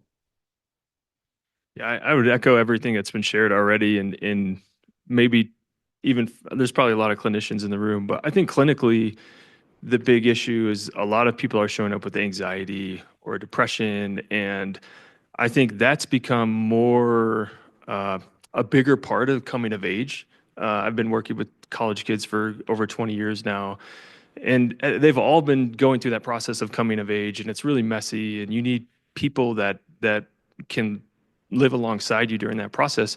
The newest feature to me is that many of them are presenting with more than just coming of age. They're presenting with something clinical as well. And so that's become even more pronounced, I'd say, in the last 10 years than in my first 10 years in the field. So, but the other challenges that are there is they're under a performative microscope all the time. And so just the level of stress they're feeling tends to be exacerbated too. And even if it's not founded in, it's not real stress, it's stress they're putting on themselves, or stress that the sport puts on themselves, or your results put on you. And so it's a new thing to help someone not, you don't want to downplay the stress because it's real, but help them place stress correctly. And, is this clinical stress? Is this normative to the 19-year-old experience? Or is it something that you can help through mentorship or actual clinical work? And I think that's been one of the features I've noticed is with coaches is everyone wants to be helpful, but not every coach has a clinical skill set. And so that's something we've been working on in our department is like, when is the right time to hand off to a pro? And so we always use that word when I'm trying to get kids trying to get a clinician or a therapist in. It's always like, hey, like coach is a pro at what he does. Like he is a pro at designing scheme and preparing football players. And we always use that language like, you need to see a pro in this area. And that's something that we've tried to use to get people, with the right people while they're trying to come of age in a way that feels constructive for them. So can I add to that too? Because I think one thing that I found helpful with my athletes is there's a certain amount of athletes that we talk about mental health and how it's okay to not to be okay and how to go see a therapist and all those things. That reaches about 20%. And the rest of them, we talk about this is a way where you can gain an edge. And what's been great is all the professional athletes that are normalizing the anxieties, all the mental performance side of it, that our guys are like, hey, I can maybe go get an edge here. And if it's tangible and it helps me perform, it gets them in the door, and I think that's another way too, that we've kind of, help encourage our guys like, man, we got resource here. She can do acupuncture. She can do all this other stuff to help relieve stress. And we're stupid if we're not using it. Right. And I think that's helped as well with some of that stuff.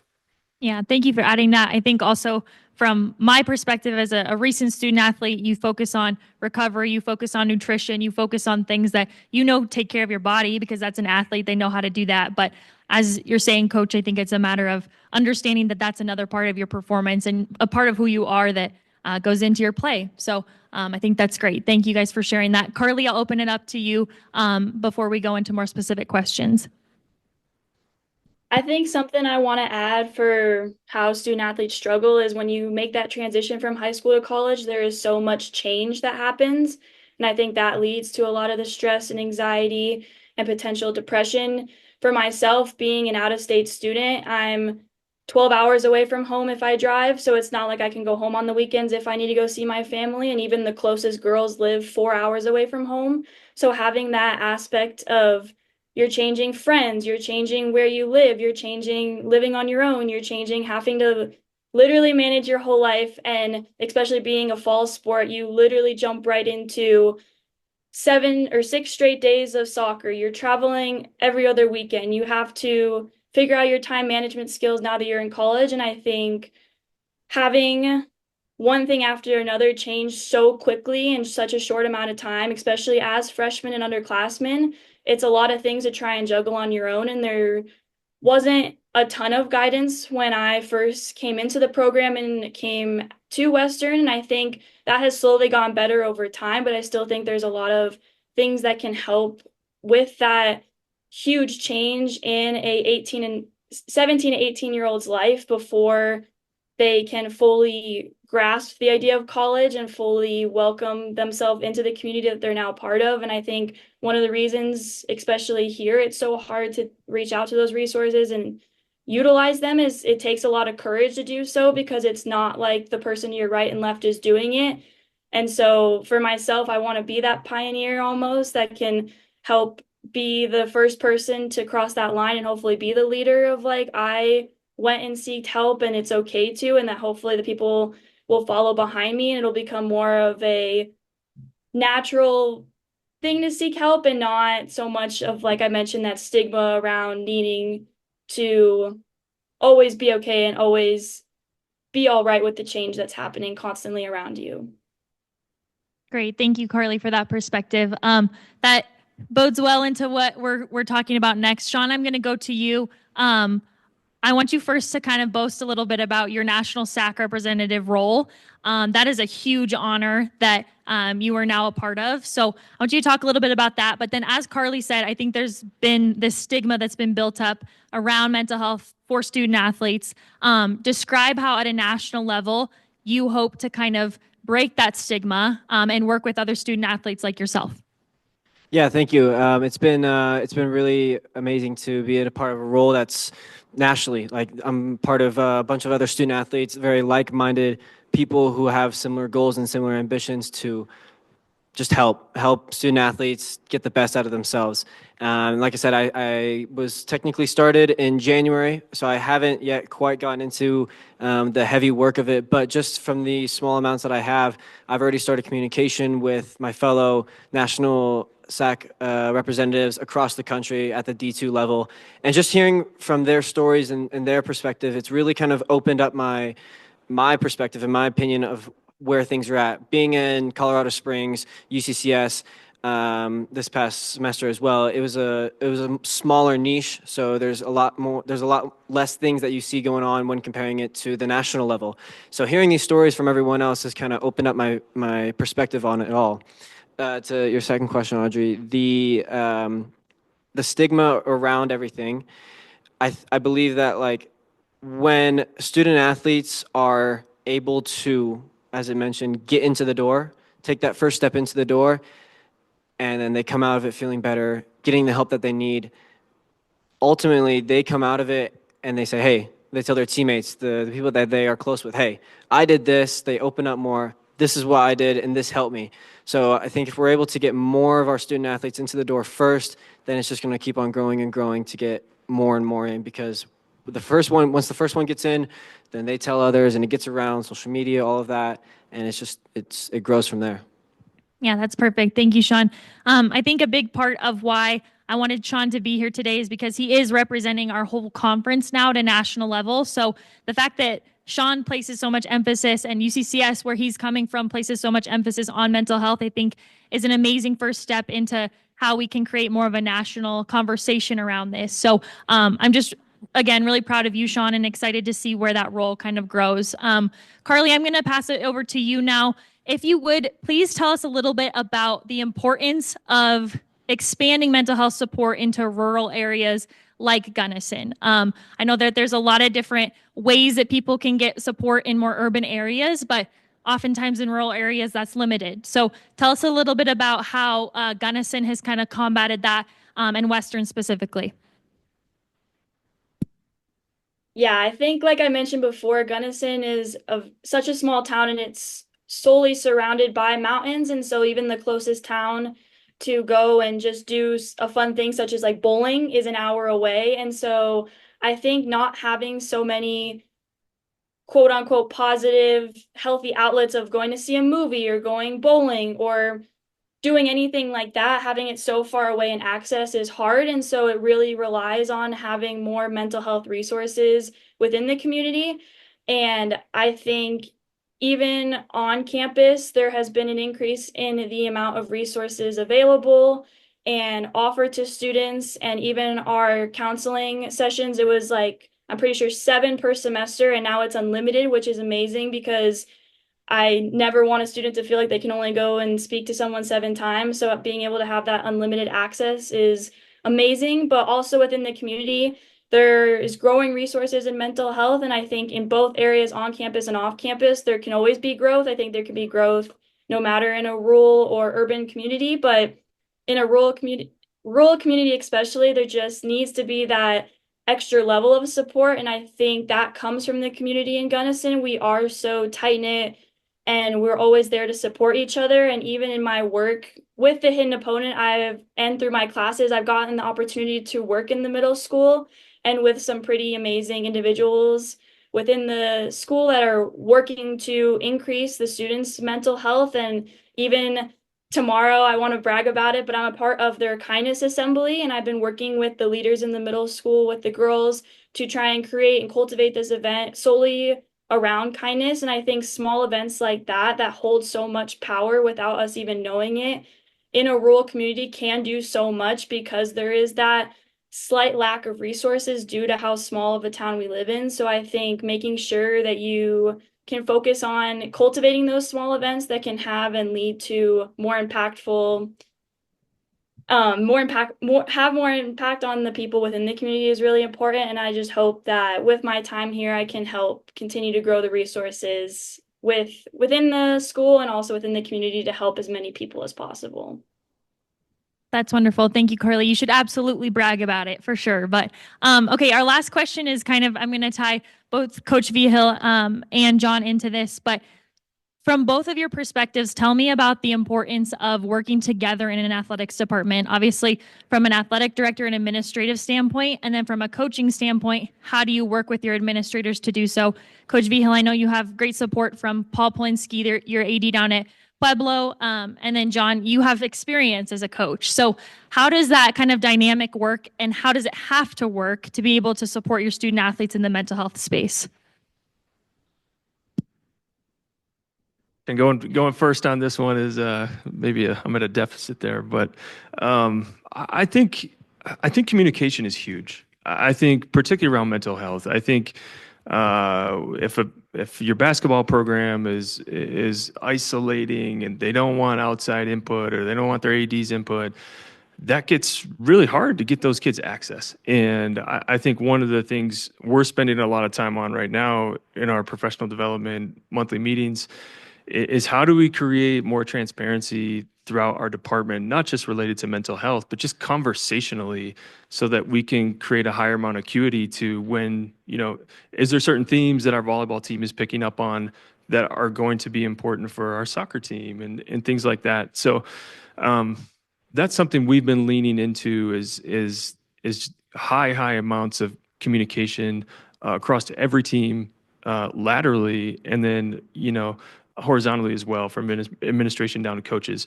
But what that really requires is relationship building. And I think the better we are at relationship building within our department, the more likely our student athletes are to model that standard of communication across the board. And so we're really trying to make communication and dialogue feel safe for our student athletes.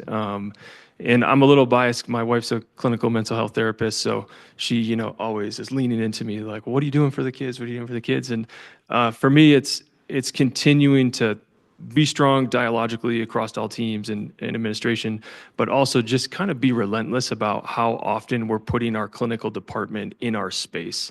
And so a lot of times it's on the student, it's their burden to go find help, right? And you two have been great at communicating. You want to be standard setters, and I want to break the sort of the pejorative association that comes along with clinical mental health. But what we're trying to do is just, we know developmentally young adults are less likely to go pursue. And if you know that fact, if you know that truth, then it's incumbent on us to bring the help to them. And so that's something we're doing, is just our clinical director on campus, she is a part of our department. She is a part of our communication flow. She's a part of every staff meeting. She's a part of our orientation process. And so we're just trying to not force it on our kids, but normalize it in a way where if they're in crisis, the last thing we want is for that student athlete to feel like they couldn't come to me, they couldn't come to our clinicians, and certainly come to their coaches. We want to make sure that they have those types of relationships in place. So I don't know if that hits the bullseye, but those are some things we're thinking a lot about right now. No, that was great. Thank you. Great job. I think the biggest thing is just vertical alignment, right? And understanding. I feel so fortunate that my athletic director views what we do and how we do it is so much more than based on just wins. And obviously winning is important. It's how we keep our jobs. But it's not the most important thing. And having an athletic director that believes the same thing, that believes in building the whole human being, is empowering to me as a coach, because then I can, Dr. Jim Lohr talks about the physical, the emotional, the mental, and the spiritual. And we can dive into all four of those things and how important all four of those things are to your whole being. And not only that, but they actually put their money where their mouth is. They provide an opportunity for someone on campus to come to our facility.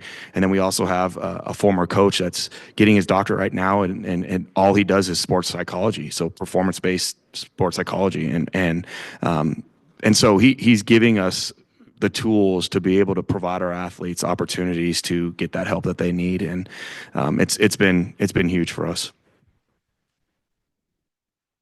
That. Coach, you mentioned this great idea, like winning, it's important, and I think oftentimes when you find this intersection between mental health support and athletics, we always feel like they're competing, right? Like success is competing with mental health and wellness.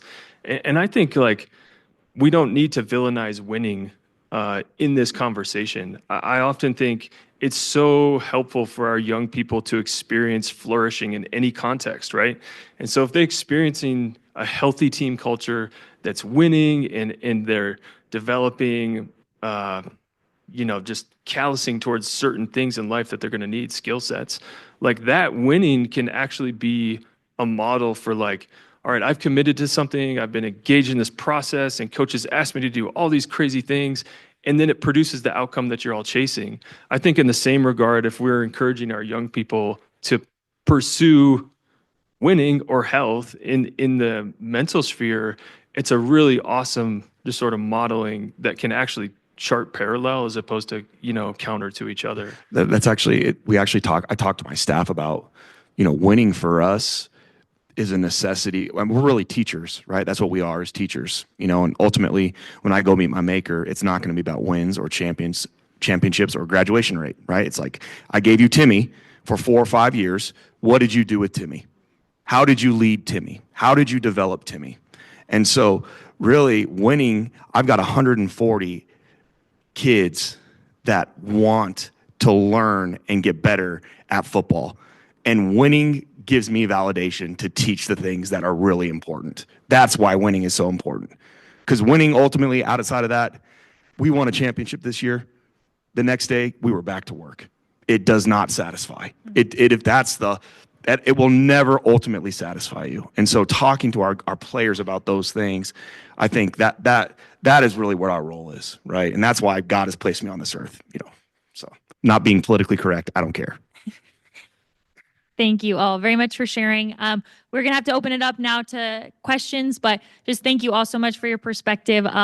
Obviously, from the RMAC, we just want to empower all of our institutions. That's what our role is throughout the year, whether it's a championship or in mental health, is to just empower our institutions to serve our student athletes as best as we can. So that's kind of the role we approach it with, and just want to continue to grow in that space. But thank you all so much for sharing that perspective. And we'll open it up now to some questions. But I want to put in a plug for the RMAC too, because I think this is incredible to have somebody from the RMAC to have 2 student athletes, an athletic director, a football coach, counselor, and then another counselor. I've reached out to other conferences. I can tell you the RMAC has responded. The RMAC has been really engaged in not just this, but other work that we've done. And then I know there's been other folks from the RMAC, and certainly we're in Colorado, but I think the RMAC has really shown at many levels what conferences could be, right? A lot of up and down, a lot of vertical connections. And then specifically Carly and Sean, like the rest of us are professionals. This is what we're supposed to do. The fact that you two were so awesome on this, and I know there's other student athletes who spoke too, but like a huge round of applause because I know that's not easy.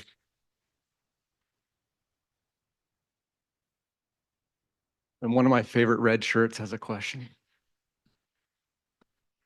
Thank you so much. I appreciate you guys participating today. Coach, I don't know if you've been here the last 2 days. We've kind of been ragging on y'all a little bit. You are a championship winning coach. You have success in many aspects of your journey. What do you believe might be for those coaches who might still be struggling to get to this level of integrating the mental health piece? What's their fear? What are they afraid of? And then how can we communicate through that fear to them? That's a great question. I think the biggest hurdle that you will see, we already talked about winning, is especially in football. Football coaches view it as a badge of honor to sleep in their office and to outgrind every single person, right? And ultimately, for me, I know who holds my future. And so that frees me to be able to treat people the way that they should be treated. That frees me to be able to go in and talk to someone as if they were my son and not just what they do for me on the football field, right? And so for me personally, that's what I feel is a lot of I tell our staff, like, we're called to be good husbands and good fathers before football coaches. We have this amount of work to do. Everybody has this amount of work to do. They stretch it about 12, 14 hours a day. We're going to be as efficient as we possibly can and be home and take our kids to school, right? But that pressure, it's easy to say when we won the conference championship. But I've also been on the flip side of it when I've been 1-10. And I'll tell you what, going through that was the hardest thing I've ever gone through, but it really taught me what is most important and what I stand on. And I think ultimately we are judged, we are such a results-based business that is an easy thing to get pushed to the side. It really is. I don't know what the answer is. I think we got one more, and you can have the designation of the last question of the first time we've done this, or the first question that pushes to our second year. So who wants that? Who wants that? Seriously? Audrey? I'll just make a comment. You guys don't know it, but Audrey was an amazing student athlete in the RMAC just a year ago, and she's up here like professionalized all of it. But just a round of applause for Audrey because she lived it as a student athlete. And she's like killing it as a professional. And I think, so often sounds like you guys have been here for a couple of days, but you're like, hey, what are we aiming for? What's the goal here? And I think at the end of the day, we're trying to serve student athletes really well. And hopefully they leave our universities and find success. And Audrey's an awesome example of that. So sorry to put you on the spot, but. Thank you, John. I really appreciate that. I think we should just leave it there personally, but I don't know. I'm just kidding. No, but I guess I don't really have any other questions, but I'm just thankful for the opportunity to be here because I think that this is, as we talk about, another step into going into a year where we can implement what is going on. Obviously, we talk, we listen, but the goal is to implement all of what we're doing right now. So if anybody wants to reach out to myself or any of these panelists, I'm sure kind of thrown under the bus there, but sure that they would be welcome to that opportunity moving forward. So yeah, that's all I have, but thank you.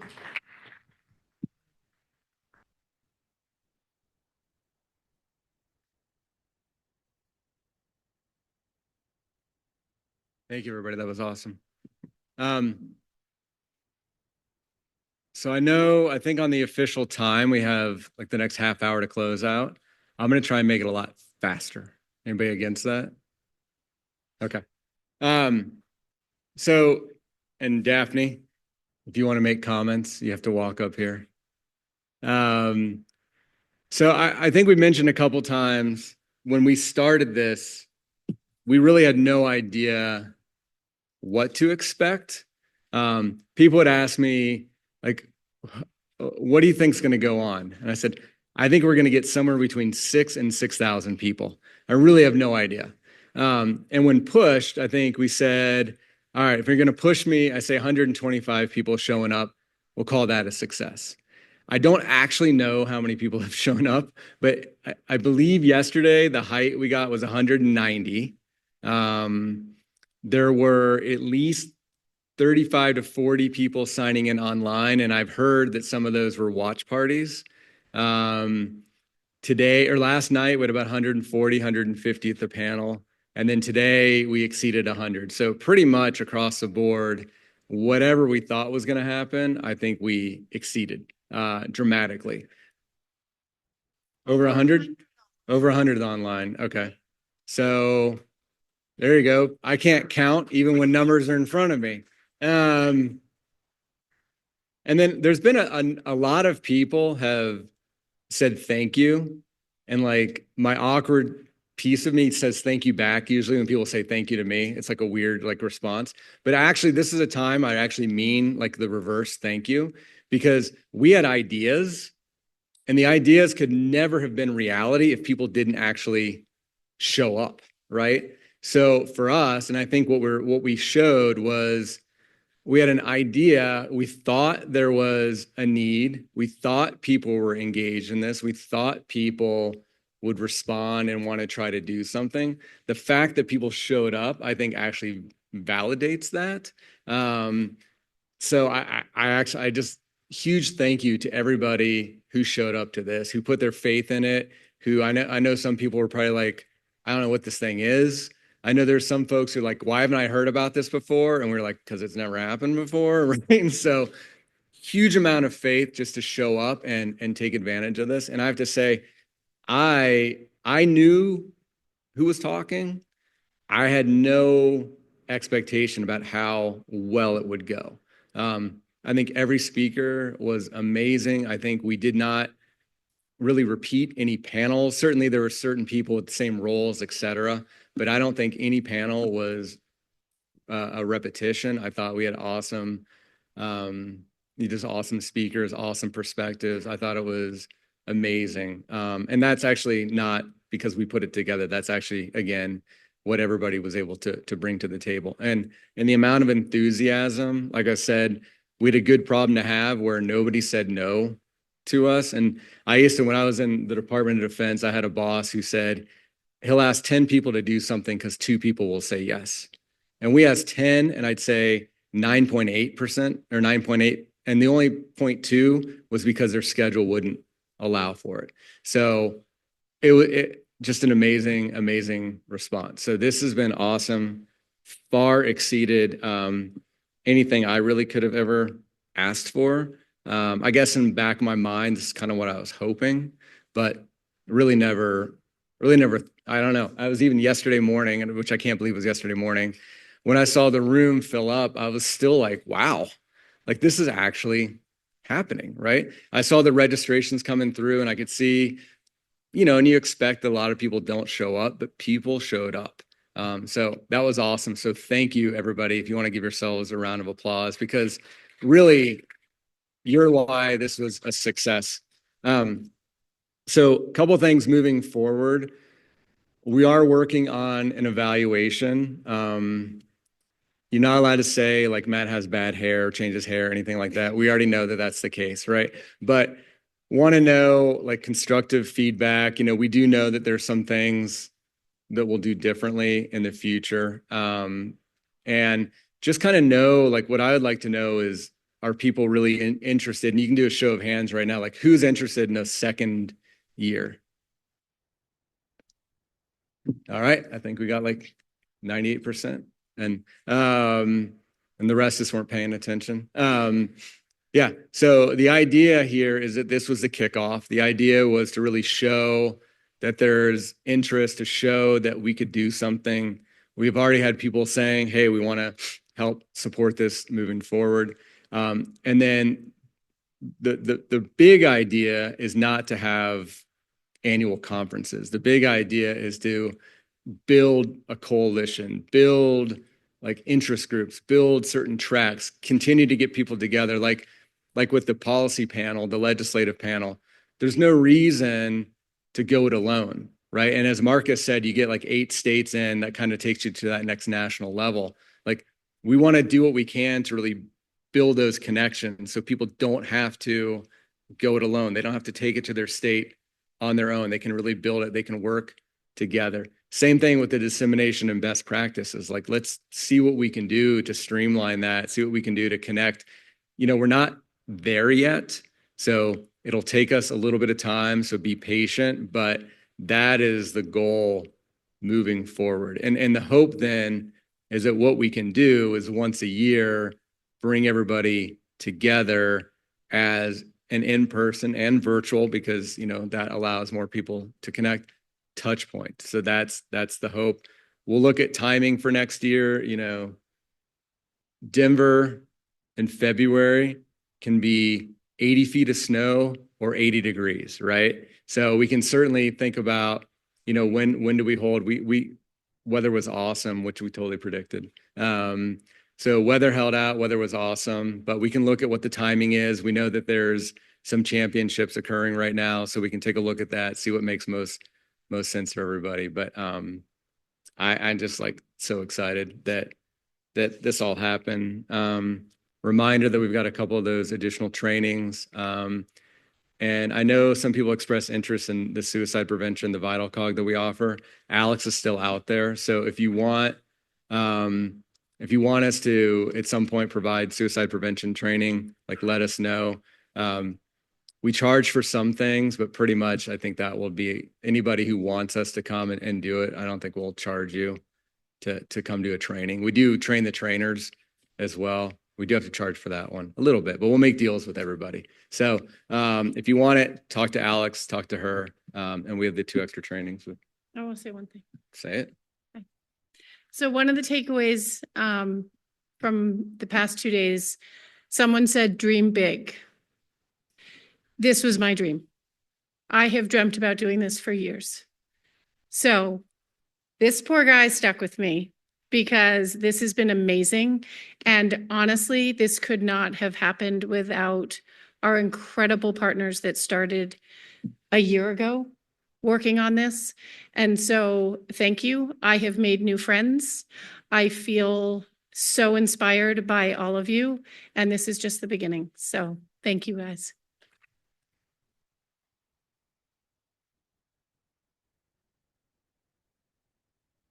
Like I needed a gavel because I was like getting like, and I did my like 1, 2, 3. So I guess like 1, 2, 3, you can leave. Does that work now? Or like, you know, but thank you everybody again.